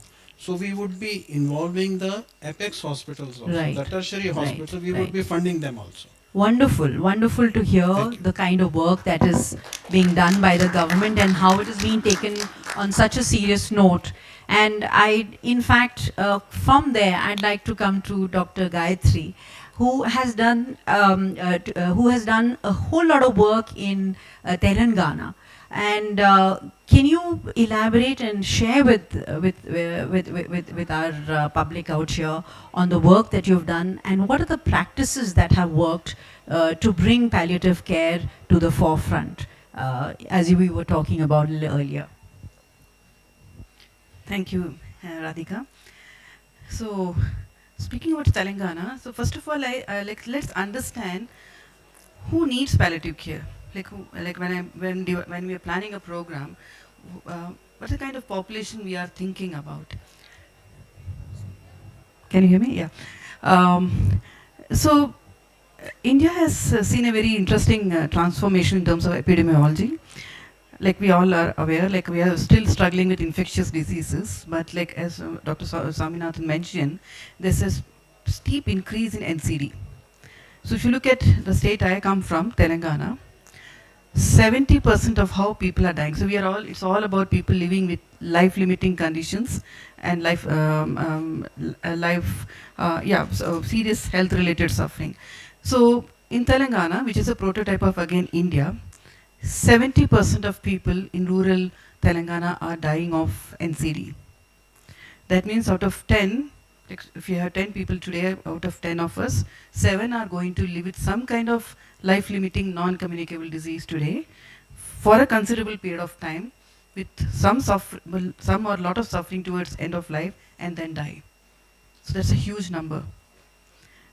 Yeah. So it's that context when you're planning a program, so it has to be really robust, and that's the reason the experts from the IHPC, WHO, and from Government of India, we are thinking how to make it robust from tertiary to the primary level. When we started this program in Telangana, 2017, briefly, just a couple of minutes to tell you. So I work in a tertiary cancer hospital. On an average, I see around 70 to 80 patients for cancer requiring palliative care every day. And almost 50% of them, I would say, whom I see every day, they are from the districts. They are not from Hyderabad. So I live in Hyderabad. So over a period of time, these patients with cancer, as the disease progresses, they can't come to Hyderabad. They just stay back in their homes. They suffer in their home and they die. So this is just about cancer. So soon we realized that this is not helpful. If we really want to reach out to them, we need to have something right there closest to their home. And that's how we started this Telangana program of district-based palliative care program. We started in 2017. So today we have every district in Telangana, 33 districts, one palliative care center in the district hospital with a dedicated staff of doctor, 5 nurses, a physiotherapist, taking care of just these patients with cancer and non-cancer conditions. And these programs are supported by community home care program. And while parallelly we were doing that, we did massive training of all the community health workers. We didn't burden them like how Dr. Swaminathan was mentioning. They were overburdened. We just told them while we doing this training that if you see, what is palliative care? If you see patients with these disease conditions, refer to us. And this had really helped us to form a very linkage of referral system. So better referral pattern from the household to the center where we were running it. So this was a program which we developed, and today it's running in all the districts. Now why I mentioned this program is that because this discussion is about policy. How could we achieve that? Dr. Alok Mathur says policy is still not in place, but we have this national program for palliative care, and this program in Telangana happened because of this program. Because at that point of time, the government was very aware, they had this vision, and they said, how do we push for this? And we approached the government, central federal government, we got the funding, and we could use that funding to roll it out. And today it's going on, so in an automated mode it's going on. So that's why policy or some kind of program and fund availability is so important to make it happen. Thank you so much for that, Dr. Gayatri. I'd now like to have Dr. Shushma, who's a key voice in the Indian Association of Palliative Care, in terms of how do you see India aligning with global policy recommendations on palliative care, and how does this integrate into our national health system? If you can elaborate on that, Dr. Sushma. So globally, if I say that we are aligned with the integration of palliative care, I will say that we have done a lot, but we have to do a lot. I want to say that we have done almost 20-30%, but we have to do at least 70%. So aligning of palliative care, if I because right now I'm working in a corporate sector where I see doctors and they say that we have a palliative care program where we start right from the emergency, right from the in the ward, in the hospital, everywhere. It is an integrated program, and when I see that it is not happening in all the hospitals, so. We have done a lot in the sense that like in AIMS, if I talk about 3 decades back, there was no palliative care, but now in AIMS, every department has a palliative care. It's like it is not only in oncology, but it is neuro palliative care, cardio palliative care. It is very structured program. As Gayatri says that 60 to 70 patient every day. We also used to see 100 of 60, 70, sometimes 60, sometimes 70 patients. And what I used to find that these patients are coming from far away places. So what we have started working, that we have started developing institutions-based programs. So we have started and we have created 70 institutions all over the country. Then I realized that creating institution-based program will not be sufficient. Then we took a fund from ICMR, and I think it was a good funding from ICMR and AIMS funding, and we have developed a program that is for district hospitals. And in district hospitals like in Rajasthan, in Uttarakhand, in Jammu Kashmir, then we started calling doctors and nurses, and the doctors and nurses were mentored by these our institutions which we have created. So it's like the way we have developed at advocacy level, at capacity building level, we have done a lot, but still we have to do a lot. If I still think that a patient who is in the far away places, if he is having pain, he will get morphine, it will not be. Many places it is not possible. So we have to work a lot in terms of, like Dr. Mathur, Dr. Gayatri, we all are working, but you know, it is 1.38 billion population, and we have to, if we really want to cover, and what I always say in government, in all meetings, wherever I go, wherever I get an opportunity, that we have to integrate in the curriculum. If a MBBS doctor, if a nursing, BSc nursing nurse, if she will know that this patient, whenever patient is suffering with a chronic debilitating condition, my attitude and my thought process should change, then only we will be able to change. Because you know, we keep on working with institutions and district doctors, but if we will not inculcate with the curriculum, I don't think that we will be able to sustain this program. Because a doctor who is coming out after doing MBBS, if he is doing MD, he should know that this patient who is in the end stage of cardiac disease, he should be treated in a separate, different manner. Only diagnosis and treatment is not my responsibility. There is a responsibility lies when patient is in the end stage of the disease, or patient has reached where cure is not possible.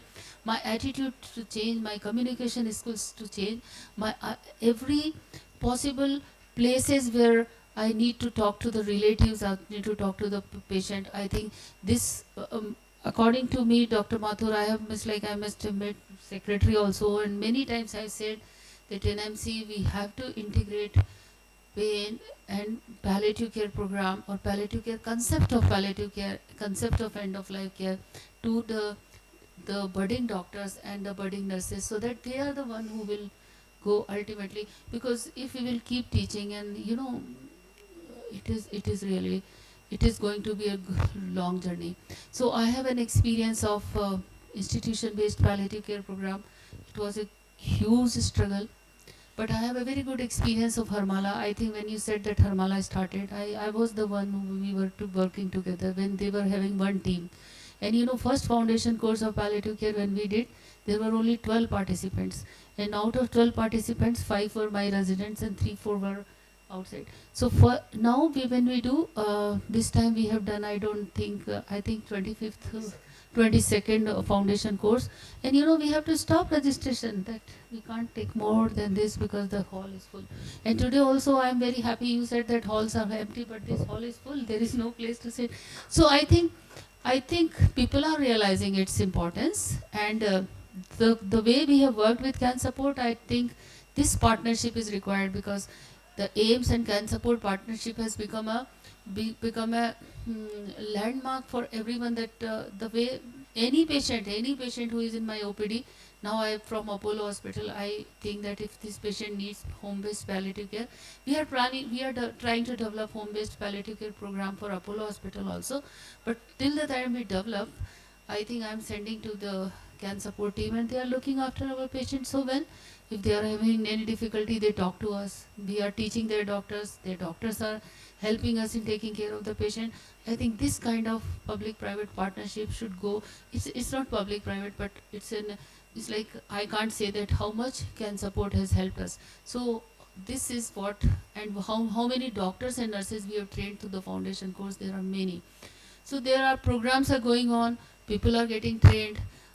Residents are we have started MD and DNB. Residents are getting trained. They are doing MD and DNB. But we should have a robust hospital that they will take up, where they will get the job. And these doctors also, we should create a system that when they will go to their places, they will get a job, and even if they are in the district hospital or in the state medical college. So I think a lot of work to do, and lot of work. there is a lot of disparity, but a lot of things we have done already. Thank you so much, Dr. Shushma, and thank you for your appreciation for the work that has been done. It means a lot to us, and I'm sure Harmala will also hear this. I think if there's anyone else who would like to contribute to this conversation on policy, where, I mean, if the key points that I've taken, which is we still are in the process of having an overall policy that is for the country. I think there are some policies in specific areas that exist, but it has to be integrated. What I hear is the need for compassion and understanding of palliative care by the entire community, including the doctors, and I think you would like to say a few words on this as well, Dr. Bhavna. Yes, so I have worked in a universal healthcare model in UK, and then since then have worked in the corporate sector in India, in Tata Hospital, which is a public hospital, and now working in a not-for-profit organization in Chhattisgarh. So I think between policy and programs and planning, there is a gap, and somehow as a country we have to see how we fill that gap. So in my hospital, we see almost 250 to 300 patients per day. And 80% of patients who come from rural Chhattisgarh and tribal Chhattisgarh are stage 4 patients. And I would assume that, you know, at least 150 to 200 of those patients need to see a palliative care doctor. And you know, there are enough studies. I'm an oncologist, huge proponent of palliative care. The first time I came back to India in 2009, I was literally swimming in mud because I had nowhere to send patients. That's how I met Harmala. And that's how I met CAN support. And I was like, you know, this was a boon to my patients, you know, patients ending up dying in ICU. And for them to die at home with surrounded by their loved ones, their spiritual needs taken care of, their physical needs taken care of, was like a breath of fresh air to me. And I think this is the model somehow we have to somehow drive across India. I can't have those 150 patients in my hospital see a palliative care specialist. So somehow how we bridge that gap is something which central government, state government, and also as key stakeholders, all of us sitting here, we have to somehow find a way to bridge that gap, I feel. Right, right. Thank you, Dr. Bhavna, for that. I think there's a lot of work that needs to be done, especially we're talking about end of life, a very, very difficult time. I think we're also talking about sensitization of our community towards this, for this integration. I think the partnership that's required between government, between the NGO sector, between the private sector is something that is very crucial. It is not one part, but an integrated model that needs to address the most difficult crisis time for any family and person who's going through the end of life process. And on the next topic which we are going to come to, which is partnership, I think we've had some wonderful partnerships, as you can all hear.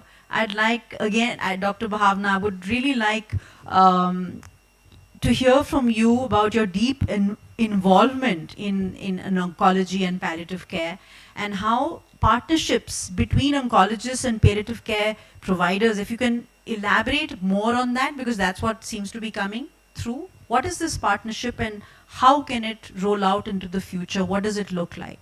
So I think as an oncologist, I feel that there are these myths that palliative care is only for when a patient is dying, or it's for pain control, or there is another perception or myth, especially in India, that we've given up treatment. So families themselves feel that, you know, they don't want to take up palliative care. We don't have conversations with patients where we've reached the end of life treatment options. So I think early referral to palliative care is very, very important, so that, you know, patient builds a relationship with the palliative care doctor. And there are enough studies which show that, you know, if patients have early referral to palliative care, they actually have a better quality of life. And as oncologists, it's all about patients living longer with a good quality of life. These are the two aims of care that we should have. And the other thing I feel is my patient. So, you know, it's not my patient. Patient should have the option to see whoever. It's our patient. That's very important. So in revenue-driven models, you know, you have limited pot of funds. So you have to get a psychologist to see the patient, a dietitian to see the patient, a palliative care, oncologist, treatment. So I think somehow we have universal health coverage in Ayushman, but a lot of palliative care treatments are not funded. A lot of palliative care procedures are not funded. So, and I struggle with that every day, because 70% of my patients are on the Ayushman scheme or another state government schemes. So somehow within the UHC model, and I think the PMJ scheme, Ayushman scheme, is a boon to our patients, because some of these patients would have never traveled to bigger institutes like AIIMS or Tata Hospital, and now they are getting care closer to home. So which is fantastic. So there's nothing taking away from the scheme, but I feel that somehow there are two things we need to prioritize. One is palliative care, which is not just about dying and pain control, and prevention. So Right. these are the two things, you know, which I feel as an oncologist we need to talk to all the stakeholders and prioritize that. Yes, thank you, Dr. Bhavna. Absolutely, because how can we enhance the quality of life, and how do we give hope? I think I hear that from you, Dr. Bhavna, and I'd now like to come to Dr. Prakash.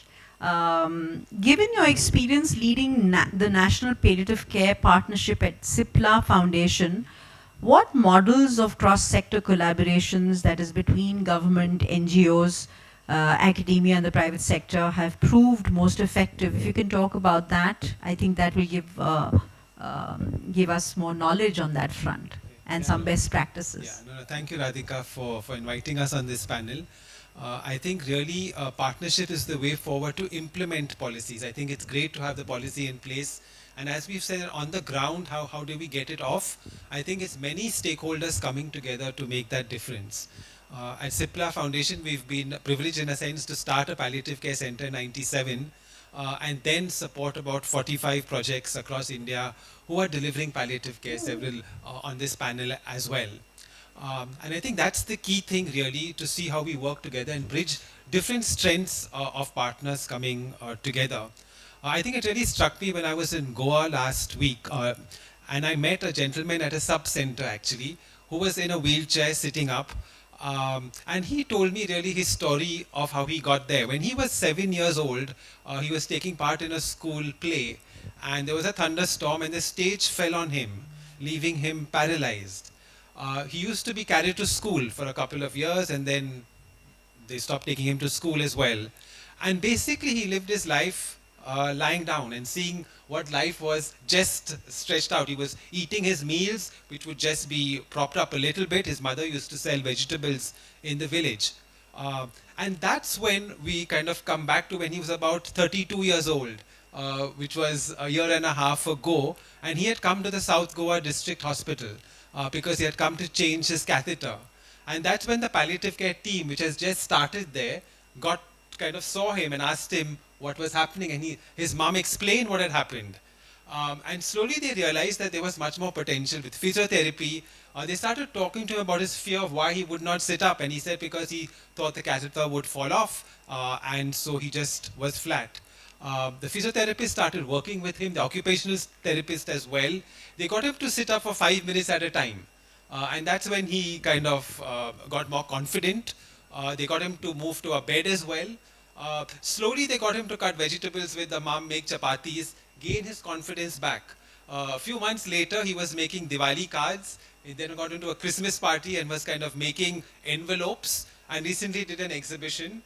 And now he was at this sub-center being an inspiration to people who are coming for a neurology clinic, which they have every week in South Goa. That's so amazing. this was a story really which showed in a sense how one individual, but how this could happen, I was just reflecting is, which is the positive sides of it, is what there was a palliative care team, and that was supported in the South Goa District Hospital with a partnership therefore supplementing the National Health Mission staff with other staff as well. So it was a combined team, it's a joint effort, palliative care at the district hospital. They have a community, a compassionate community program that they have, which is therefore going into the communities now to identify who requires it and working with community health workers to follow up. So it's a shared care in the community as well. So I feel it is possible if we all come together to do it, but also it kind of highlights that for about 30 years of his life, this did not happen. So there are many more people perhaps who are missing who need this kind of care. And I think therefore the more we can work together, and the foundation's policy really, we really want, for us what does scaling up actually mean, I think, is when communities can take ownership of that. When you have local panchayats therefore who are involved in this work, who can, transport is a big issue of how do you get people in to the centers. So if there are kind of budgets available which they take ownership for palliative care, I think we can really grow this project. But it really requires everybody to come in. So you have the government, which is absolutely necessary to provide the basic HR support, that core team of palliative care professionals who are in every district hospital, where you have morphine, pain relief, essential medicines at the primary healthcare centers that are available and accessible. You need NGOs, therefore, to be able to ensure that training happens, because that may be the strength, to enable the staff to see actual projects where it's working, to ensure that SOPs are in place. Because I think if we're talking about quality care, we must ensure, therefore, that there are certain processes in place which are being followed. And I think NGOs can really help in make that kind of come true. I think academia is very important because really we don't have enough evidence based in some ways to really share the models of care that are happening and celebrate them actually, of so many positive things happening across the country. We need more kind of research in this area and more writing up of this work. Development of quality standards is something as well at the foundation we've worked on. Dr. Sushma, Dr. Gayatri have been actively at the association as well, working with people therefore to develop these standards. And I think like CSR foundations, family foundations need to come in therefore to partner, to have holistic plans, I think, not to duplicate work, but really have concentrative efforts of working with government. So I think joint up this can happen. I think in terms of the models we've worked with can support very well and very deeply, I think, in our work, because we've been able to expand in Punjab and Haryana to show that home care is possible working with the government. To set up, for example, at Rohtak PGI, you've been able to base yourselves out of sometimes an OPD. So while if we talk of continuum of care, there are many institutional models, but how do you extend that into home care? And those are the gaps sometimes that people may have. I think NGOs can fill that gap, can support as an excellent job in that. We work, of course, very closely with Dr. Gayatri at PRPCS to look at pediatric palliative care. And I think working at Nilufa Hospital, which is a busy government hospital for children, therefore, is how do you ensure that joint up care happens, and how do you kind of have people there within the OPDs who are working alongside government staff to show how that compassion can really translate and make a difference. We work a lot with the Tata Memorial Hospitals, and they take ownership themselves, so it's supporting them to do home care services and extending their care. Or at AIMS, for example, in Jodhpur and Rajasthan that you mentioned, Dr. Sushma has really done a great job in getting the community involved through the ICMR project. And of course with Pallium India, I think in Srinagar and in Kolkata, where we've worked with them, they've been really be able to extend these models. So I think it's really possible, but I think there's joint up and all partners coming together to make a difference. Thank you so much, Dr. Prakash. You know, I'm sure all of you could hear the passion and the, you know, what true partnership means. And you've really been able to bring alive that with that wonderful story and how it affects every person. I think we need to have a personhood where every person gets that care as a community as well. And thank you for sharing on that. On the same area of partnership, I'd like to come to Dr. Gayatri, who has been a pioneer in the NGO government partnership, and you talked about it. I think, could you talk a little bit more specifically on how these partnerships can actually work, and is it possible to take it beyond just Telangana, if you could talk about that as well? Thank you. I work in a government hospital, but I'm also a founder member of an NGO called Pain Relief and Palliative Care Society. And the Telangana project which we started, it happened. Yes, we had the support from the central government, but one of the main reasons we could roll it out in all the districts in Telangana was because of NGO government partnership. And I think that was a very unique and very beautiful model, and it could happen. It's not easy. We were discussing that NGO is always seen with eye of suspicion by the government. They really don't like it most of the time. So we got this window where that particular point of time the government was looking around. They wanted to do palliative care. They did not have any good program in the system other than the cancer hospital program. So I was within the system, so I could direct them to the NGO. This NGO has a very strong presence in the community in terms of hospice for adult and children and home-based program in the city of Hyderabad, extensive coverage. Now, how the NGO could help the government? One is, when suppose tomorrow we are trying out a similar program in some other districts, other state, the NGO has to be credible. The government should not see them with suspicion. So the credibility is so important, and credibility comes with your work and credible people who are there within the organization. So that is something very important, and we have to showcase what we are doing. So we had a very robust program in the community, and we told the government it's possible. Home care is possible. We can secure morphine even in the most remote place and use it safely. Because they are very concerned about drugs, things like how do we procure morphine in a tribal area, where will we safekeeping and dispensing. So we could show them by actually happening in the community. And there's important, the NGO has to have this commitment, because it's a lot of effort. So tomorrow you're going to roll it out in Punjab. I'm sure it's going to be so much of an intense hard work. The commitment coming from the NGOs in terms of manpower, availability of resources, a lot of the commitment, unless we have that kind of provision, we can't do it. And then the training part, Dr. Sushma was talking about training. See, when we talk about training in palliative care, we are dealing with patients who are with very complex issues. Imagine people with multiple system involvement. So when they have suffering, it's very intense suffering, and you should have the knowledge, normally which we don't learn in our medicine or nursing practice. So that training is so essential. But the training, what you need at tertiary level, what you need at secondary level, what you need at primary healthcare level, it may vary depending upon where you work, but you need that training. And training, it's not just about the medical training or nursing training. It also, what we showcase when we train them is the value. Because normally we don't talk about death and dying. Here we are exposing them to how do people die, how to take care of dying. And the compassion value, what we inculcate is, I think that what they take back home is most important in the training than anything else. So providing that that we are able to provide through NGO.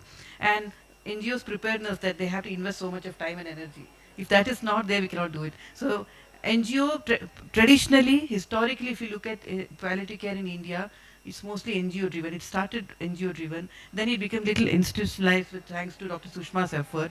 But the way forward is it has to be a combination of both, a partnership. because government has a lot of gaps and we have to fill up those gaps with the help of NGO. Thank you for that. Absolutely. In fact, that's the last part of what we're going to be discussing, which is training and capacity building. Yes. Yeah. I know we're going to take questions after we finish with the panel discussion. I'll certainly come to you. Coming to the last part, I'm coming just to you, Dr. In fact, that was, I'd love to hear from you on the role of capacity building and training with NGOs and how can this partnership go forward. Could you please elaborate on that, Dr. Alok? Yes, Radhika. Before I talk about the capacity building, I just want to give you this information that in the new draft policy document, developing partnerships is going to be a key element. So we were talking about the partnerships, developing partnerships. Before coming back to the NCT division, I used to work in the Central TB division for elimination of tuberculosis. I have gained a lot of experience from there of developing partnerships, not only with the private sector, but with the line ministries of the Government of India. So in fact, two of my colleagues, who used to work with me, they are sitting here only. Neelamji and Vijay both are sitting here. And from there, I have gained that experience and knowledge. That's why in this document, it is going to be a very key and integral part of the palliative care delivery in the country. So this is, I think, a good news for you. Now coming to the capacity building. Capacity building is again, in my opinion, because in Central TB division also I used to look after the capacity building part. There are so many components in the Central TB division. It is very close to my heart, the training, capacity building. Here also we are taking up the capacity building in the form that it's an ongoing event. Conducting the trainings, the training of trainers, Right. and the cascade training, it's going on. Yeah, just one interruption. I've just got a warning from them that we are coming towards the end of our time. Yes. So, no, after Dr. Alok. Okay, Yeah, I'm just yeah, summarizing yeah, it. yeah. So capacity building is going to be a big thing, because unless and until we train our staff well on palliative care, we are not going to run our centers, operationalize our centers. We are in the process of operationalizing all the centers for which the states have asked the grant. As I had just told you, that around 100 centers are still there in the states which are not operational right now. When we ask to the states, why are these centers not operational when you have taken the funds for that, they say that we don't have any trained manpower for that. For me, this is going to be the primary focus area of developing the manpower. The quality education or the training should be given to the staff there so that they can operationalize the centers for which they have taken the grant in also. Right. No, absolutely. I think we are coming to the end of this panel discussion before we can get questions from the group. We've covered policy, we've covered partnership, we covered training and capacity building and the importance of it.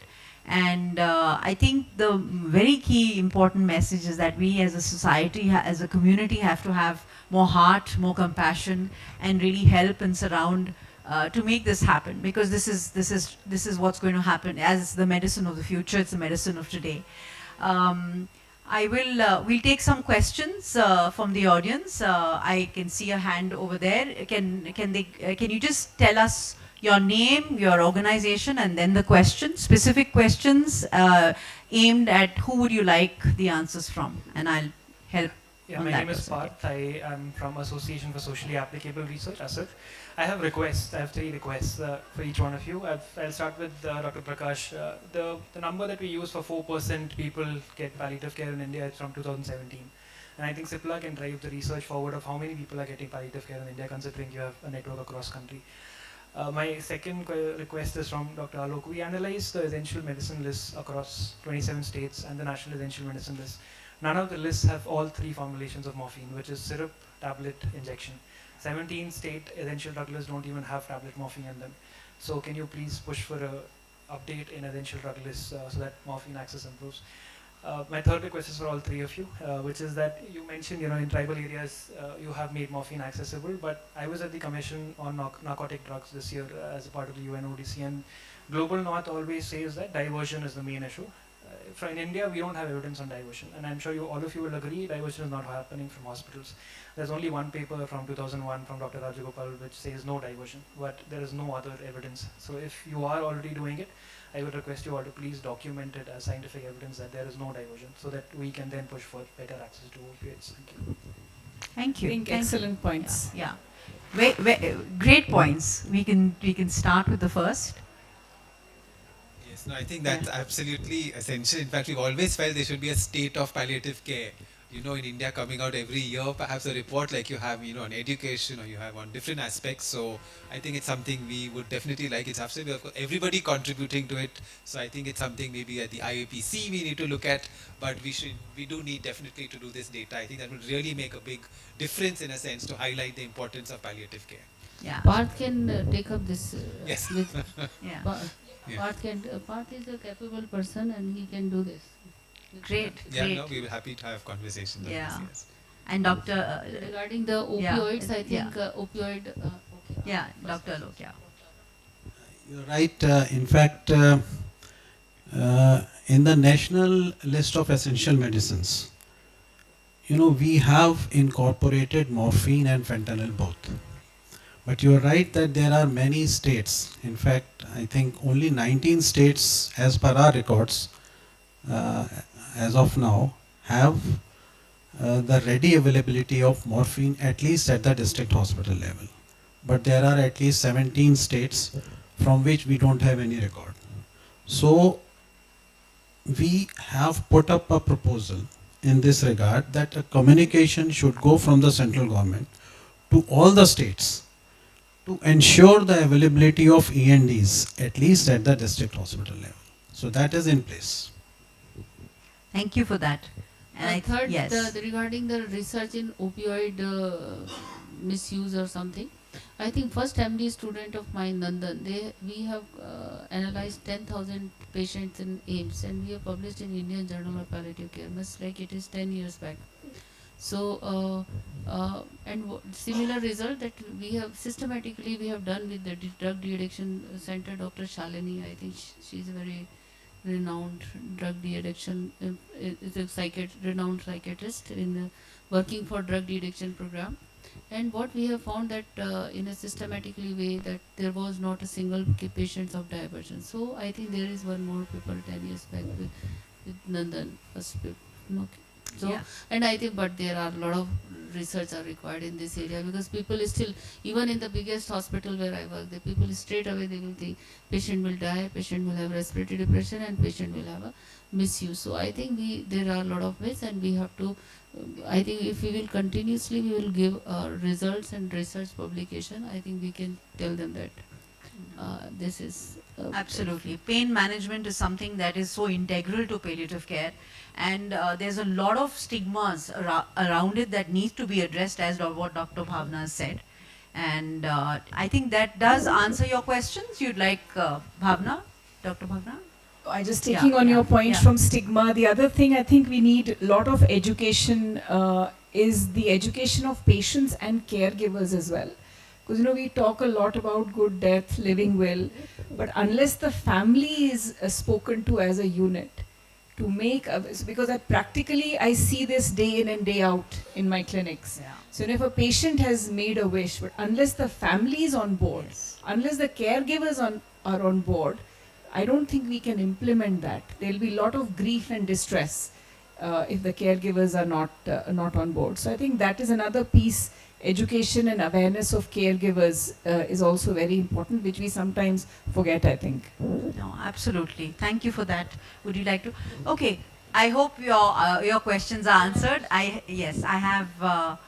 Could you give your name, and I'll come to you after that? I'll come. Yes. I'll come. Yeah. Hi, I'm Take Urvita form. Bhatia. I'm a research fellow at Sangat Mental Health Research NGO in Goa.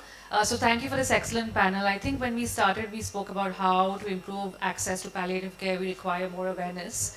And I really like the direction that this conversation took because we heard a lot about health system readiness for it. But what I wanted to hear more about is what you were alluding to, which is patient and caregiver awareness of palliative care. What has gone wrong and what is going right? I would like to hear from your perspective about what are some ways in which we can move forward to ensure that patients can access palliative care, but there's also better awareness and uptake at a family level. So I think, so I am an oncologist. I've been, like I said, I worked in different healthcare settings. The oncologist has to start the conversation right at the beginning. So, so that it's introduced to the patient in a stepwise manner. Right at diagnosis, a patient is, going through so much, the guilt, the myths, the cultural issues. In our setting, there is another major issue is that we don't tell the patient that you have cancer. So that is another thing we have to deal with in clinics day in and day out. So slowly, how I do it is I start asking the patient, do you want to know about your illness? Slowly, as they gain confidence in me. Because you have to gain confidence before you introduce. But I strongly feel that we must do it earlier in their cancer journey as much as possible. And I'd love to hear what Dr. Gayatri and Dr. Sushma on a practical level do it and what we can do to make it happen. I think the biggest barrier is physician in themselves because they know patient asks for palliative care in these days in the hospital. They come to emergency, they ask for palliative care, but they say, what palliative care do you need in this? We can do this, I will do this. So I think we have to, miss like whenever, my first thing always remain that we have to educate caregivers and public, it is important, but we have to educate physicians because when they have to set their boundaries, what is the trigger that this patient definitely should go to palliative care physician, it is required. Yeah, I just want to add to your point what they mentioned. I think the palliative care as a specialty is a lost cause from the beginning. Because what happens, physicians, they don't refer because they have their understanding of palliative care is different or they don't know about it. Family or the patients, they don't want it because their understanding of palliative care is different. So they get sometimes angry when you say you have to go to palliative care. So it's like giving up. So they get angry or sometimes very upset about. So there it's a big barrier. And the third, which is the underlying reason for all of this is the death, acceptance of death in our society. Somewhere we are finding it so difficult to accept that inevitability somewhere, and that really, that's a hush word. And we so can't have the open conversation about these aspects in a normal health conversation which we do. I think these are all the barriers which leads to this, not getting palliative care. No, absolutely. As they say, we are a bit of a cover-up a nation which we need to be more courageous to talk about it. Yes. Can you give? This is Salil Chawla. I am co-founder to one healthcare startup. It is in the space of NCD. That is what has brought me here. Excellent and very informative panel, richly experienced. The question I need to ask you, for me, the elephant in the room in India is as a corollary triple P. As Dr. Bhavna ji said that the gap between the policy, program and planning. I think if it can be narrowed down or if it can be removed, I think here lies the answer. So anyone can give the solution, as a silver bullet, that how exactly we can narrow it down to improve the chances of any program which is made or laid down, on this palliative ground. Thank you. Yeah, thank you so much for your question. In fact, that's what we are doing right now in the ministry. We are drafting a policy. Right now, till now, we have a program only. And we had this program since 2013.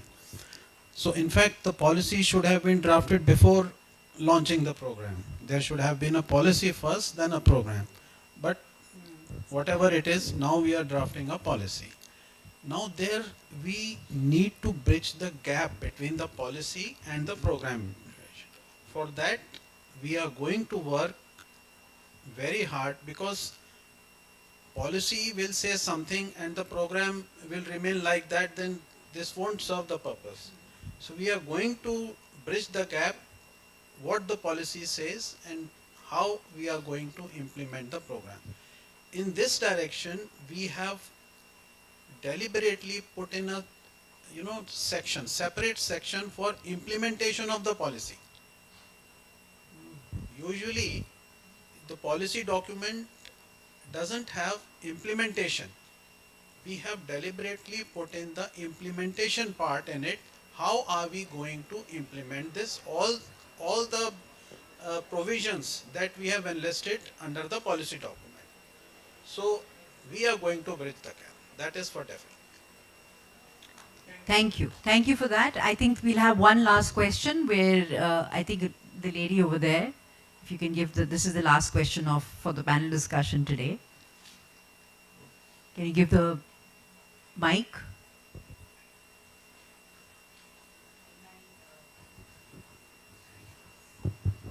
My name is Soumya. We've actually been beneficiaries of CAN support. My father had last stage cancer. So the team visited us. That was a great experience. I wanted to understand what is the role of the private sector, I mean for-profit organizations in scaling up the delivery, where what gaps can they fill, especially when it comes to at-home or even hospice. Because I think that is also lacking. So maybe Dr. Sushma and Dr. Bhavna can take it. Yeah. So I have had huge amount of experience in Delhi within the corporate sector. In fact, in one of the hospitals, I started a cancer support clinic where we felt that, in conversation, again, I try and bring the conversation in early with the patient and the family as well, because the family has to be on board to take things forward. And we had the team of cancer support within the hospital I was working in at that time. So I could just walk over and introduce the team, and then, they would take it forward. And at times I visited the patients at home as well. And so I think that is the kind of a partnership and collaborative working that is needed between an NGO, between the private sector. See, the minute we start thinking patient-centric, what patient wants and what's best for the patient, you will always do something which is right. Right. So, that's what we need to start doing. Yeah, absolutely. So similar experience. AIMS, I have already narrated that how AIMS and cancer support is working since last 3 decades. In the hospital where I started working, I started 1 or 2 patients. Immediately within first week, I saw that these patients need home care. And when I talked to the home care program of that hospital, they were not having such kind of facilities. They means their meaning of home care means giving ventilatory support, giving TPN and all. So immediately within a month, we have developed a home care program for such hospital for the corporate sector also. So let's hope that we will launch this program, and probably we will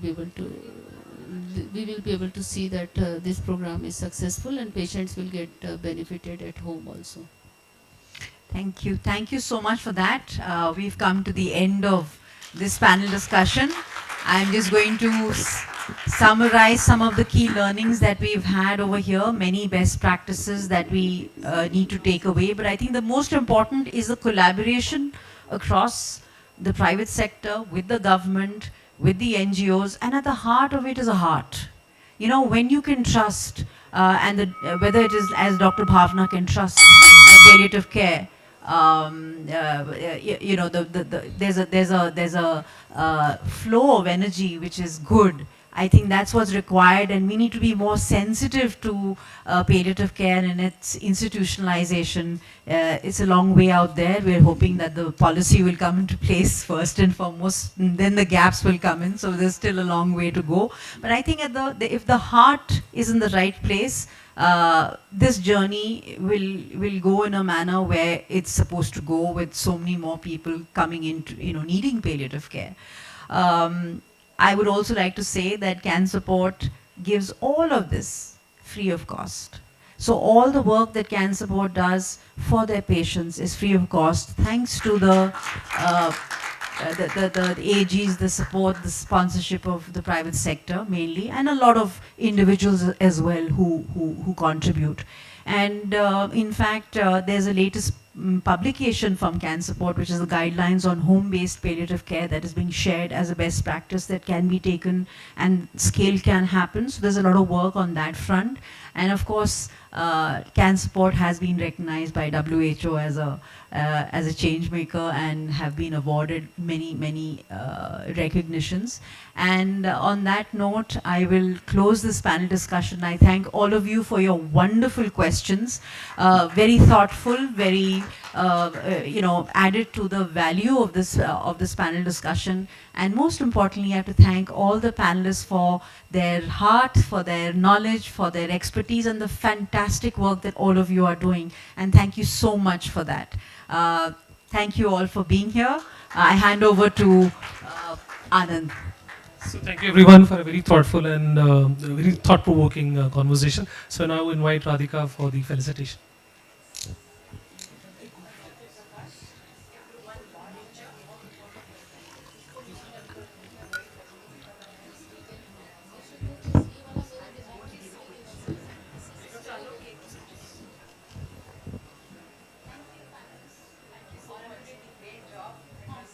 That root, which means to cover. And the definition that was evolved through a year-long strategic planning process and research was the active holistic care of individuals across all ages, with serious health-related suffering, I'm going to define that in a minute, due to severe illness, and especially those at the end of life. So it's not just for people at the end of life. It aims to improve the quality of life of patients, their families, and their caregivers. And this is where you can find the definition on our website, IAHPC.org, and then what we do, consensus definition of palliative care. And a friend of mine who runs the Atlantis WHO Collaborating Center in Spain has called it the medicine of the future, but it's also the medicine of the present. So I said I would define serious health-related suffering. You will also find this on our website and on Pallipedia. It is associated with illness or injury of any kind, so that's what is suffering, it's health-related. It cannot be removed without medical intervention. It compromises physical, social, spiritual, and or emotional functioning, so it really is a good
recording देखना हो, recording देखना, recording देखना mobile में.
check, check, check, check, check, check, check, check, check, check, check, check, check.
check, hale, hale, check, check, check, check.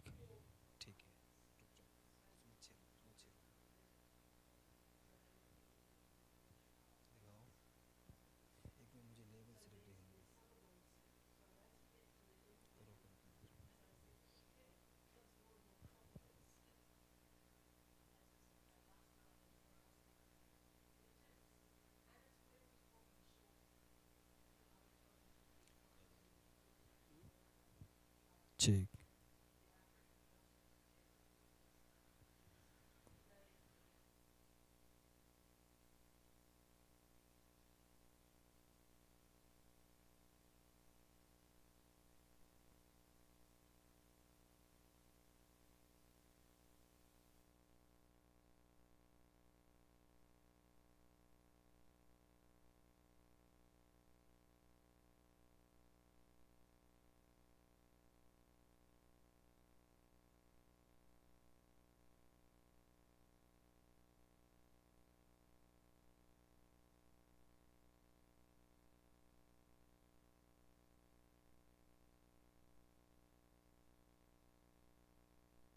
Check, hale, check.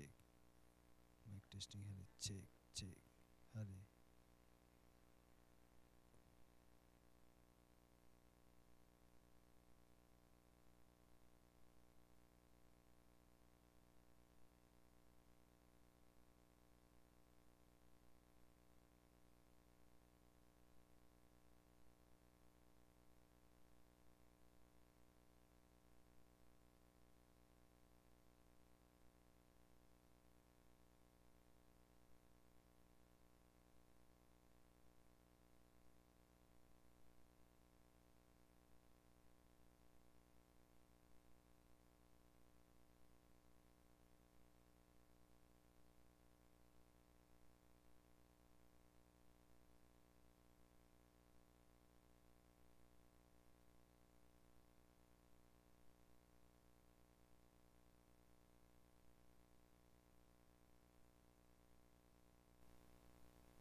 Diseases grows, and the WHO estimates that only 14% of people in the world who have palliative care needs, so serious health-related suffering, actually receive palliative care.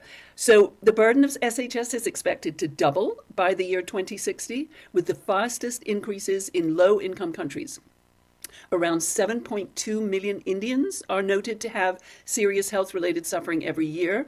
That is from a 2016 study by Catherine Sleeman. It's probably, by now, that's almost 10 years ago, more than that. So that's an enormous burden of serious health-related suffering that, as I said, also affects caregivers that can be relieved with palliative care. Benefits of publicly provided palliative care are very important. We advocate for publicly provided palliative care for those whose diseases are no longer curable, because private and charitable funded services, no matter how wonderful they are, and they're all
Hi. Hello everyone. Good evening. Thank you so much for joining us. We'll start in the next 5 to 7 minutes, just running a little bit late. Thank you.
evening, everybody. I am sure you've had a bit of a long day, but thank you for still making time and sticking around with us. I am pretty confident and hopeful that this is going to be a session that actually is helpful from different vantage points wherever you're working in the country and even globally. Without further ado, I wanted to introduce the session. The session is called Leveraging Digital Technologies for Population Level Impact in India. My name is Anaita Singh and I work with the Gates. Decision makers making key decisions for their states and for the nation.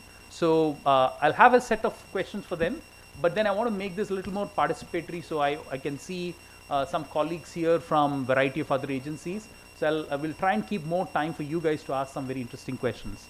So I'll set the ball rolling. First with maybe I'll start with Kerala because Kerala is very unique in many ways. So I want you, Dr. Vinay, to essentially talk about what has Kerala's journey been in terms of implementing a digital health mission, because you've been one of the earliest states to think about e-health, right? And then you already have had an e-health rollout at least for a decade and a half. So how did ABDM change the entire journey of digital health in Kerala, and what is the future plan going forward, and what have been some challenges, and how did the state evolve? So good evening to all of you, and thanks to Karthik sir for having me here, though at the last moment. So I will very quickly try to give a summary regarding how the journey of rolling out the digital health infrastructure, digital health ecosystem in Kerala has been. So we took a bit of a different path than other states took.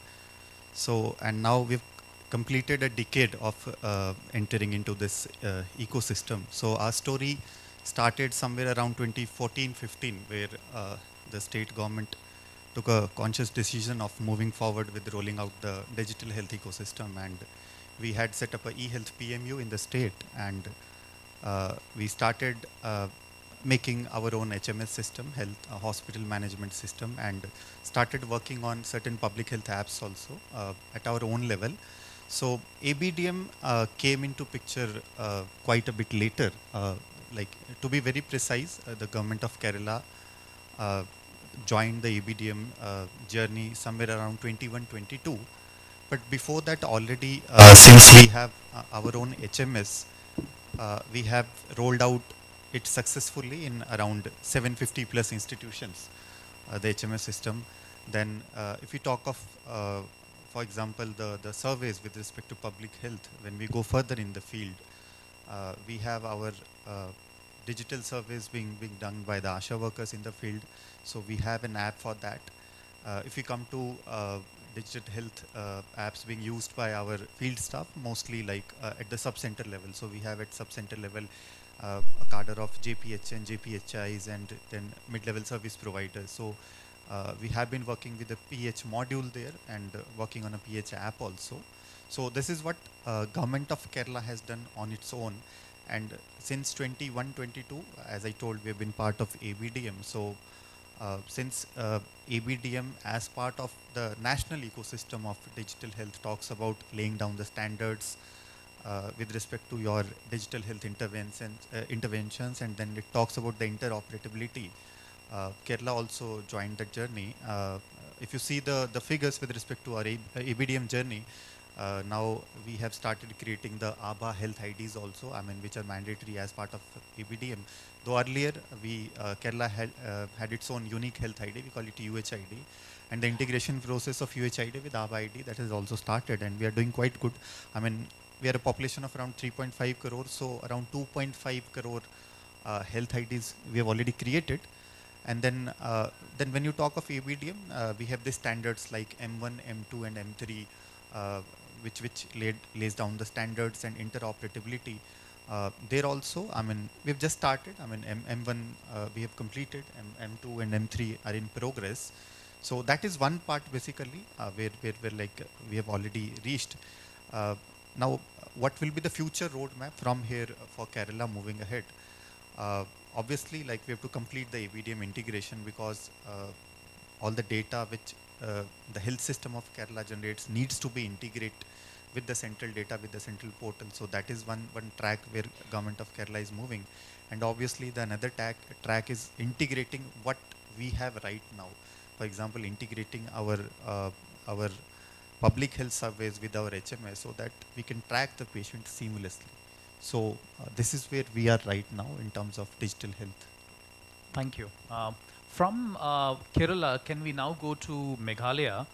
So now to Mr. Sampath Kumar, can you actually briefly talk about what have been the challenges in terms of ABDM adoption in a hilly state like Meghalaya?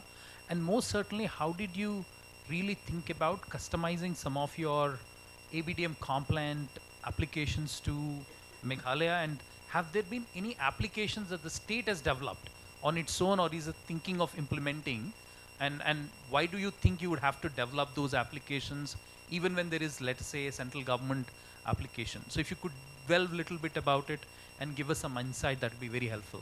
Yeah, I think before talking about ABDM, I think let us talk about why this entire leveraging digital technologies for bringing that population outcomes is so important. So Meghalaya, just to give you a kind of a context before jumping into the basically the response to your question, we have very consciously and deliberately implementing a building state capability model. What does it mean?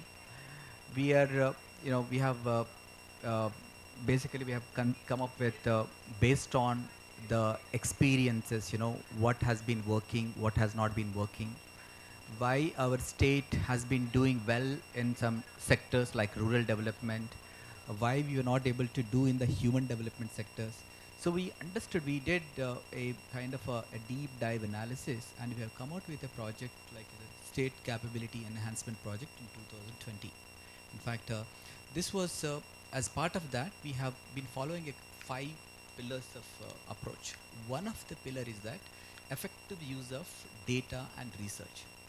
So we also felt that, like, one of the reasons why we felt there is so much research, but we have not been implementing the research. In fact, today morning, if some of you have attended the early childhood development session, you would see like Meghalaya is the first state in Asia Pacific region to come up with the early childhood development project, basically how to build a cognitive capital. That's one. So coming back to the data, what we have seen is that we only keep collecting the data. We are a data collectors, not a data users. So our first focus is how to change that entire thing. In fact, technology should only amplify our work. Technology should not actually, so that was our approach. So based on that, what we did to your question, like what we started, in fact, as I said, we took one important challenge. Like Meghalaya's maternal mortality rate was very, very high. Though despite that it is a matrilineal society, and it's as high as up to 300 at some point of a time. So from there, I'm talking about 2020. And so when we started taking, we used a very interesting application. In fact, it's developed by one collector, Ram Kumar, here. So in one district, then we brought him as an MD NHM. So what we did, the thing is that, like, this is essentially a simple thing: tracking high-risk pregnant mothers, making sure that, like, somebody is following it. Again, human interaction. Somebody is going and motivating them and bring them to the, at the right time to the hospital. With that one single intervention, I think we saw tremendous change. So I just want to tell you, like, in 4 to 5 years, the maternal mortality rate has been brought down by 50%. So that's one way, importance of digital. If you have the data, and that data can be shared with the different people, and we have the sector teams. Those who worked in health sector, sector teams are very, very important, but they don't actually use the data. They just talk about it. But like now, in Meghalaya, we also integrated that data of mother with the portion tracker data, and brought another interesting data. That data, from those two, we take out like 5 indicators, and then we are giving directly to the village health councils. So every village health council has an application called the VHC app, Village Health Council app, and where they would actually see looked at the data. And so what I wanted to say is that there is a huge, basically this is again something. Coming back to the ABDM I see is like a UID. Like, you create a kind of a backbone where you can actually operate. So then, and again, health is a state subject. every state has a unique challenges. So, and every state is actually at a different levels of development. You know, every state has a different kind of a history. I just said, like, our state has coming from the maternal. We started all our health work how to reduce the maternal mortality rate. That's our single focus, and around that we do other work. So I think that way, what ABDM I see is that, like, it's a beautiful concept now that every ABHA, everyone has got a, like a UID, we have like a Aadhaar, we have an ABHA. Once we have an ABHA, then we can actually build different applications.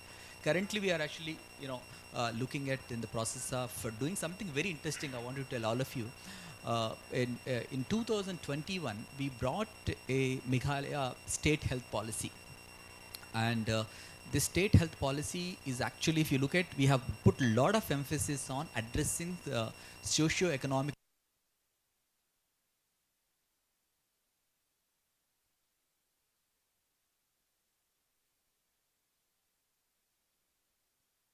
on preventive part of health. And then we also have it enabling health. I'm saying enabling, for example, how actually if you don't address the poverty, if you don't address the gender issues, you can't actually ensure the health. So putting focus on these things. So far actually we have been doing actually focusing on those ideas, like for example, how to address, gender in a place like Meghalaya, where there is a division of like, labor work, say that like men do the, public affairs, women does take care of the house. So like, but there is a need to change. So we brought a women's reservation for village health councils, village employment councils. So there is a greater participation. So we also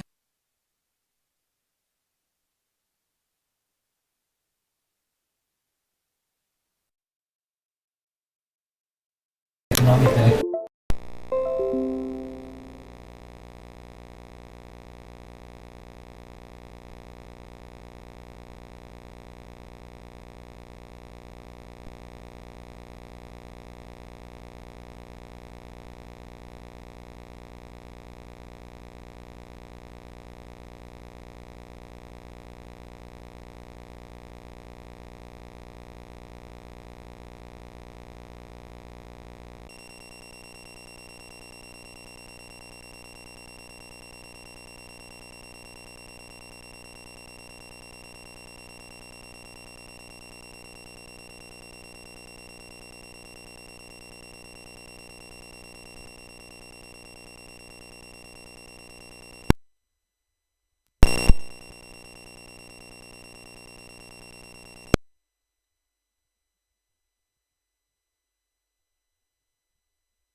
Similarly, you can track your time. So similarly, how the technology may be adopted in the health sector. So NIC's solution of NextGen. Similarly, we are doing some use cases, because when we go and interact with the doctors, the healthcare professionals, rather than facing challenges from the citizens, because Gujarat has created more than 70% population covered with the ABHA. So ABHA is generated. So there is enough demand from the citizens. But the important stakeholders, the doctors, they raise the questions of usability, the benefits of ABHA, ABDM, so on and so forth. So we are trying to develop the use cases. We first want to demonstrate it with the government setup. The charity begins at home. So what we did, we had few use cases. The first is for the maternal and child death. Everybody is focusing on that, though Gujarat is has much lower than what the overall benchmark is. But still we are focusing on reducing the MMR. And what we are doing is we are identifying the high risk and very high risk mothers. Similarly, it starts from the family census that happens annually. So all the health force, they are equipped with the applications. So whenever they go to the households, they capture the details of the family members, the family planning details is taken. And the application that we are using, Take O Plus, as it was elaborated for M1, M2 and M3. It's an M3 compliant application, and what we are demonstrating to our doctors in our government setup, that whatever the details are captured, we generally used to have the Mamta Clinic and Mamta Divas on Monday and Wednesday for the pregnant women, and all the details, medications, immunizations, trimesters captured in the TECO. And the Abha number is written on the Mamta card, the physical booklet. Now when the lady goes to the district hospital, sub-district hospital or the medical colleges, she carries the physical document, the Mamta card. And in Mamta card, Abha is written. So when the lady approaches for the clinical diagnosis, the details captured in TECO is shared, of course with the consent. So this is one of the use case we were able to successfully demonstrate. The second is when we talk about the life cycle. Now the baby takes birth. So we are integrating with the WCD as well. So apart from the health, we are working with WCD and the education. So when the child takes birth, we are trying to capture the medication details as well. But the difficulty is of child Abha. It is only given to UIN and Poshan Tracker recently only. So we are trying to capture the immunization process, medication of the child as well. Then the child takes admission in the education system. From the primary, we generally used to give the certificate, mark sheets subject-wise. But there was no concept of capturing the health parameter-wise the progress of the child. So for last 2 years, we have successfully completed our pilot and we are expanded to all districts. We are capturing the health parameters of the children. Say for example, their height, their weight, what is the BMI, what should be the BMI. So it also helps us in focusing on the nutrition aspects as well. Anemia is one of the major concerns for the health. So all these initiatives will help us for multidimensional monitoring, and also it is helping us for demonstrating the use case. Apart from that, microsite projects were launched. Ahmedabad and Surat were the pilot sites selected by the NHA, and based on the outcome of the pilot, it was scaled up as 100 microsite across all states. There are 4 microsites working in Gujarat, namely Bhavnagar, Rajkot, Ahmedabad and Surat. Bhavnagar has been identified as the fastest microsite to achieve all the milestones, and more than 2 lakh health records we were able to successfully link. So when we go to private practitioners under microsite, the first difficulty was to convince the doctor to get on board. That what will happen, my OPD details will be shared with government, it will go to the income tax, so on and so forth, the anxiety. So we tried to convince them that this is not the case. The data, whichever is generated, resides at your level. Only based on the consent given by the citizen, data is shared with other professional. So there are a lot of things. So IEC is of course one of the prerequisites if you want to succeed and expand to other professionals. But I would end my point by a single, what should I say, a positive sign. How many of you are carrying change with you when you go for any purchase? If you go to buy some bags of milk or to Kirana store for some purchase, hardly we carry cash with us, isn't it? We need to remind ourselves whether we are carrying our wallets or purse with us or not, if we are traveling somewhere. Many a time it happens that we hardly have some bare cash with us. That is the beauty of digitization, the technology. We are scanning the QR code, transferring the amount. We go to a tapri, have a cup of tea or coffee, scan the QR code and transfer the amount. We don't know the tapri person. It's very obvious we may not know the name of that person, isn't it? But the positive outcome of Corona, we started adopting technology. And the adoption is so much that we trust the technology and transfer amount, the monetary aspects. And sir, I'm very optimistic. We have demonstrated in our 19 medical colleges and all district hospitals the token generation. that we scan the QR code, token is generated, is given to the patient, and patient can go to the respective OPDs. We are also trying to do something like green channel. That token is one of the first step, but what after token generation? So we are trying to do something like a green channel. And in the earlier discussion where you were also part of the discussion, something like DG Yatra, the preferred treatment. So it may help us in linking like that. And for the ground force, it's like 17 applications and 17 registers. We are trying to address that issue because it's an administrative issue. We are still forcing our team to maintain those registers. So we have linked almost all the government applications, and I'm very optimistic that there is a long way for digitization and adoption. Thank you, sir. Thank you.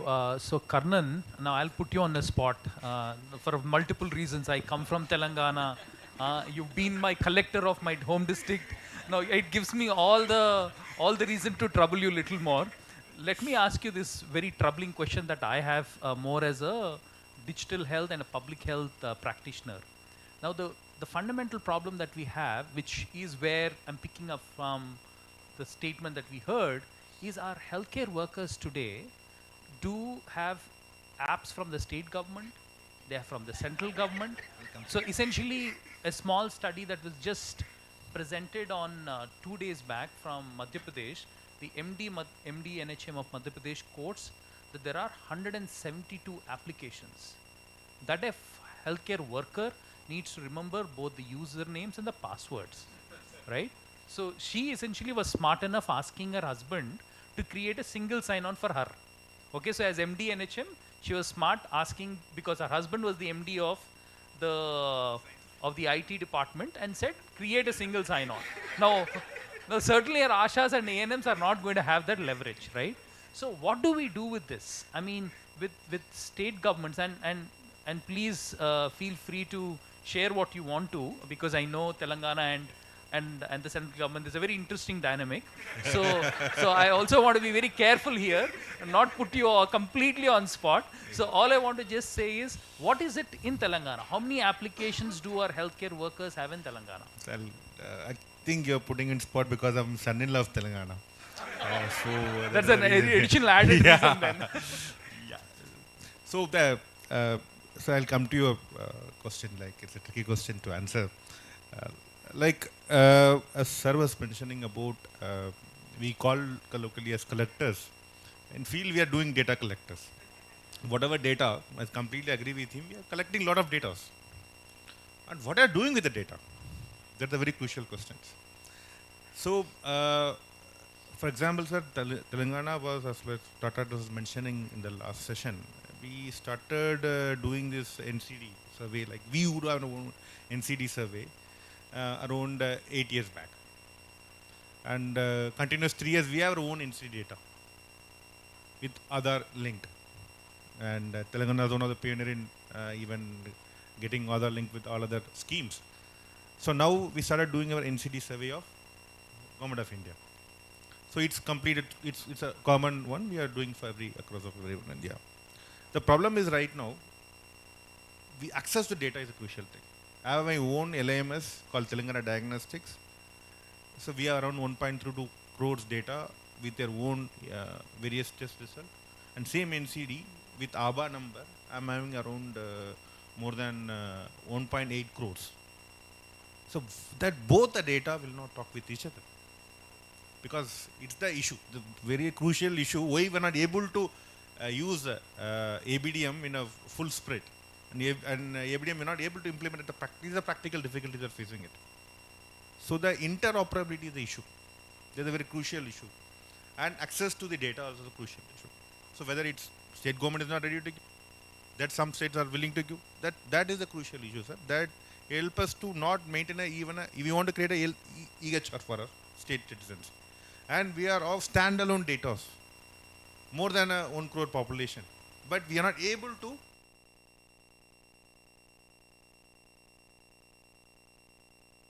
tell you.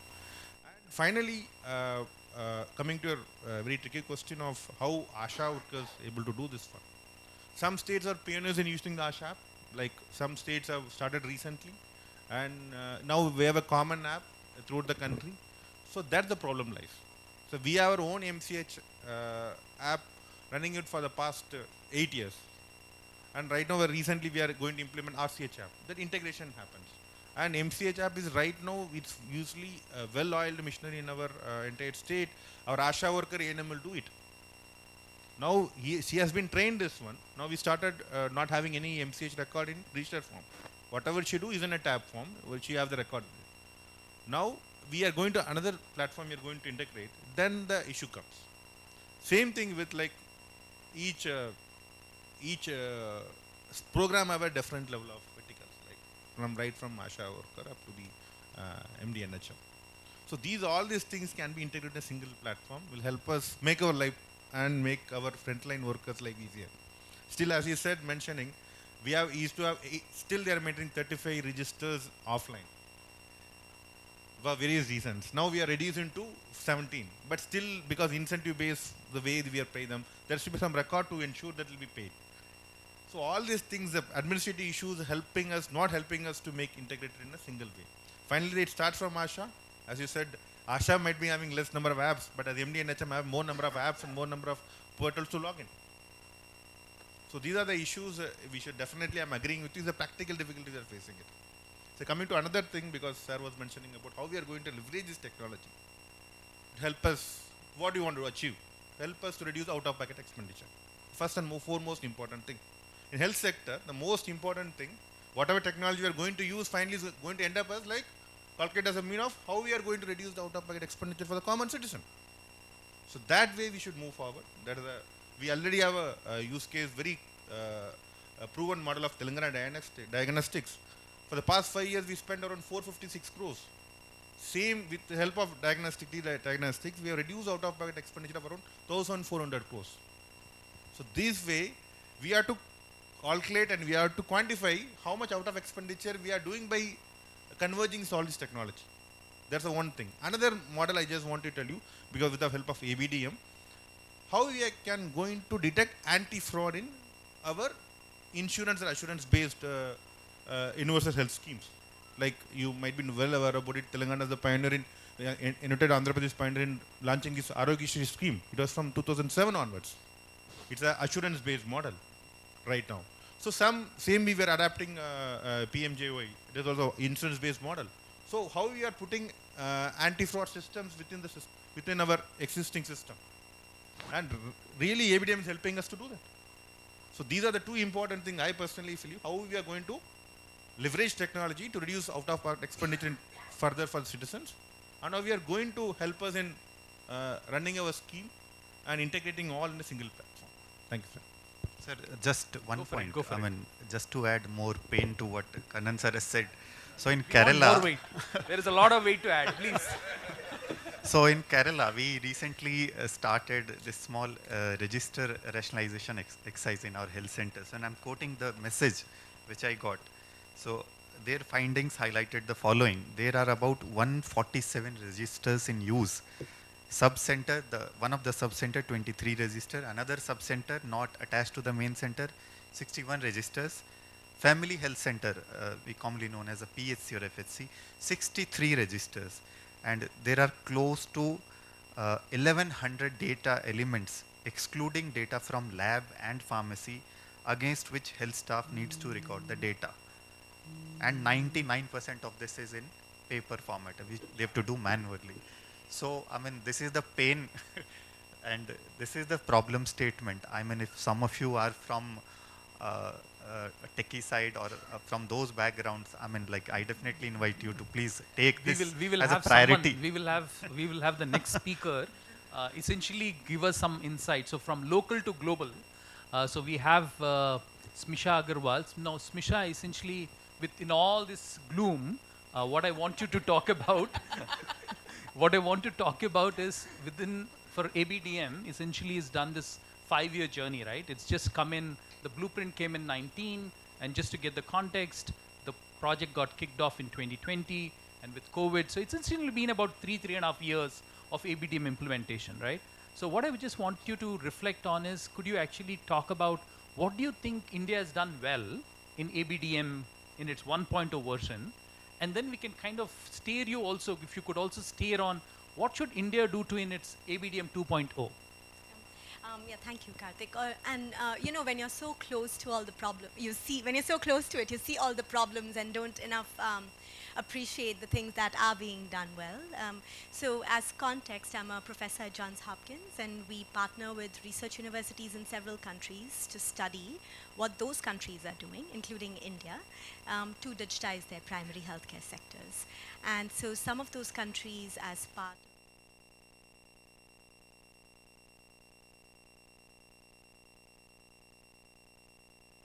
countries with varying levels of maturity, and we are able to look back. So for a country like Finland, we are able to look back 20, 30 years to say how did Finland actually evolve its digitization strategy. Because of course our colleagues here have shared the journey of 5 or 10 years, but when you have 30 years, we are studying not just the programs, the apps, but we are studying the ecosystem. So the policies, the governance, the financing, the interoperability, the technology, the procurement, how has that evolved? Because as the scale up of the various systems evolves, so must the governance and so must the ecosystem within which that system is planted. And so the idea is that by doing this, can we facilitate some cross-learning, right? So that we can minimize some of our pain points that we feel here. By maybe looking at another country like Brazil or Finland that has a little bit more time of trying to digitize its primary healthcare ecosystem. And maybe another contextualization is, as part of this, the World Bank and Joint Learning Network in Digital Health has also convened 15 country governments to actually come together to facilitate cross-pollination of ideas, learning, share mistakes, and share successes. So I think with that in mind, one of the biggest, I mean, the ABDM is of course an ambitious agenda, and you know, Karthik, the NHS in England was one such agenda which many, many years ago didn't actually go down as well. And so I think we do have to be patient, right? Because that's maybe the first learning.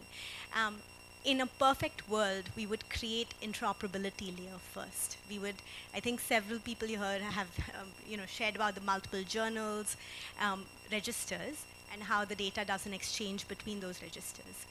But in a startup innovation ecosystem, those registers just become multiple apps, and data can't exchange between multiple apps, and so 160 registers become 160 apps, and we can't exchange it. One of the biggest strengths of ABDM is it has defined the interoperability layer. Folks here have identified M1, M2, M3 as the levels of interoperability that apps must, or that different software must achieve to then be able to exchange data. And it's not straightforward because we are not in a clean playing field, right? So there will be pain points because there are already systems that are in place, like in the case of Kerala, where you started before, and now you have to say, oh, now I have to adapt it to the new regulation. But actually, if we keep the end in mind, the end of all of this is that as patients, we can see our health record, right? So when I take my parents, let's say for medical appointments, we gather all of the medical records, and because they have many doctors in our family, we then try to create a concise patient history, and maybe we miss details, right? But the idea is, can the patient actually have their medical record? And we have a pluralistic health system. We are going between doctors, private, public sector. Can we actually exchange data across all of those systems so that the patient is empowered? And that cannot happen unless within the state and across the states we can connect all of those health systems, and so the interoperability is really the key. I think, of course, there are many, I can speak at length about the strengths of ABDM, but maybe another key point is in a decentralized government where health is a state subject, and we are seeing the pains resulting out of this in other countries, is that the government is not prescribing software. It is providing a platform. It is not providing services, software services, which is incredible because somebody in Meghalaya might need a very different bandwidth, very different type of software than somebody in Kerala or Gujarat. And this also fosters the local economy. And I think that is critical because much of the benefits in the healthcare sector come from non-health sectors. So, for example, in ABDM, one of the biggest benefits or maybe two of the biggest benefits, have been Aadhaar and UPI, right? Because we have experience with that. We are able to actually construct a similar model. As you said, we don't have change with us to pay different providers. So maybe, I guess, in terms of other things in India is the consent system. And that's very technical, but it affects the most important outcome, adoption. Because when you have clarity of consent, people have faith that their data will not be misused. In India, I don't think a large percent of the population is not empowered to not consent. I can't say when I am. I normally just hit yes on all apps for consent.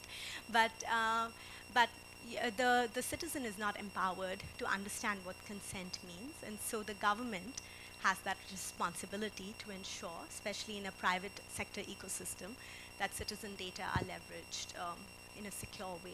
And that will affect how providers adopt also, and how patients adopt the system also. And so the consent regulations, of course, there is variability in how it is adopted across the states, but it has been very well defined as things go. And of course, the DPDP Act and all that is still on its path to maybe I will pause here, but I think you asked me another question of what is segue into the next part, which is before I wanted to kind of get questions from folks rather than me asking all the questions. So what I want to also segue into is, what do you think should be the vision for ABDM 2.0? Yeah, and I'm taking maybe some of these lessons from other countries, and so they are grounded in reality of what has worked really well, and also where I have seen ABDM struggle, adoption, right? And I think one of the biggest critiques of digitization is that it results in inequitable access to services because we can't get it up and running in rural areas. And what has happened in actually Brazil comes to mind is there is close collaboration between primary healthcare services, the infrastructure, IT services, and digital. And the IT and primary healthcare services have financed core infrastructure in rural areas. And they have also financed core personnel in rural areas. So they have said, like in India, we are saying the carrot, or right, the incentives is give us the data. But actually the data can't come without the infrastructure, right? And if you don't have the infrastructure, then where will you get the data?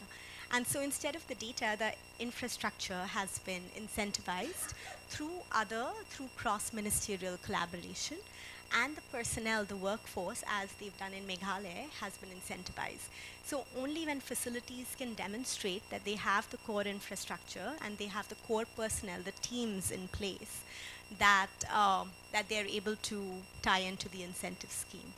And so what has happened as a result of that is that the more rural and the poorer areas, the poorer municipalities, so Brazil is also a decentralized, like health is a state subject. In Brazil, health is a municipality subject, even more decentralized than India. And so the more rural areas have much better adoption and much better infrastructure, really reversing that equity angle, right? Because the government has actually financially incentivized those areas to implement those. And so you said in Meghalaya, we don't have 3G connectivity. And so that's like one way to have maybe advocacy around it. And maybe the other sort of large and often missing piece is workforce, because most of the people in this room, I don't think are digital natives. I know I certainly am not a digital native, and adoption is actually quite challenging, especially when you're a provider. Now you have to put a phone in front of your face to then treat a patient. It really interferes with the doctor-patient interaction. And so what is needed is that right from early in the curriculums, and we see this in Finland, that digital education, whether it's introduction to EMRs or it's figuring out what some of the terminology means for medical, paramedical, nursing, allied healthcare professionals, including public health managers, that is embedded as part of the training. And so I think these are not short-term goals, of course. They require a 10-year lens, a 10-year view. But I think this is a 10-year journey, right? Like, we can't get frustrated because our 5-year goals are not being met. So thank you.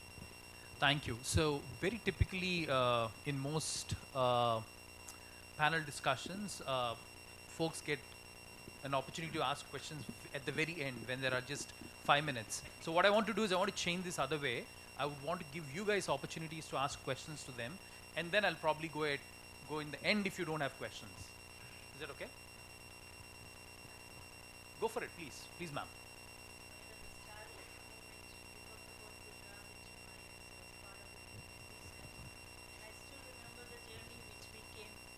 I mean, so when we started, mouse in Gujarat is known as undedo. So they used to say, Madam, undedu chaltu nathi.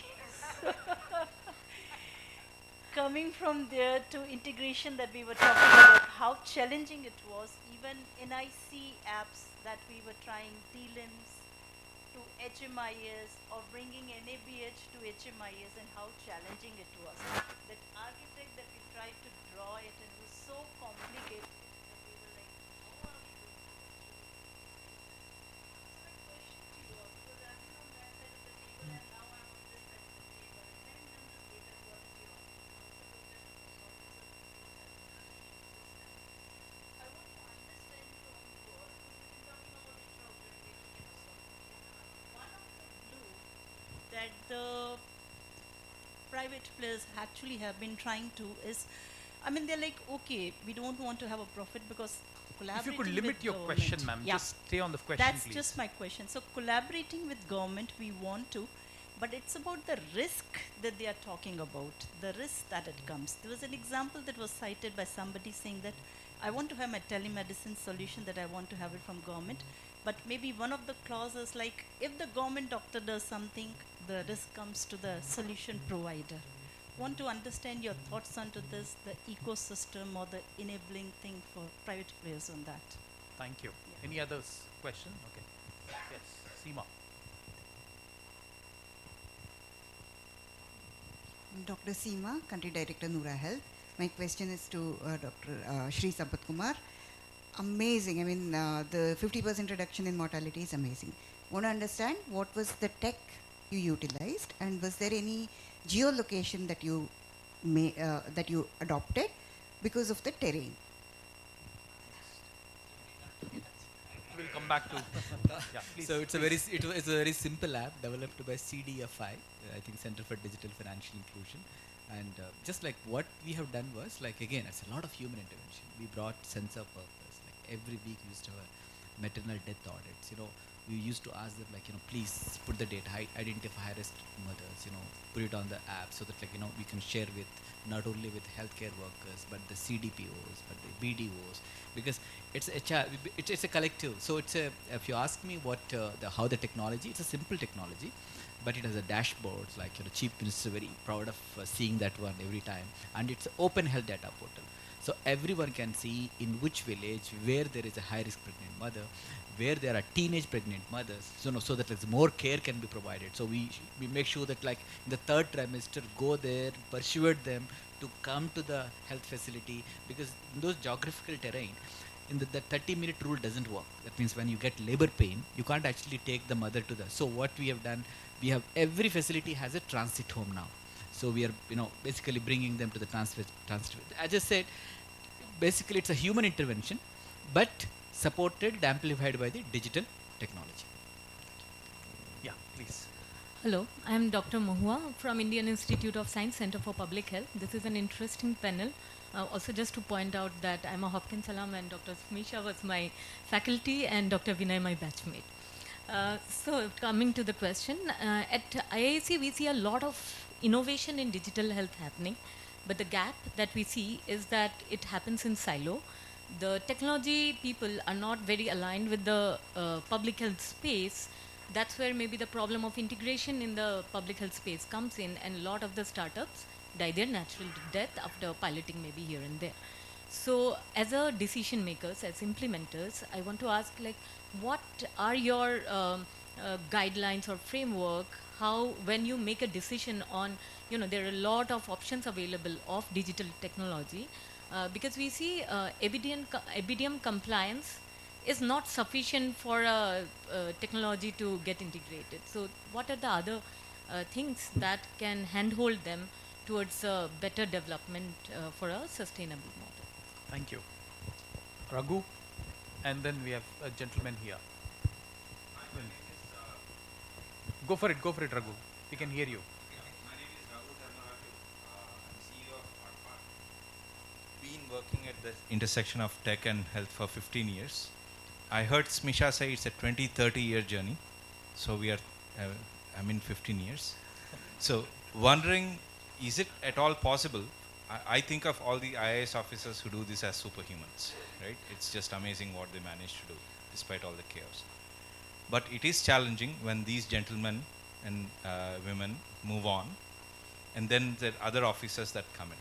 And one of the challenges for folks like us is there a 10-15 year journey that we can, I'm not saying we'd come down like an absolute path, but at least directionally, so that you don't have these 20 different apps, 30 different apps, or 100 different apps. So the brakes and the steering wheel and an engine, all that we put together, actually becomes a vehicle at the end, right? Is that what other countries have done, or did they just leave it to chance? Do you think in your systems it's possible to come up with like a high-level 10-year plan and actually stick with it? Okay, Raghu, your question can only be answered by Smisha. So Smisha, go for it, and then you can answer the Gujarat question. Yeah. Integration or migrating to NIC. It was difficult in GHMIS as it was implemented because it was very old technology. Migrating data to NIC itself is very difficult. Many of you, I don't know the private players have worked with NIC or not, but for the government we have worked with NIC and they inherit some characteristics. So yes, it is a bit difficult. Operationally it is challenging because we are interacting with our field force. But on the other hand, getting the things done with NIC is even more difficult. There are many things because they are pure developers, and it was rightly said, they don't have the functional know-how persons with them. So you need to have a lot of patience. You need to align them with the correct persons. You need to elaborate the processes. Where are the gaps? Why it needs to be done. You first need to elaborate why it needs to be done. Then it will take its own time. But yes, we had some difficulties initially, and it always happens when we transform from a system A to system B. But luckily things are in place now. We are better placed, and people have started accepting the next gen solution. There is a long way to go, nonetheless. It's not 100% foolproof system, but yes, we are much better placed than where we were when we started.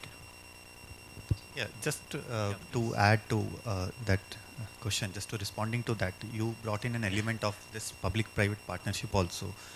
So I would rather say, I mean, it's not just when it like a private sector is coming to government and moving for a collaboration. When it even comes to government, for example, a state collaborating with center government, there also a lot of mistrust is there.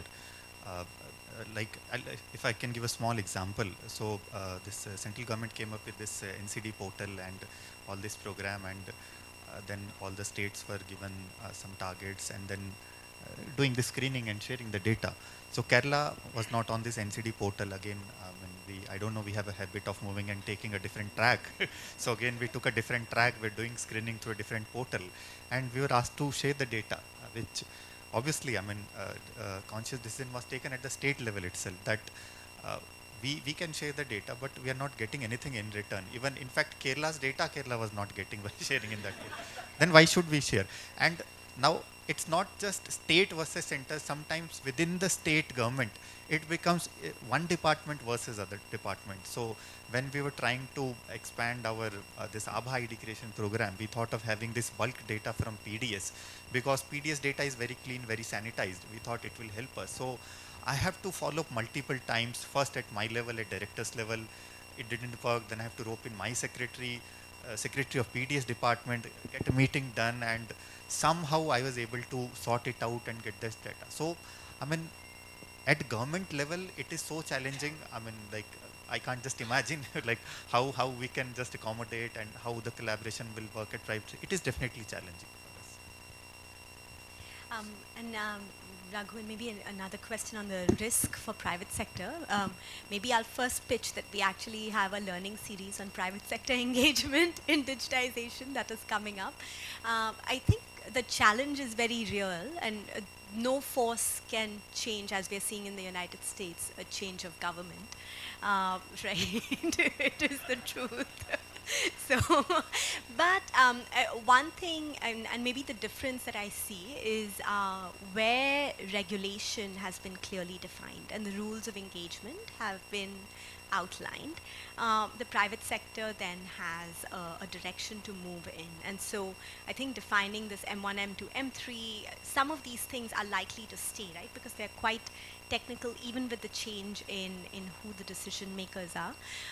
So where there is clarity of that definition, it's easier to stay in line. Also, the flip side is too much regulation, as we see in Finland, stifles innovation. So, you know, it's a challenge to sort of just get it right. And maybe the other thing is procurement mechanisms, which doesn't often get enough attention, where also it's a bit of a tussle, because you of course don't want to become bound to a vendor. And so there needs to actually be that churn, and the private sector is going to bear the brunt of it if the procurement changes from government to government. I don't believe there is like an easy solution to it. There needs to be that competitive ecosystem so the government can receive the services at a quality that it serves.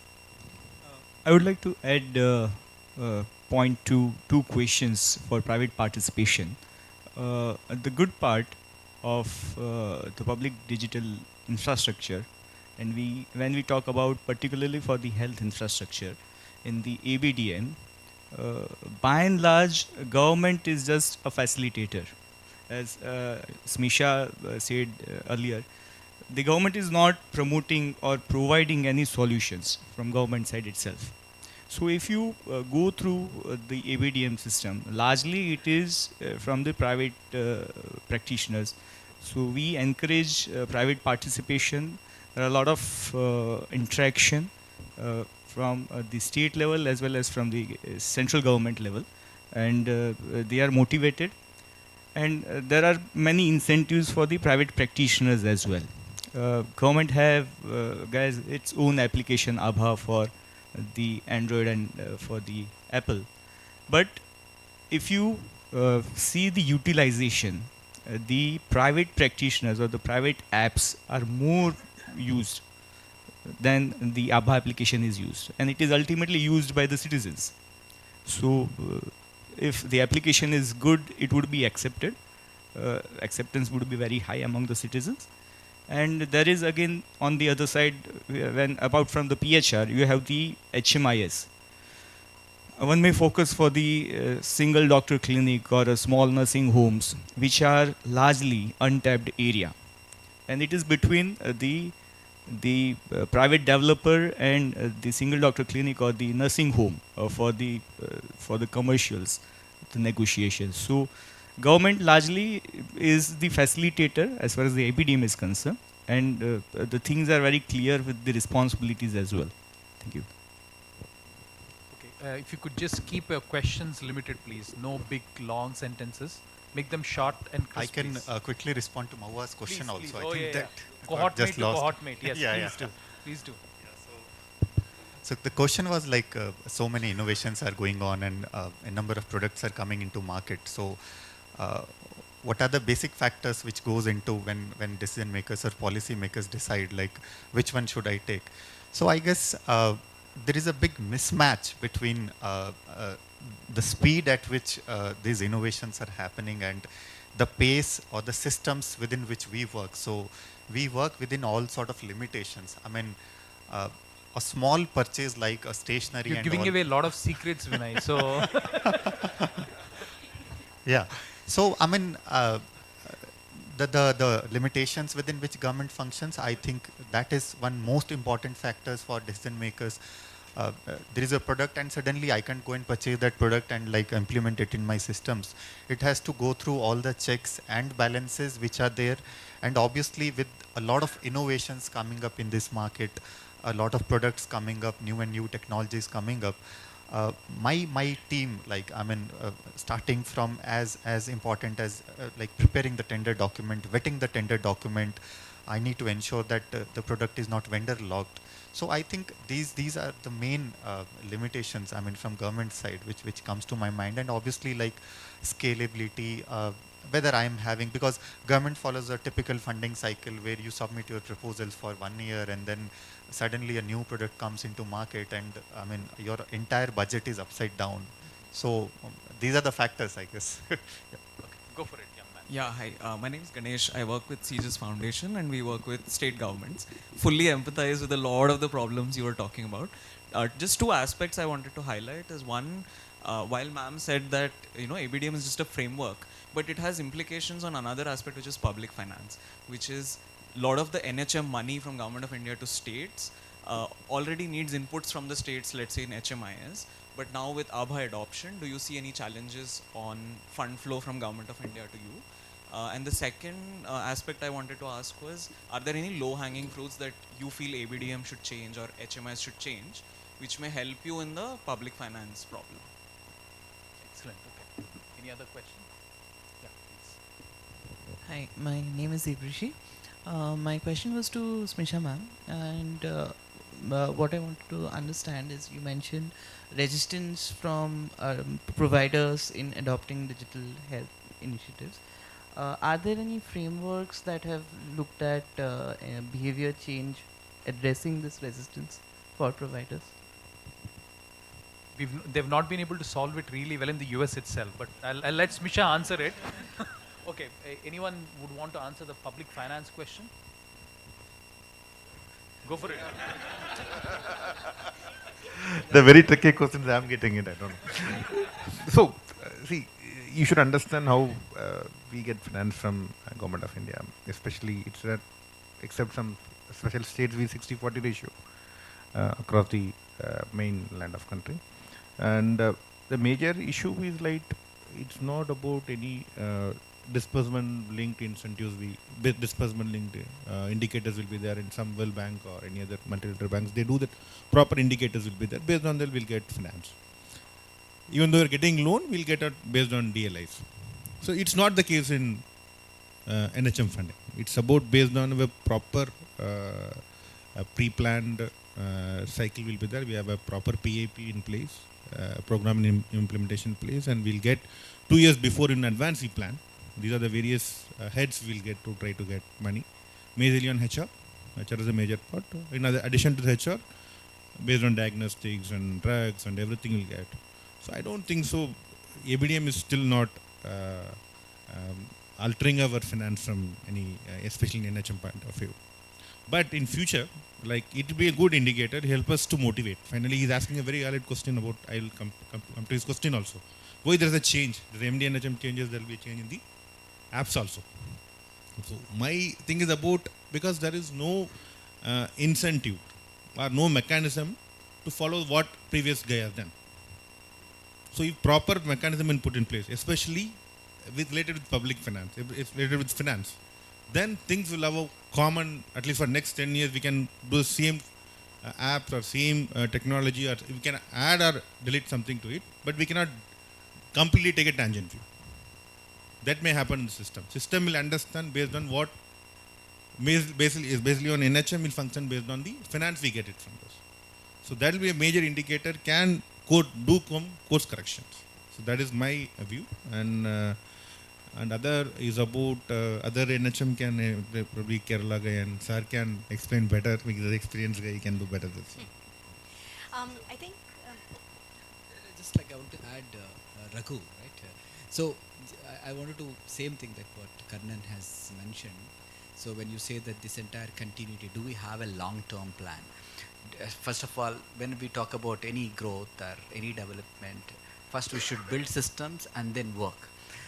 It doesn't work, especially in developing countries. There's a very interesting book, I think I would like to, a lot of people might have read this, How China Escaped the Poverty Trap. If you, that's Yuan Ang, you know, this is author. So there's one concept that is a very interesting thing. They said like what they did, it's a franchising bureaucracy. So what does it mean? Basically, a lot of autonomy to get the results. So today in India, it's like that. If you look at every state is really trying to improve, you know, they wanted results, right? There's a sense of urgency to get the results. So then in the process, what happens, we do a lot of experimentation, I understand. But at the end, it's good only. Like the way, like, you know, now Karthik is trying to say that, you know, are you following ABBA? You know, all these things actually will settle down to a good outcome only at the long run. So that's just a word. Yeah, there is a system. That there should be some kind of a system. Yeah, thank you. Yeah, and maybe on the question of what is facilitating adoption, I think there are a few models, and of course, the United States is not a good model for any healthcare outcomes in the world. But there are other few models. The first and one of the clearest advantages, and which we already have in India, is that digitization efforts are linked with insurance systems. And so that proves a very clear value to the provider in terms of accountability, fraud detection, the speed of getting reimbursed, which is huge, right? Because government reimbursement systems are slow. Like the hospital I used to work, we didn't accept government money because we were worried that we'd go underwater waiting for the reimbursements, right? So if we can actually expedite the verification and reimbursement, that's a significant benefit. The second is that individual providers have to see the value. And this is really underestimated because the truth is a lot of digital systems are not built for the providers. They are built for the systems. Yeah? And so it is so that the system can monitor data. So the system can gather data, do planning and resource allocation more efficiently. But till it's not built for the provider, and the same for ASHA workers, right? Till it's not actually built for her, it is unlikely that they'll use it consistently and happily, and both of those are important. It has to lessen the pain points for the providers. And maybe the third and a related idea is that, of course, also within ABDM, we have both the carrot and the stick with NABH accreditation, we have the incentive scheme, but they have to be right-sized. And what the right-sized is depends, it's different for different entities, right? So what an accreditation is for Apollo hospitals versus a mom and pop shop, high volume clinic is very different. And so we have to get that size quite right. And perhaps the final is the stick, and I think the stick also has to be right-sized.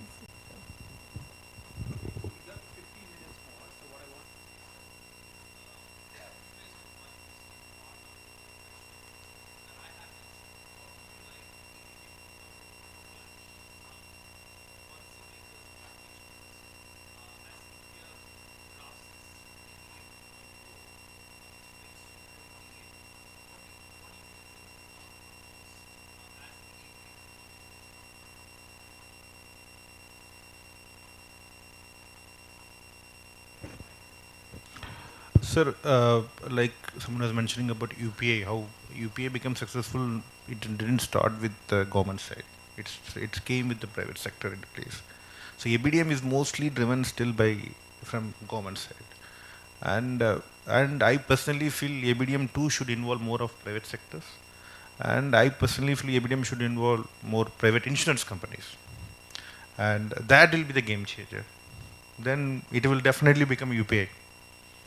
So definitely if you involve private sectors, and I personally involve, you want to do IREDA into it, definitely there will be like, definitely a game changer will be in ABDM sector. And right now I have a data of around 2.5 crores of my entire citizen population have ABDM data. Just ABDM number is there. And 2.5 crores have a health record of around only 62 lakhs.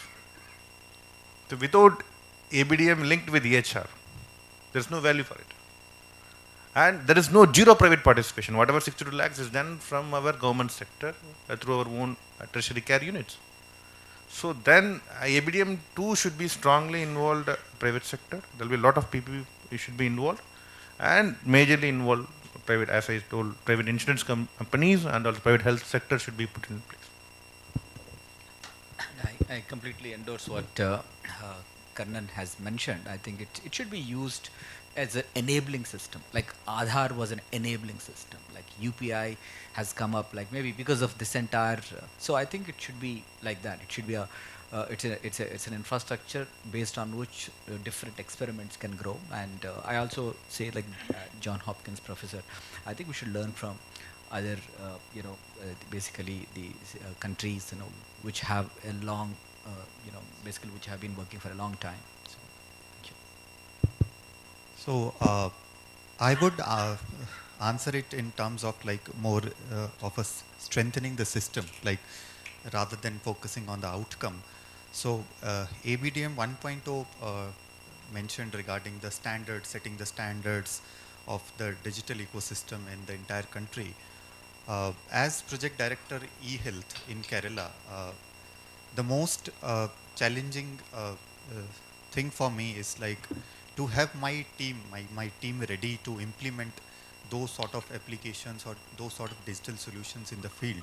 So I would really want ABDM 2.0 to ingrain some kind of a mechanism to build the capacity of state, engage more with the states, and like in a way enable a workforce, which is ready to take up this challenge. So strengthening the digital ecosystem of the country more from a side of implementation.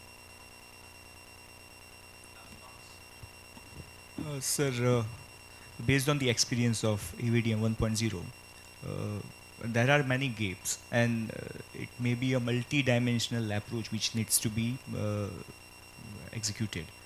The first, to take from Vinay Saab's input, is the infrastructure.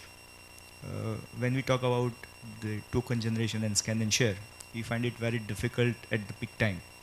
So if you want to scale it up and involve all the government and private practitioners, you must be having that sort of infrastructure with you. So first and foremost is the infrastructure capability. Second is, currently what happens is we need to go and approach citizens for Aadhaar generation, for health record linkages. Now let us see a scenario. If we want to go and take a loan, the first thing you will need to submit is your PAN number, and they will find your CIBIL score. So it would be very useful if we link it with the Mediclaim. That if you want to have a Mediclaim, you must have your Aadhaar number, your health record must be linked with your Aadhaar.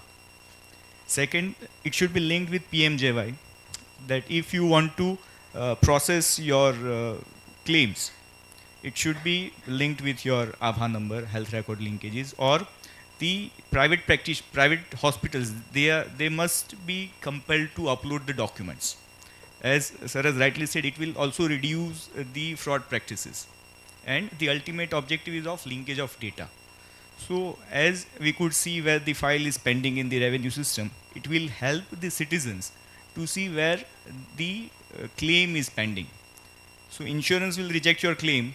Say, for example, your name on Aadhaar is Bhrigaraj Trivedi. On driving license, you have Trivedi Bhrigaraj, so on and so forth. And maybe during the data entry, somebody may misspell. So it will straight away get rejected. So it should be linked in that way. And of course, IC is needed.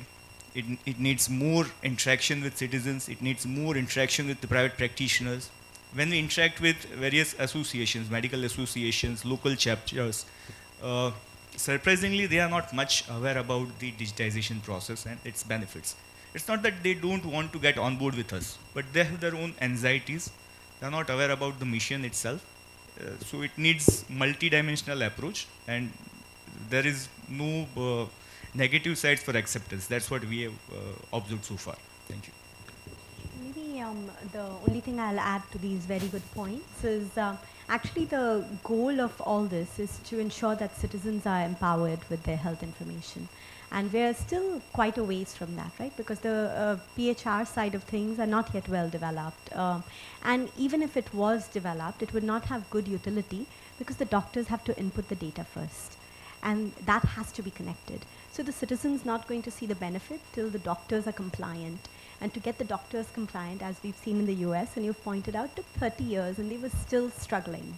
And part of it, if you just think about the majority of our medical staff, right, they're entering information like this.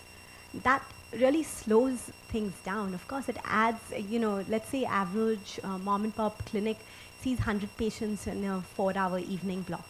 Right? There is no room actually to enter data in that way, practically speaking. And so I think that's a space we have to get very creative around and we have to solve for. I think it's actually quite an impediment. It's a simple thing. It's not a technology feature. It's a workflow issue. And there are solutions actually because, maybe there is room to test for scribes, for example. Because there are lots of young people who need jobs, and they can type, right? And so, so maybe a very simple, but I think we have to really solve for that challenge because till the providers are not adopting at scale, we are not going to have success on the patient side. Okay, so now that we talk to patients, and very rarely we hear from citizens and patients, and all of us are at some stages patients and citizens. So I want to hear from you all, what do you think ABDM 2.0 should have? So if you have suggestions, ideas, yes.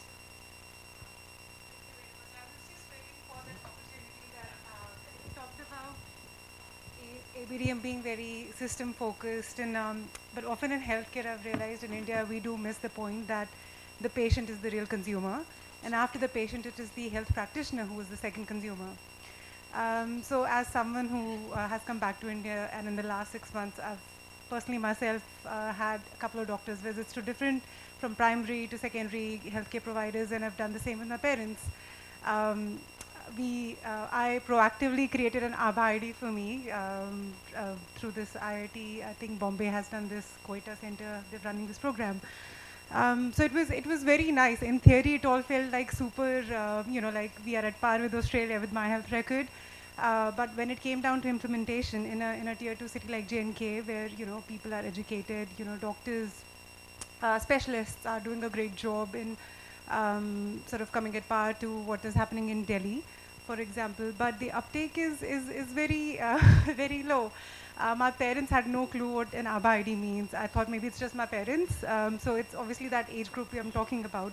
And India's, I know it's the youngest demography, but we are leaning towards that sort of aging population. And a big chunk of our population is not digitally aware in that sense. I mean, we have smartphones, but how digitally aware we are, I think we all know in this room. So as a patient myself, I have an ABHA ID that I have not used in the 6 months, even though I've seen 6 different doctors in Jammu, Delhi, in different settings. And often the physiotherapist who comes to sort of, have sessions with my mother, I did have a conversation with him like ABDM, it is such a, national, there's so much rigor in it. How come you are not digitized to that extent? And so his reply was funny that, I've attended all these courses and I've, attended all these seminars in Delhi and Mumbai, but it has zero it has zero practical implications for someone like me working in a Jammu city. So yeah, just sharing my outcome that, yeah, thank you. Yeah. Quick suggestions, please. If you could be brief, that'd be wonderful.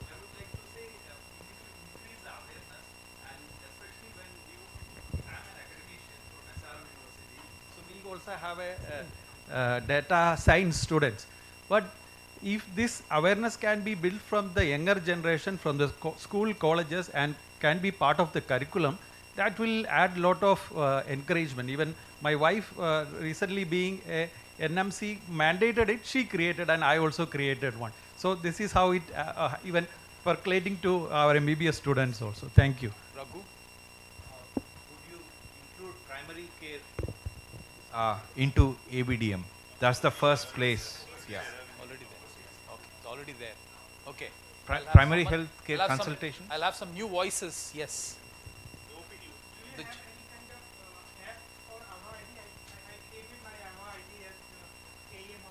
I want you to give me suggestions for ABDM 2.0. Do you have a suggestion? Okay, no problem. Yeah. There are a lot of apps, yes.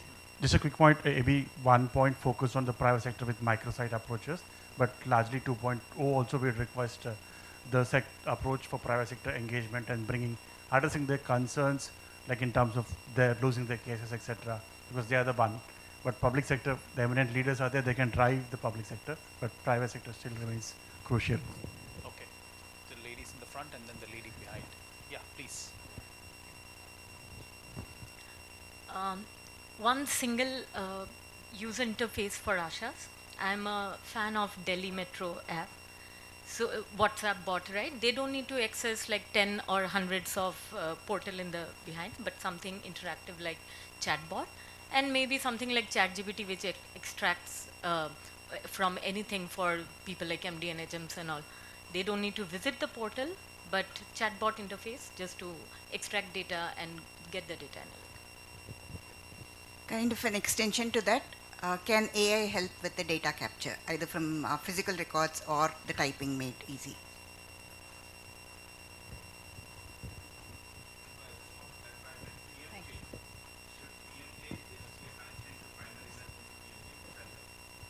Yeah, please.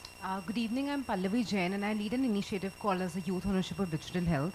So in the strategy 2.2, can we actually consider that how can the youth of the country be involved and how can their voice be considered instead of, just tokenism? Because these are people who are very, as we've established that, technology and digitization is something which rests in the hands of the young people today, right? And they'll be a very crucial factor for adoption. So how can we build them in right from the very beginning and, have their active voice listened in? This is how we begin.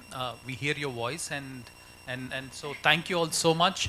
I really enjoyed having this private conversation with my colleagues, but also listening from a global expert and also listening from all of you. Thank you all so much. I hope you had a great panel. Thank you.